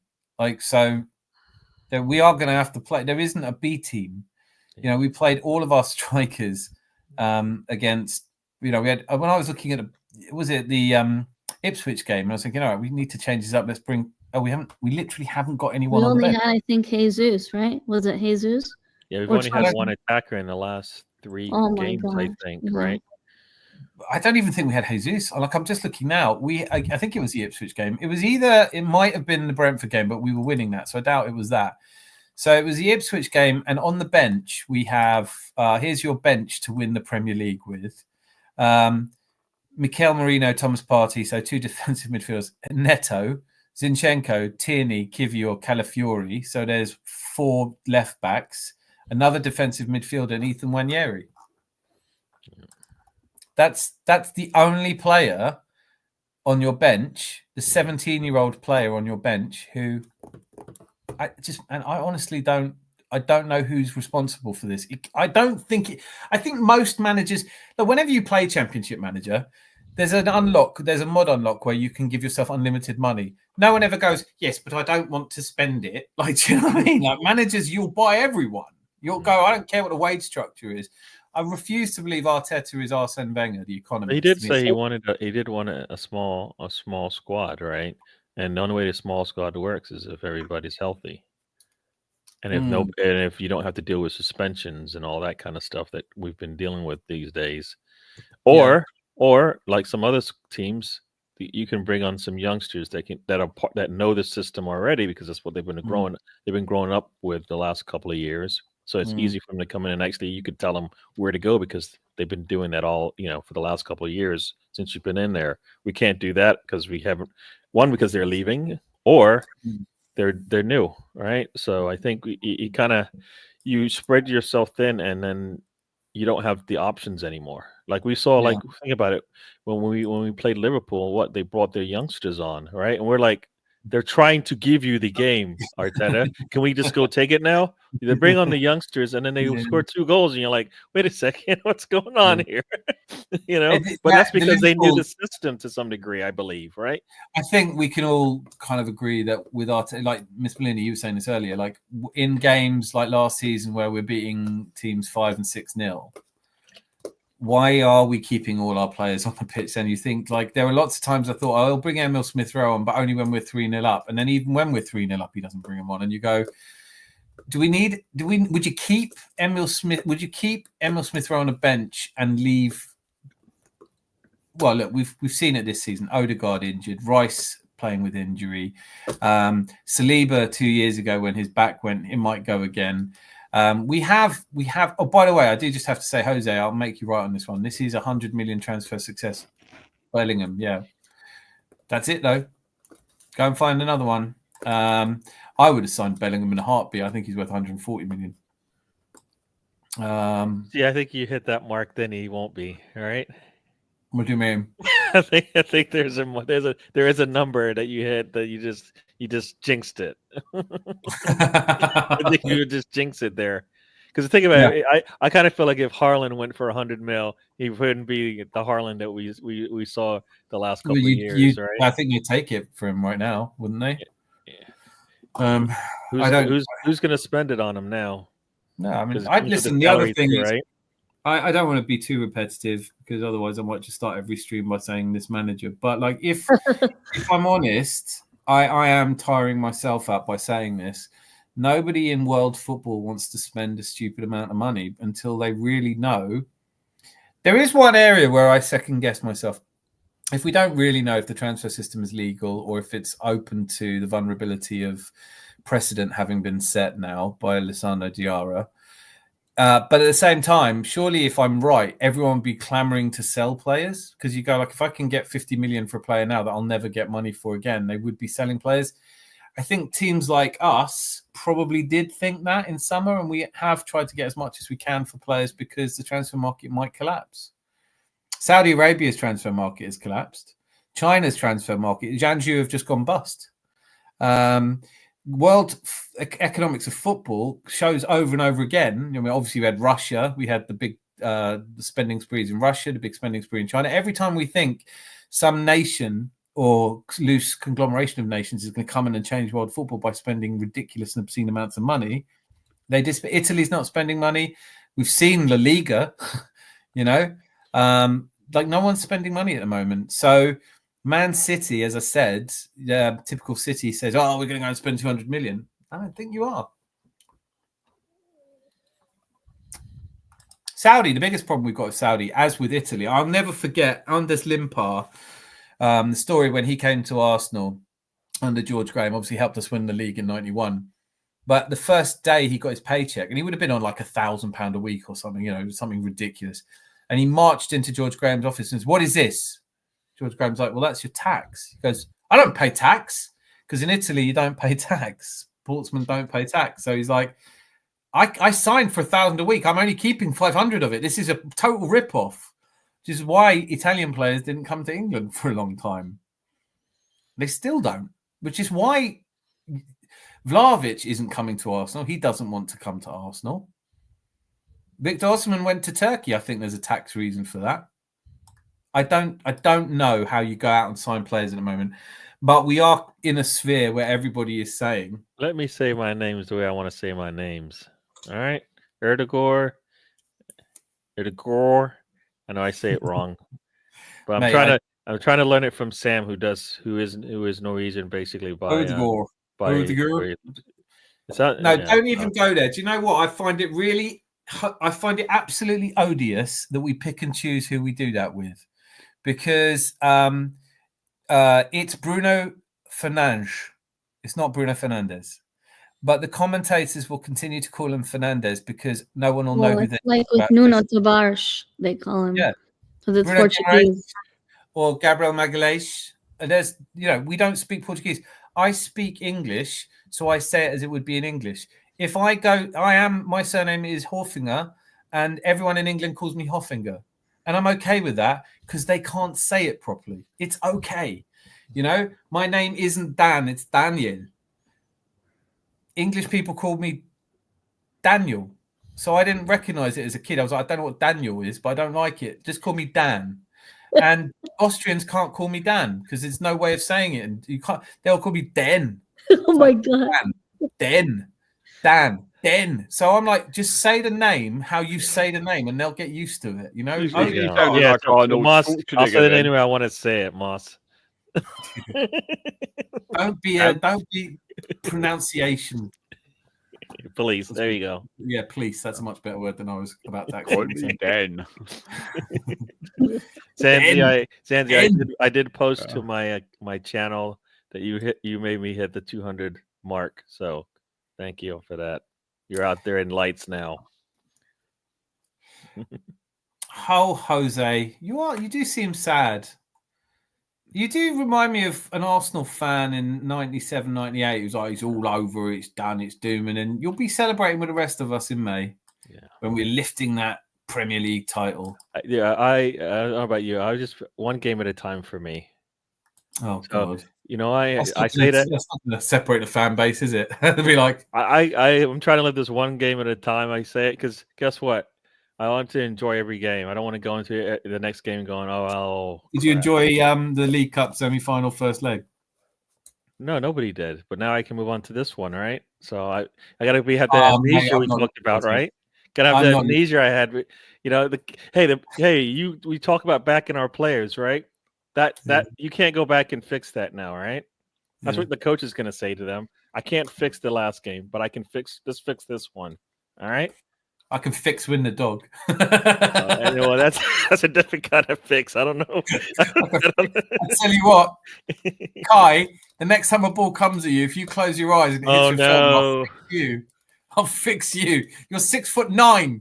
All you got to do Oh is my stand God. there. Well, How do you miss I a hope big the video. chance You know what like they that? do video, right? That's one of those where you wish they had Oh, the mate. Netflix in there and they do the video replay and they show that one, and then the coach just looks at him.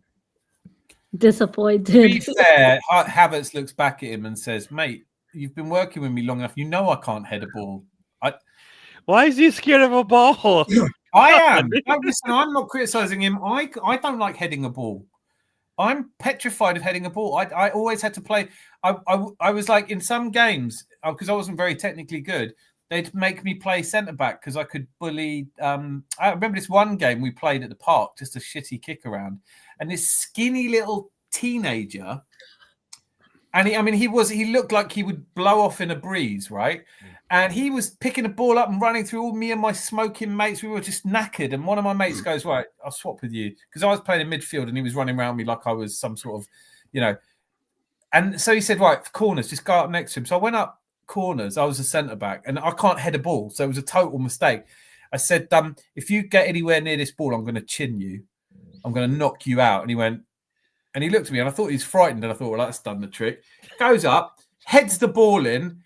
And then he goes, you have to catch me first, you fat fuck. And then ran off. And I was like, what am I supposed to do now? Intimidation hasn't worked. I can't head a ball. I've never, ever been able to head a ball. Well, you know, if he doesn't like to head the ball, then at least chest it. Can he do that? At least wait till it comes Because down. guess what? What did he do? He crunched down. But if he jumped up, it hits him in the chest. At least we're like, well, you know what? He misjudged it by 2 feet. But he could have chested it. It falls to his knee, and he scores. Right? Oh, man, it was it. Listen, I'm giving him answers to all the questions. All right? You don't the want to head bigger it. I get it. question. The bigger question, really, from that game though, is 23 shots. Yeah. 3 on. Well, you know what? target. They weren't 23 good shots, right? In the sense No, that I think 23 every shots, hesitation 20 of is them. like probably 5 to 10 blocks. Well, they kept swapping out that really helium-filled ball whenever we had it. Did you see that? Whenever we had it, they gave us the ball with the string on it. It's fucking, terrible. But you see what? Like, we can laugh about it because I'd be gutted if we don't win a trophy. But I do think since Arteta took over, how many games have we won? Like, we take it for granted now beating Spurs at their place. That's why that Wednesday game, I think it's Wednesday game, you know, at some point the string will break, right? Mm-hmm. And we don't. That's why you got to win the next one, and then we'll see what happens on Wednesday. But At some point it will break, and if you keep putting yourself out there and putting yourself in a situation where this might be the one, right? This might be the mate. one, and that's when the therapy sessions they're already out now. Imagine if we just have one. Don't. I mean, like this Tottenham team at the Emirates, it cannot be. I could see it being a draw and everyone going into meltdown, but it can't. I'm going to that game. I can't wait. Oh, that's given me hope now. Now that I know you're going, it's definitely going to be a 3. Hopefully we win. We'll have 42 shots and it'll be 1-0. And Kai Havertz George Graham 1-0 to the Arsenal. Yeah, well, Kai Havertz, a ball will come over. He'll duck, trip over his shoelaces. It'll hit him on the back of the calf and roll in. That's the goal. Yeah. What? We'll just have to have somebody. We'll have to have somebody come up behind him, and then throw him at the ball. Yeah, exactly.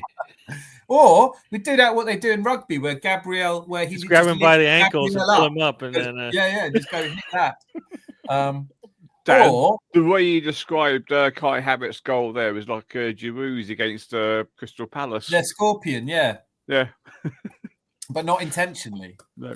I hope, speaking of Tottenham, I know it's a Tottenham player, but I hope he's okay, Bentancur, because he's fine. You guys saw There's a photograph of him in hospital with his girlfriend. He's absolutely fine. Oh, really? Okay, I was at work all day. I missed it. Because they obviously, and it's good that they don't. Yeah, I hope I'm not revealing myself to be a total sociopath here, but I watched something like that, and I just want to see, can you just play a replay of it? Because what the hell happened? He just looked like he stumbled. He must have gone straight into the ground with his head or something. But I thought it could, I don't know, I thought he could have had a heart attack. I was like, what's going on? Stroke, yeah. Is that what it was? I don't know. I caught the end of that when they were all surrounding him, so I missed it. So you watch it. He literally is unattended in the box, and he sort of stoops to head it, but seems to fall on his chest, and then stays down. And I thought, has he twisted his arm? I thought he'd hurt his shoulder. That was what I assumed, he'd broken his shoulder.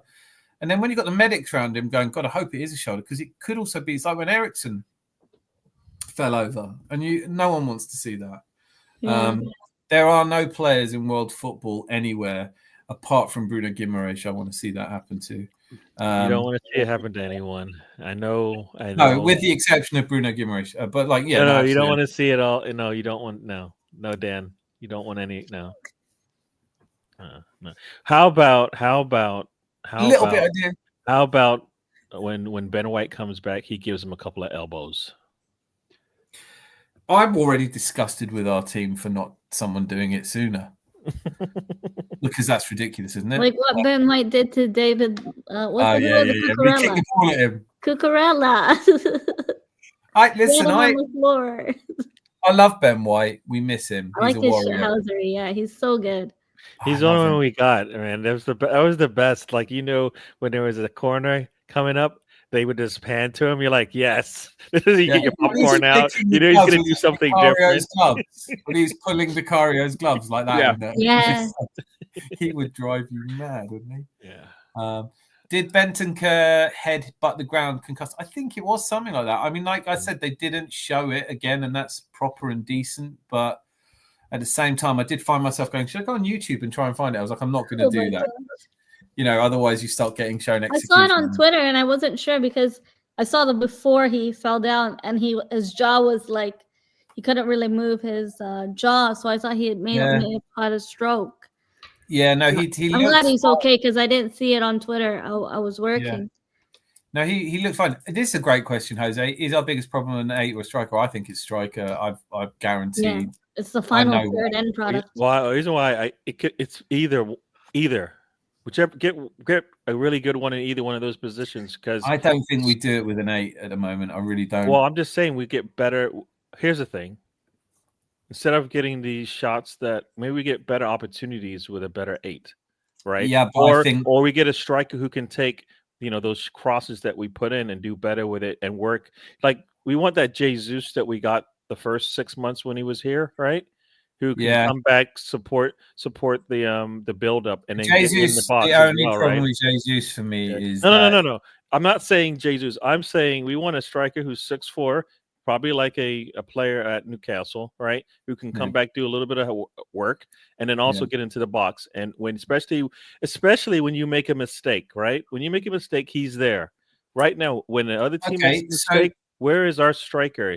So let's simplify the question to actual people. You can have, I'd say I think we'd agree the best striker for Arsenal is Alexander Isak.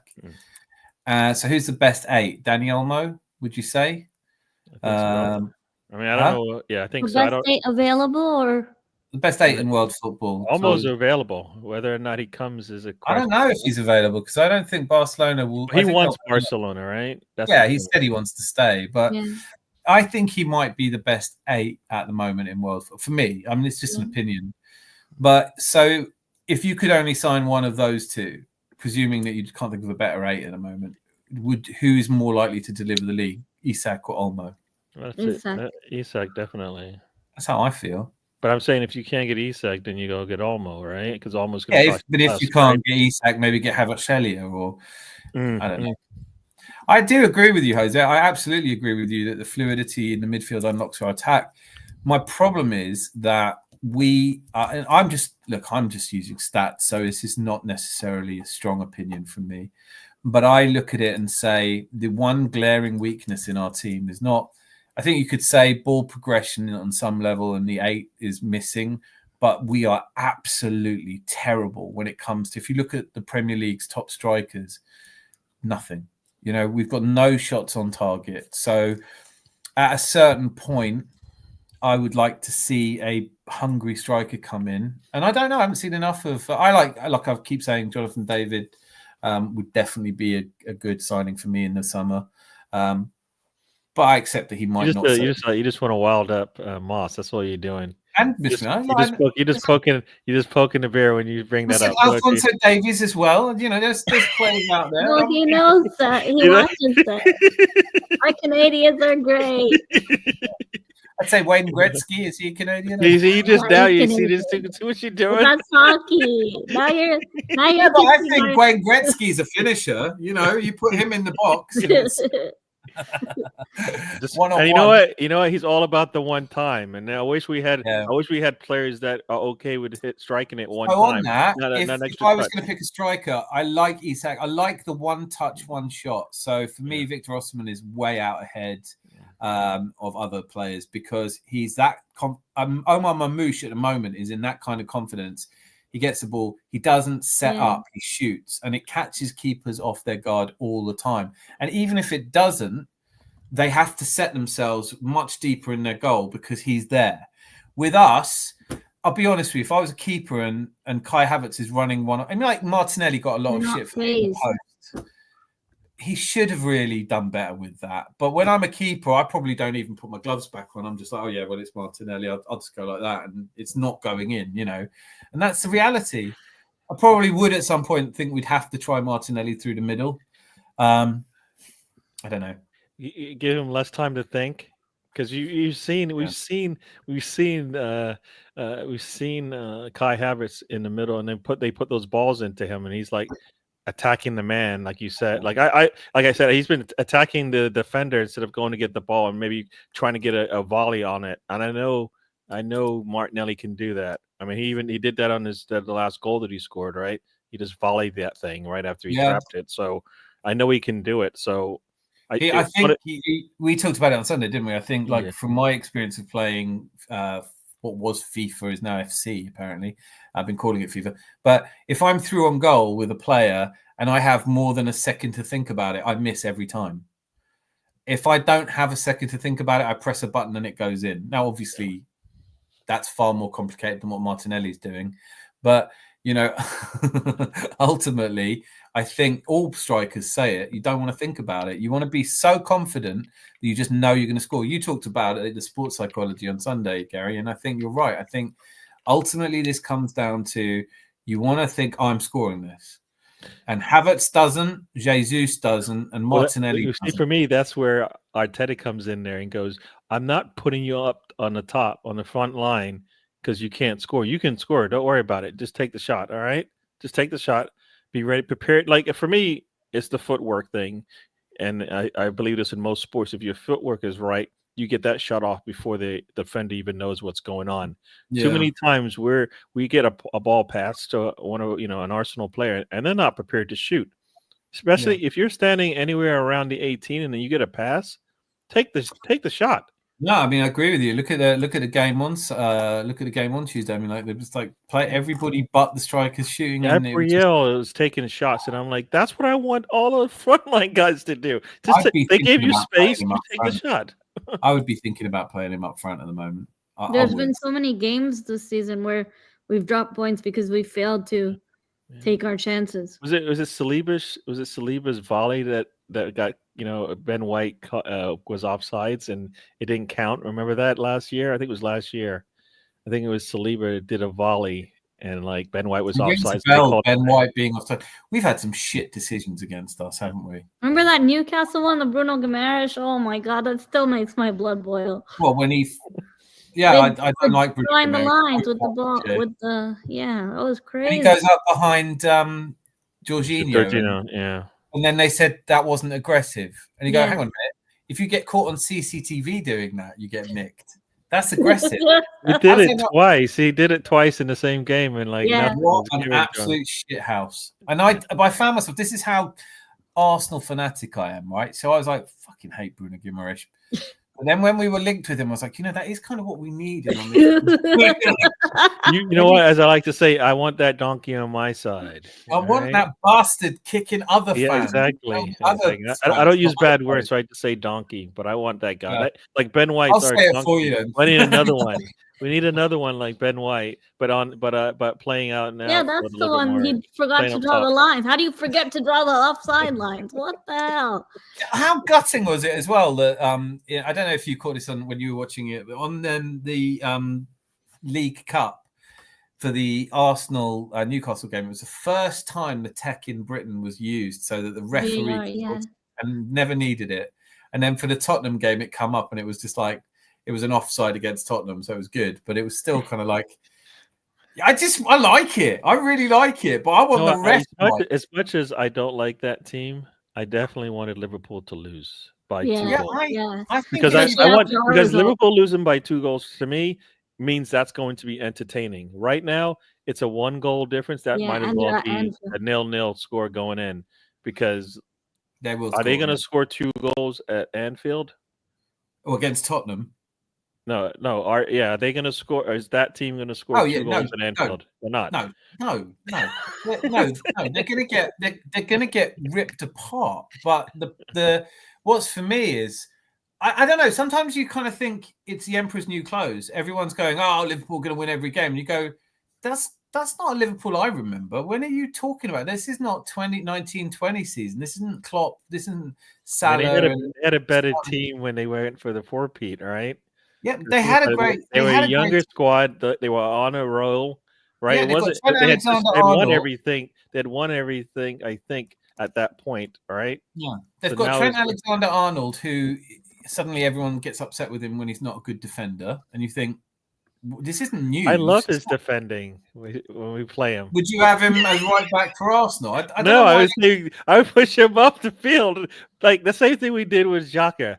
We kept pushing him backwards, like, no. Get him away from our goalkeeper. Push him further up against the other goalkeeper, and let's see how that works. And it worked out fine, right? So, I would say I'd find a way to play. I would have Trent Alexander-Arnold. I think he's the best passer of the ball in world football. I just don't know how to make that work. And I don't think Arnie Slot. Right? It looks very much like he's off to Madrid. Then they've got Virgil van Dijk hasn't signed a new contract. Mo Salah, who's come out and said he's definitely leaving at the end of the season. All of that turmoil. He already say like nothing's been worked out. Though. No, he said this is his last season at Anfield. Oh, is that what he said? Okay, I didn't hear that. Okay. That's the quote. He might be stalling. He might be trying to get a new contract, but that seems like a silly way of going about it. I don't know. I mean, like it just feels to me like that team could go through a tough patch. It doesn't have to be a dramatically tough patch either, because they do have some really tough away games. They have some ridiculously tough away games, the ones we've already played, you know.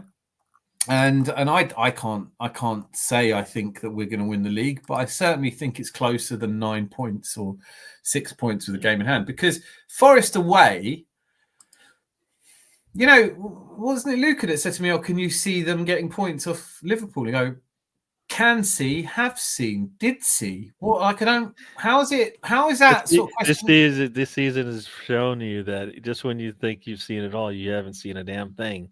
Because I remember that. How many times have they could have gone up 9 points with game in hand. They've had two tries at this now. Well, the Man United game was, was the when we draw on the Saturday, everyone's like, "Well, you've definitely blown it now," and then everyone goes very quiet when Liverpool will slaughter Man United. Well, 2-1, it's definitely going to be 2. It happens all the time.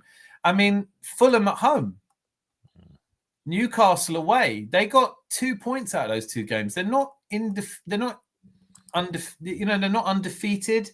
They've been beaten. I don't know. I feel confident that we will take this to the last few games of the season. I think we take it to Anfield. There's a good chance if they beat us at Anfield, they may win the league on that day. But that's okay.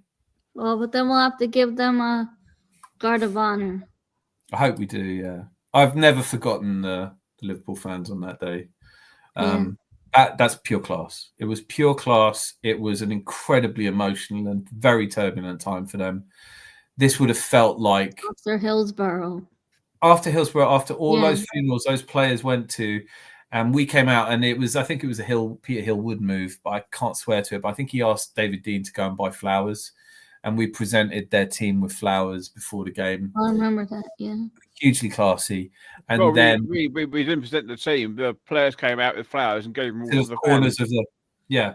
But we also presented to the team as well. But those fans that stayed behind. I mean, try and think of a club who've just lost the league at their own ground, where their fans stay behind and give you a round of applause and a standing ovation. You can't. I know I've got people that talk to me, "Oh, you don't know what they're like. They're horrible." And, no one likes Liverpool fans if they're a Man United or even a City fan.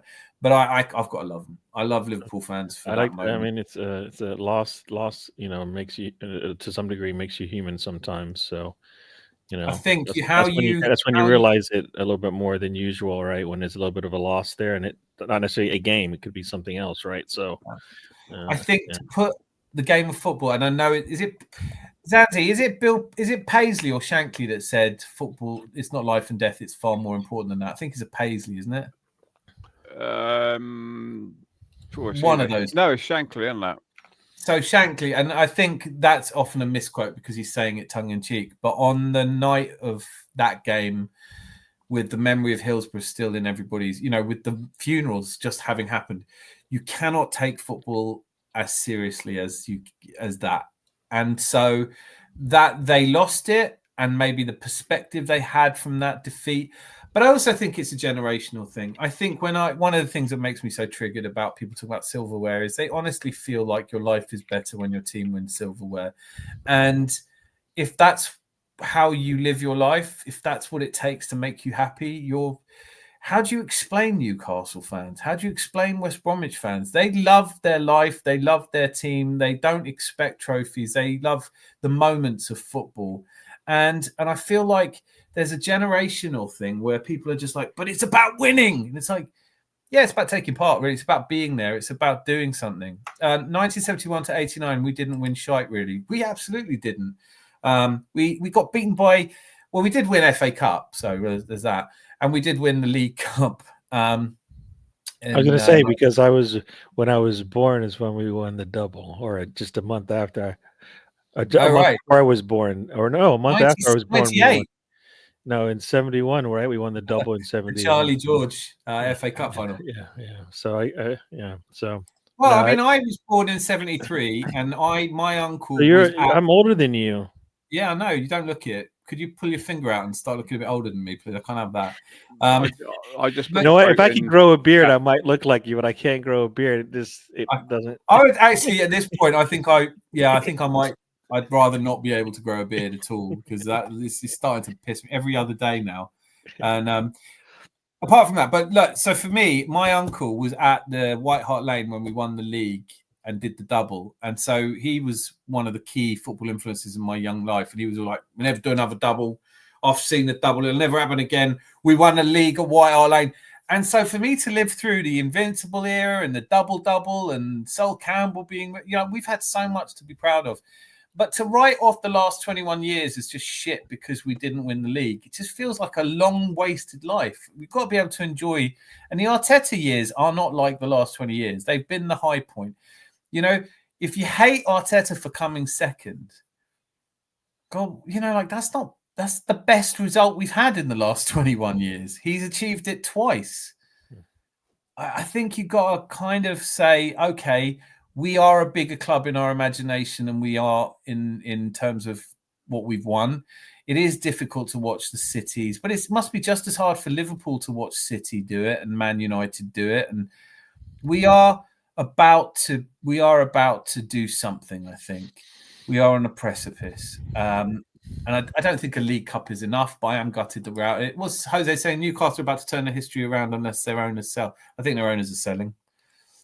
Zanzi. Here's what I mean. This is when we talk about where the team is going, right? So we finished 5th. We got knocked out of the third round of the FA Cup and then the semifinals in the EFL Cup, right? The next season, right? Next season, we're in the Europa League. We make it to the round of 16 there. 4th round of the FA Cup, EFL 3rd round. Finish 2nd, right? And this is for me, like if you're talking about is it getting better? The next year, right? We finished 2nd again, but we finished in the quarterfinals of the Champions League, 3rd and 4th round of the cups, right? And then we win the Shield, right? And this season, where we stand right now, we know we're going to be playing in the second playout knockout round of Champions League, no matter what happens, right? We're like last 16, isn't it? Oh no, it's not. It's last 16, yeah. Well, I think it's a round before that. Actually, am I wrong? Isn't it 2 rounds of 16? Right? Maybe I'm right. Maybe last 16. I think we're last 2 rounds of 16 because the top 8 get the bye, right? So, and right now we know we're going to play into the second knockout round. We're in the semifinals already, so we've moved ahead there. There is progression here. Even like what sucks is we have to go through all these injuries, and we got ourselves here, right? It's one of those. Yeah. It's like one of those things where you see like the number 1 seeded player making it to the finals and then withdrawing, right? Yeah, it's like being an England fan, mate. Like it's basically what it is, right? So we are progressing well. That's why I want to get that elixir, that little jump from whatever play it is or players to get us to where the odds are further in our favor, right? Not just but more in our favor. I think it's got to be a game changer, Eric Cantona style player. Maybe Isak is that. Maybe Kvaratskhelia, maybe one of the, I don't know, maybe something, but it will be a little bit like the golden generation of Belgium, where you have so many Kevin De Bruyne and you have so many good players in that generation, and you just think, how did you never win anything? And I think what's unique to Arsenal and Arsenal fans is our reaction to adversity. We are not like Liverpool or Man City or Man United fans who put on a brave face or give it a big, we're going to do this. That's City's Big Steve swagger, where they came to the Emirates and he was like, we're like a shark and we're in the water. That's after how many they've already won. No, they had that before. They had that before. I didn't hear it. I guess because I missed that. But when I did hear it, they'd already won 2 or 3 at that point. No, they have it. Their fans. I mean, they don't. Their hardcore fan base got nothing to lose, have they? Liverpool are definitely better at this than us. They're definitely right now. They're like, yeah, we're going to do it, and they're positive and they're pumped.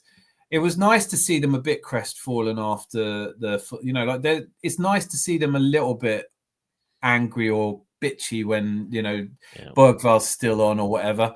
Jose says we haven't had a convincing of a squad for 20 years, so in desperation is there. I don't think desperation should kick in just because you haven't done something for 20 years. I think desperation doesn't help But So this can't be. This has to be. There has to be some positive with what you're seeing now. You know yeah, what I mean? Like People do yeah, this, you like- haven't seen it. You haven't seen it for 20 years, but for at least whatever the last like 5 to 10 years of Wenger and Emery, you weren't getting. You know what? I I'm wanted not to talk here. defensively. Yeah. Because Well, Jose, yeah. this is what people say, and I just want to say this out loud to Yeah. somebody who I respect and whose opinion is: don't waste the opportunity. Don't waste the opportunity you've created. Arteta took us from nowhere near this opportunity and created it. And I think if I ran past 9 people on a pitch with a ball at my feet and got in front of goal, and everyone was going, "You've got to replace him. You've got to be subbed off now and replace him with someone else. Take the shot. I've earned this shot. He's earned this shot. Whether he scores or not, we'll see at the end of this season."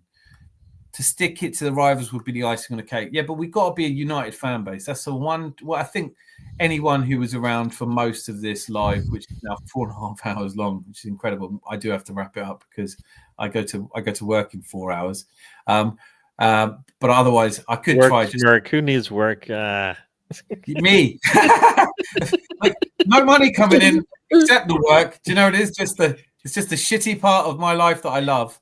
And pays for all the food and stuff, but which I need, but not as much as I'm getting. But to stick it to the rivals would be the icing on the cake. Yes, it would. We've got to stay together, man. The beginning of this was me just furious. I'm just venting when people in our fan base are attacking our fan base because I'm somehow to blame. But I'm being called, he was in here earlier, Grant, and a fair play. I hope he comes back and he does do it. Because I said to him, I said, if you want to chat about it, we'll chat about it. But toxic positivity is a shit show of a word. Like you tell me what period in your life where you need your friends to turn up, where you don't want them to be toxically positive. I'm going for promotion at work. Yeah, you'll never get it. Why'd you say that? Well, I don't want to be toxically positive. I don't want you. I don't want to be like. There's no such thing as toxic positivity. You can't as it's like some of these people that are called negative. Like I can't.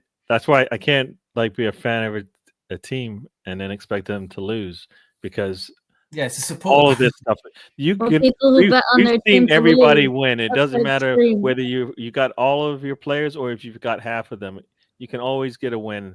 All right. There's always there is one way to get a win, whether it's 1 out of 100 or 1 out of 2. There's always a way. All right. And that's why I feel like a lot of the managers these days will stick to their guns as opposed to maybe the situation has changed. Coach. Look, I think you don't have Saka, so you're going to have to do things a little bit different. You don't have this player, so you're going to have to do things just a little bit different to get your team across that line, which is a little bit different than you've done in the past. Because guess what?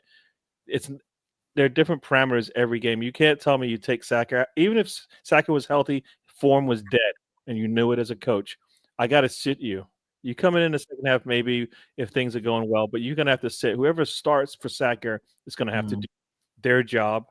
They can't do Saka's job because nobody can do the job. But you're going to adjust to that and rotate, and everybody's going to support the change, right? For me, I'd rather have Partey in the midfield and us try to help out that right at the back, please. Can we all sign a petition? Like it's not working. Partey's good. He's good in midfield. I don't want David Raya on the right back. No Partey at right back. But you do something to support whoever's playing out there, right? You give them confidence they can get the job done. But then you also go, is it Saliba? Saliba, you're going to have to err on the side of I got to support my right back a little bit more than you usually do. That's Ben White or Timber. You're fine. You just play your game. But guess what? It is Nichols, right? I think Nichols can play right back. If it's Nichols, support Nichols. Yeah. Raul Walters could play right back, and he was supposed to play last season, and he's gone. Yeah. I don't know where he is now. But and you have to instill confidence in all of the. Like if you put a player on your bench, they have to know that they can get in the game. Yeah. If they don't feel like they're going to get in the game, then you've lost them. All right. I feel like Sterling could have watched some of the games with me on the sofa. Do you know what I mean? Like snacks and dips. Do you know what I mean? He's not allowed to eat on that. I think we're trying to get a goal, but guess what, Sterling? I don't think you're right for this job. Apparently, Will Walters went to the Luton. I didn't know that. I didn't know that either. So Luton's manager just got let go. 4 sponsors in a row will do that. Everton, Luton. Is that right? The Luton, the actual Rob Edwards. Yeah, he's been Yeah. let go. He's I not find it good. All right, well, like sack Arteta. I'll have him. He got fired after Sean Dyke. the did. way that they played against us No. when we we won 4-3 or whatever it was.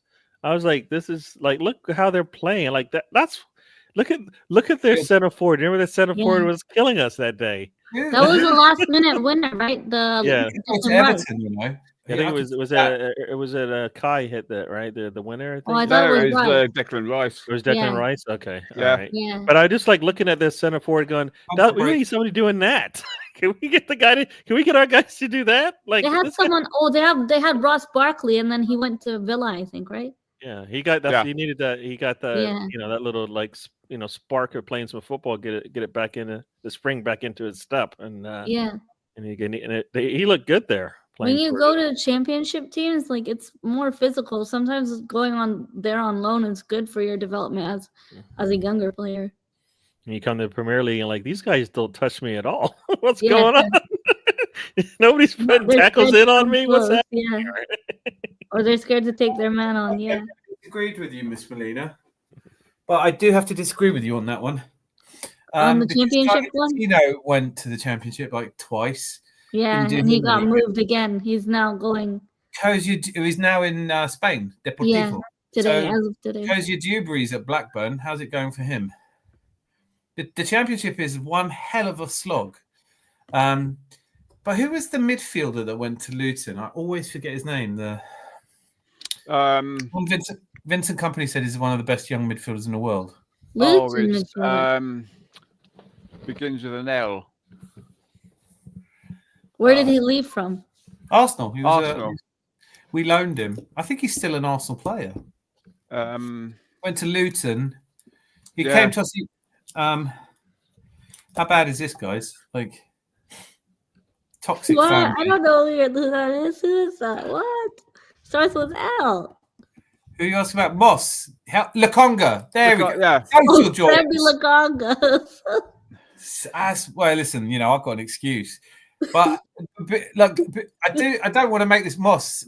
Miss Millen, we've got you here, right? Yeah.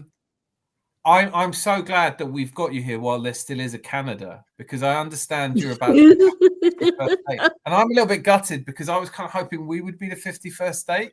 I always feel like we're the 51st state, but you guys are actually going to get to be the land of the free. That's amazing. Well done. Yeah, Hey, as if Dan, save that for the channel Unthink. I know, Lunch yeah. and food. That's a really good starting point, isn't it? Well, the thing is, around the dinner table, my stepsons and the missus were talking about it. I was like, I don't watch the news. I watch the sports news. I don't know what's going on. And they were saying all these things he was saying, and I was like, okay, call it the Gulf of America. That makes sense. Next time there's an oil spill. But I love how Trump took the piss out of Trudeau because Trudeau stepped down from Liberal Party for us. I It's know, a but show for us. I did see that, but Trudeau's kind of his flowers no longer in the ascendancy, or whatever. The centrist movement is not what it was. I do find it funny though, because as I was like an anarchist who doesn't believe in corporate democracy anyway, I'm like, this can't get too silly for me. I love it. It's just funny. Like I like a guy I who's like taken watching off the the bit. chaos, the flames. Yeah, you do kind of like, This I is, just think they it's call fun. it's called a NASCAR, right? Everybody goes to NASCAR to see the wrecks, and Yeah. everybody's just sitting back, got CNN or whatever, Fox News on, whatever, so they can just just laugh. It's like instead of going to the comedy channel, you just put on the news, and you're laughing, right? He wants to buy Greenland. Did you hear today? Yeah, no, I didn't know he wanted to buy it because they were saying at the dinner that he was going to annex it. And I was like, Yeah. yeah, like they should annex it. I just see it like annex Canada, like have the troops go in and all of the Canadians throwing flowers at them like the Austrians did with the Germans. It's like, yeah, you're here, thank you. So solving up, what problems do Canada have that are that bad? Anyway, like I'm not going to try and turn this into politics. I just thought I'd say that to both of you because I just found it so funny. I was like, I don't. I as you say, I do a lot more sports. My wife is a lot more into that stuff, so she's always telling me stuff. I'm like, nothing about any of this is good. I really don't want to know. So I'm just going to stick I'm going to be that ostrich, my head stuck in the hole, and I just it's don't. like I you don't. know what? It's like I think we said it on the podcast a few times. It's like a good friend of mine said to me around the time of COVID, I was starting my own business. He said, stop watching it. Because like one thing, I was really into news and I'd always have an opinion and everything. He said, just stop watching the news. It's got nothing to do with you. And I was like, you're crazy. Of course, it's got something to do with me. Taxes and all these wars and things. He goes, yeah, if you don't know it's going on, you don't care. The minute you know it's going on, you care. And it's true. I have to say, I am the most absolutely ignorant person I know. People say that shit to me about Greenland, and I'm like, yeah, it could be true, I guess. I don't know. Like, is he? Did they build the wall yet? I haven't. Don't spoiler it for me. I haven't even seen the prequels yet. Maybe Trump wants Iceland, not Greenland, to actually take the make an ice wall between USA and Canada. He hasn't forgotten about the fact No way, Zanzi. We don't want no barrier. You need to be able to escape into USA, don't you? Stay where you are. Don't yeah. Yeah. I honestly didn't mean to derail it. I just thought it was so funny. You didn't mean. Oh, Stop! You definitely like to throw the Alexa in there. Yes, I do love to hear what you think of it. Like, I'm kind of expecting Moss to go about time. Yes, our sports are rubbish. Save us from. At last, our Olympic team will do well in summer. Oh no! I know Canada did get in the Olympics. Canada Man. did good in CONCACAF. So We've got a wall, Rosie. What are you talking about? Keep out the English. You can't keep out the English. You're lucky you're not invaded by Iceland. It's just we have a wall. The Romans came. They took one look at Scotland and went, "Yeah, no, that's not the view." Although. I was watching a YouTuber and he was driving to Scotland from Manchester and it was sped up, but I have to go to Scotland. It looked so beautiful. I've never been to Scotland and it looks like the most amazing landscape. And hardly anything I've seen in England has matched it I do love England's landscapes and beautiful countryside, but my God, Rosie, you live in a beautiful part of the world. I'd take an invasion. No one's invading the Scots.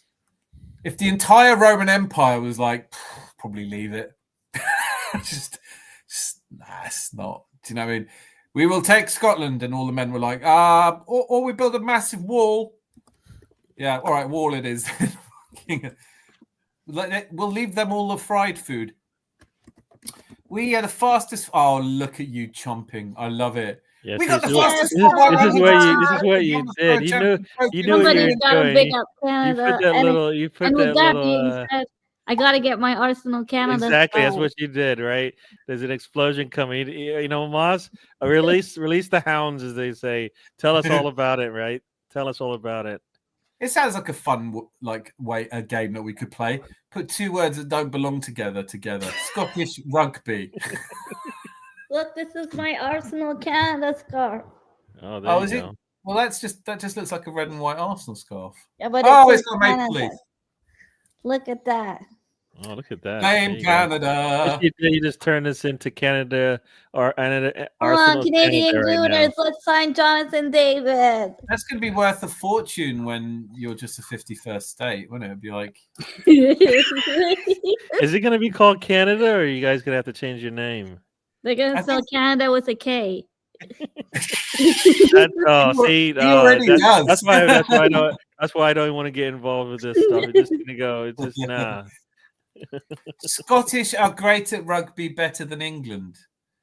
Is rugby like one of those games from history that I don't know if do they still play it? Does it still get played? I'm not trying to. Yeah. How many times has Scotland won the England the Rugby World Cup though?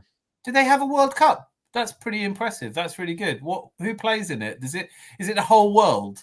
Rugby World Cup. Austria have a team. World Cup. There's like 9 countries turn up, and 4 of them are England. It's like Scotland's not a country, Rosie. It's like people go, "What passport you got?" Well, I get British passport, but I'm Scottish. And you go, "You don't even have a parliament. Stop it. Don't be silly." Anyway, that's me having a go at Scottish tennis. Scottish are great. That's true. I love that Andy Murray retired from tennis, saying I never liked it anyway, because Scottish people don't play tennis. It's like Ben White, who doesn't watch football. Oh, I love Ben White. He's nearly back, isn't it? I know you have a Yeah, parliament. soon. It's just not allowed to make any decisions. Arteta said many, many, many weeks for Saka, remember? What's that? Arteta said many, many weeks for Oh, no, Saka. no. Imagine if everything in life was that vague. If you went on Amazon Prime and it said it will be many, Oh many my hours. god, I'd lose my shit. Do you know what I mean? Like, you might as well just have it sent from China. It's like, you know, he's on the Xbox. That's it. He's not even going to come back. He's going to be like, this is way more fun. Scotland is a great country.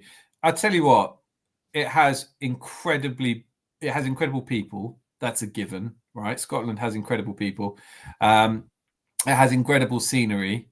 No one's going to Scotland for food. We can establish that.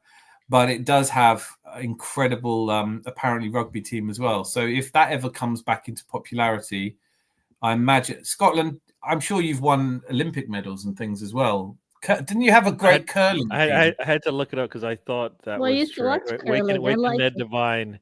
That's supposed to, you know. I know it's in Ireland and stuff, but did it do some of its scenes from Scotland or something like that? For what? You ever see Waking Ned Divine? No. I think most of Game of Thrones is set in Scotland. Okay. Like that's where the White Walkers are and stuff. I don't, and the what are they called, the Beyondlings. What are they called? I'm terrible.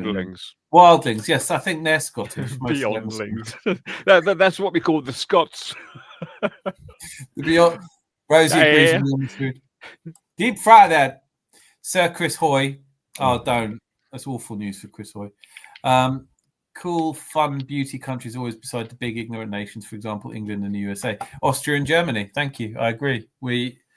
Christoph Waltz said the difference between Austrians and Germans is that Germans are a battleship and Austrians are a waltz.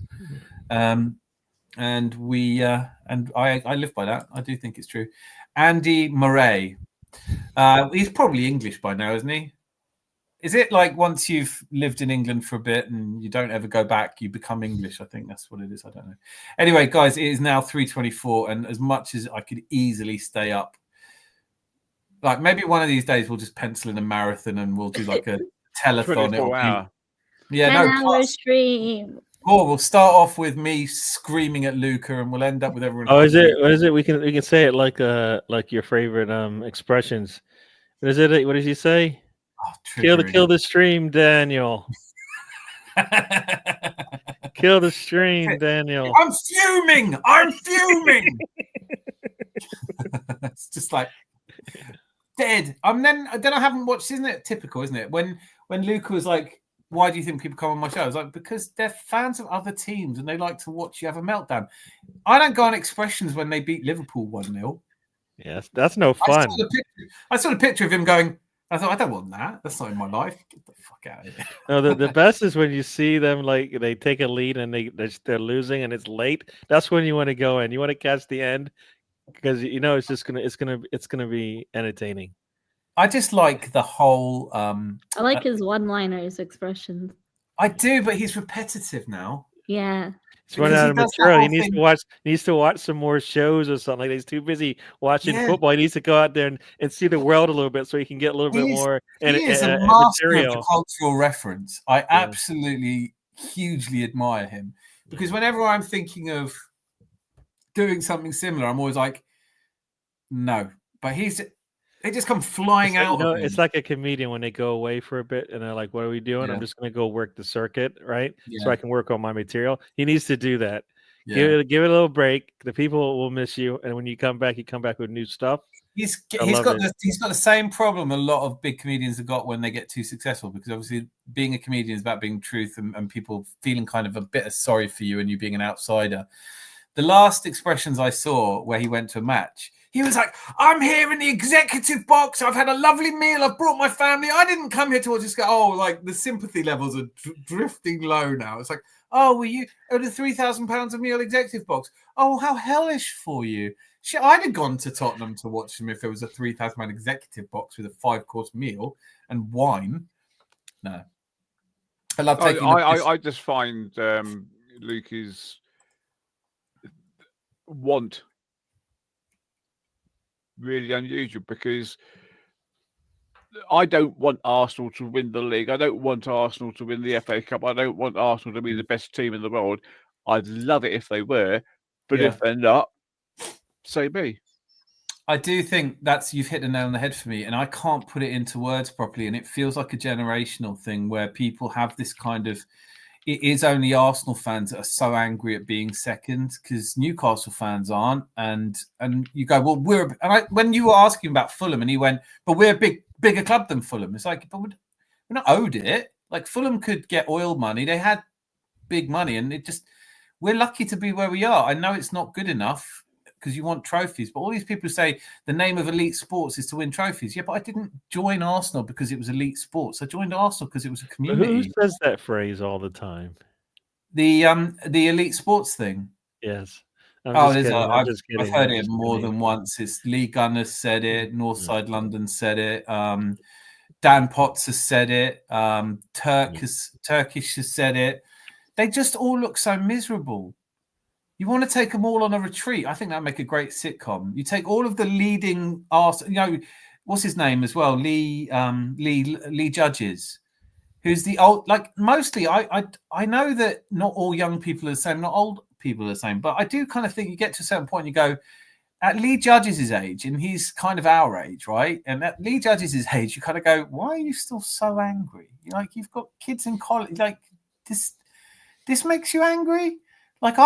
Football for me is a distraction from being. Well, I say all the time. If I really felt the way this game went, I'll be crying. But I enjoy having this chat, even if we're screaming at the television, and even if we're not unhappy because we're not. Nobody's happy with a loss. We get it, but at some point you need to come around and go because when you turn off, when you leave StreamYard, it don't matter anymore. It really should not matter. I think it does matter too much sometimes in the net. You can't. And I think that comes down to, forgive me, because people of all ages have had different experiences, and so age is just a number, and I understand that. But when I want to be disdainful, and when I'm angry with people calling out a fan base, I want to go, have you not had anything bad happen to you? I've held the hand of a loved one as they passed away. No, I don't cry about football. I don't, and I don't hate Arteta like he was an invading army. And I don't hate, I'm my age. I'm settling into that nice, I'll wear my fucking dressing gown wherever I want, thank you. And I'm getting into that bit where if I've got a boat, like I see teenagers. Do you have the big floppy slippers? Because you got to have those to work with the. Forget about it. Forget about a big floppy. Because you got the robe, you got to have the slippers. They come in a pair, right? Oh my gosh, that's not even what I thought. That works too. These are my. Yeah, I'm 51. Yeah, I'm never going to be Brad Pitt. Get out of my way. But this year he's going to Canada and he's going to be creating lots of footprints, and people are going to say, "Fucking Yeti's there." No, Donald Trump's asked me to go and be Prime Minister of Canada, and I'll be honest with you, I thought it was nearer Scotland, so I said yes. But I've seen it now, and it's even further north than Scotland. So, is this Canada or is this Canada? I haven't decided yet. As bad as mine. Listen, do you think we did make a difference to poor old Luca, or do you think? No, I don't think so. He'll do the same thing on Sunday. Trust me, I can't do to this manager again. We should just all. I'll go on. I'll make him have me on his show and go. I really enjoyed it. Luke is going to wake up in the morning and say, "Where's my breakfast?" It was a bit sinister, because it was that. Obviously, you know him. I'm not. This is me being banterful rather than meaningful. But when he was doing his shouting into the thing, and he was like, "I've got to keep the noise down," I did suddenly have this flash of a mother in a wedding dress that's a corpse in a chair going backwards. It's like, I know it's awful to say that, but it was like, what's the funniest thing it could be up there? It's like just the voices. I've got to keep my voice down because they're all around me. Arteta's upstairs. Maybe he does live with Arteta. Maybe that's a sitcom. Maybe he's Arteta's illegitimate son. Well, that could be a good program, isn't it? Arteta lives above me. What's what you're doing? You're peppering this. I can't keep up with all the chat. Rosie, you've been amazing. I know you were desperately trying to stop us having an argument, which is un-Scottish of you, frankly. Well, I keep saying everyone expect their team should win it all. Gary knows Dan Marino tricked many of us, and I fell in love with Dolphins. Do you know what? That was what he said earlier as well, wasn't it? It was like, I love this club because of Fabregas and Henry, and I was like, they've left. Yeah. You can go now with you them have now. now you have to switch teams, right? It's like, Yeah, like you don't love a club What because about the players now? There's so many players now to love, and you didn't say any of their names. I Not even do love Tyson. so many players now. I love Saliba, Gabriel, Ben White. I like Zinchenko. Don't tell anyone because you're not allowed to anymore. Timber. Timber! Yeah, Timber, but not as much. I love Miles Lewis Skelly. I love him. I'd adopt him. I think he's an outstanding character and an outstanding footballer. An outstanding Saka is one You know of what? the great. He's strong. I like Ben Unbelievable. White. He's Skelly. He's Temperament. just strong, and that's we. I don't think we see that enough from our fullbacks. That kind of strength there. A guy's leaning a on him, and he's midfielder, making his really. turning, going on the half turn, going up the pitch. You're like, yes. And then That was beautiful. That moment. then he puts that assist in there between the two defenders. You're like, Yeah. yes, I like it. I want more. Was of it that. against Newcastle where he brought the ball out from two of them, or was that? Yeah, I was like, see, I'm like, we're doing that on the defensive third. Can we please do that on the attacking third? That same thing. You know? I still love Martinelli for the moment where they said, "Are you going to sign a contract?" He goes, "Get me a pen." Like that's skill. That's like Saka signing his contract. You know, I like Kai Havertz a hell of a lot. I mean, I wish we had Isak and Havertz up front together. Yeah. I don't think if my the life. Newcastle game is when I went, all right, he's coming out of his shell now. Because that first Newcastle game where you start, you know, I was like, all right, please don't get a yellow because you're tempting fate here. You're gonna get a yellow. You keep this up, but I'm like, if that's gonna get you on the edge, I'll take it. All right. Yeah. I want to see that more from him, like because you know what he knows what he's doing, right? And then they're getting pissed off at him, and he's like, I don't know what you're talking about. I'm like, keep doing that because that's what I want him to be on that edge as opposed to where he is now, which is like, you know. No. Go after the guys and play a little bit more free. I don't know if he's allowed to do that now, but that's what I want. You know, I think if when Jose's made this point really well, and other people that I respect made this point, we tend to play a little bit too within the lines and within the categories what we're supposed to, and I want a little bit more creativity. And I think if it was me, and it's easy to say that because it's not going to be me. And I was Arteta, I'd put a team together and say, I'm not actually going to tell you what to do against Newcastle away. Just go and do it. Tell him you did it in practice. Now let him go play the damn game. Yeah. That's what I say. Like, they've practiced right from we played on what, Tuesday? We're not going to do any training now. So like for the next 4 days, they're going to talk about what's going on when they play Manchester United, right? They're going to talk about it. They might do a little bit of field work for a bit. But after that, when they get on the pitch, you've given them all the answers to the test. But you just don't know what the question. I really doubt they're going to do much of anything. Wait, you don't think they'll train tomorrow? No, they have to train because they have to figure out who's going to be ready because some of the players are going to get the tests, right? Like Sterling's going to have to get a test. He has to. They don't know. The test is a fitness test is one thing. A training session, no. No point. Really, no point. Not with Sophie. I mean, look, maybe if there was a week after the Man United game. Well, we're not playing till Sunday, though. Wouldn't they use tomorrow as a last fitness tests and some running, but no potential? No. Arteta said it anyway in the press conference before the Newcastle game. It's like for that week, we only had 8 players on training. Yeah, so I remember full training. And the reality is, if you're starting to put training teams out there of 8 people, I think it's time to go.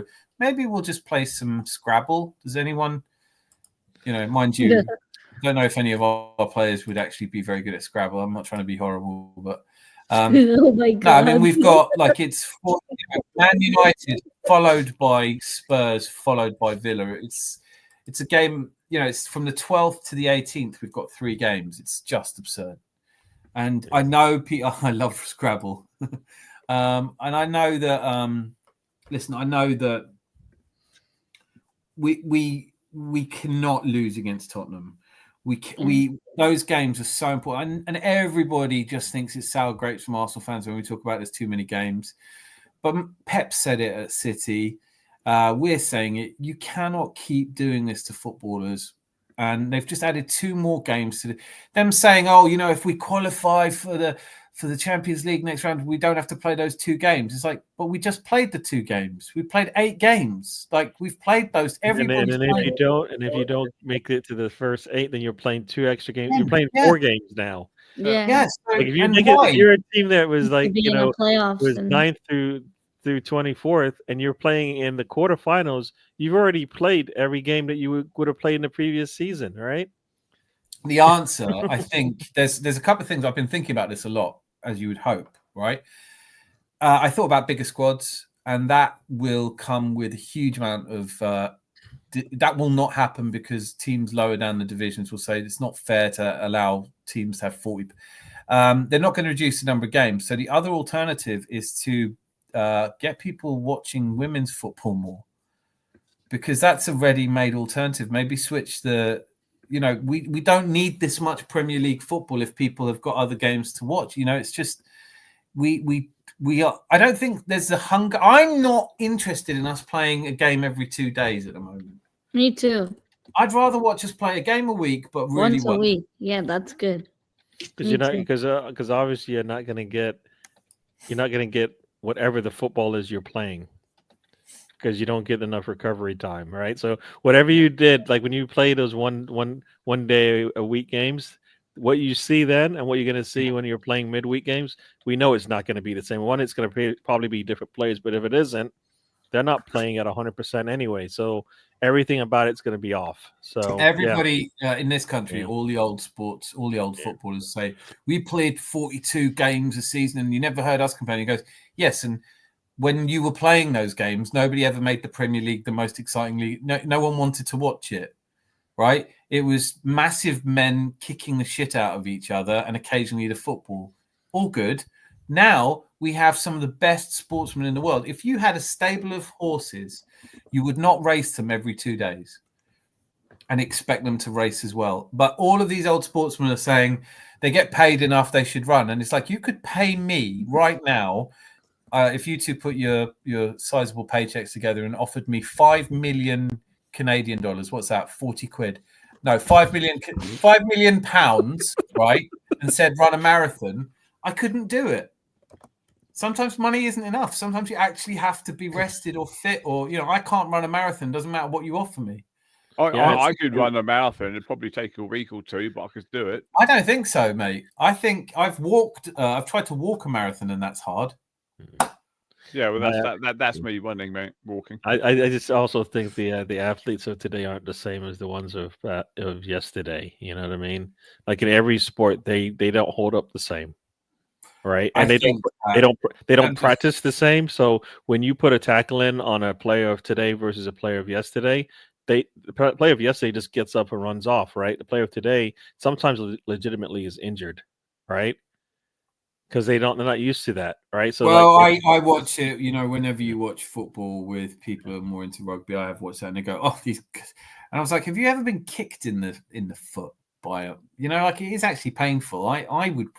I'm a Gen X man, so I'm like, and you're not allowed to show any weakness or frailty whatsoever. But for, my 2 stepsons, they would be like, ow, and that's fine. It's better. They should be. It did hurt, But watching football, if I'll put up a link, watching the football match, Wimbledon Man United from 1988, it's not just a different sport. It's like a sci-fi film.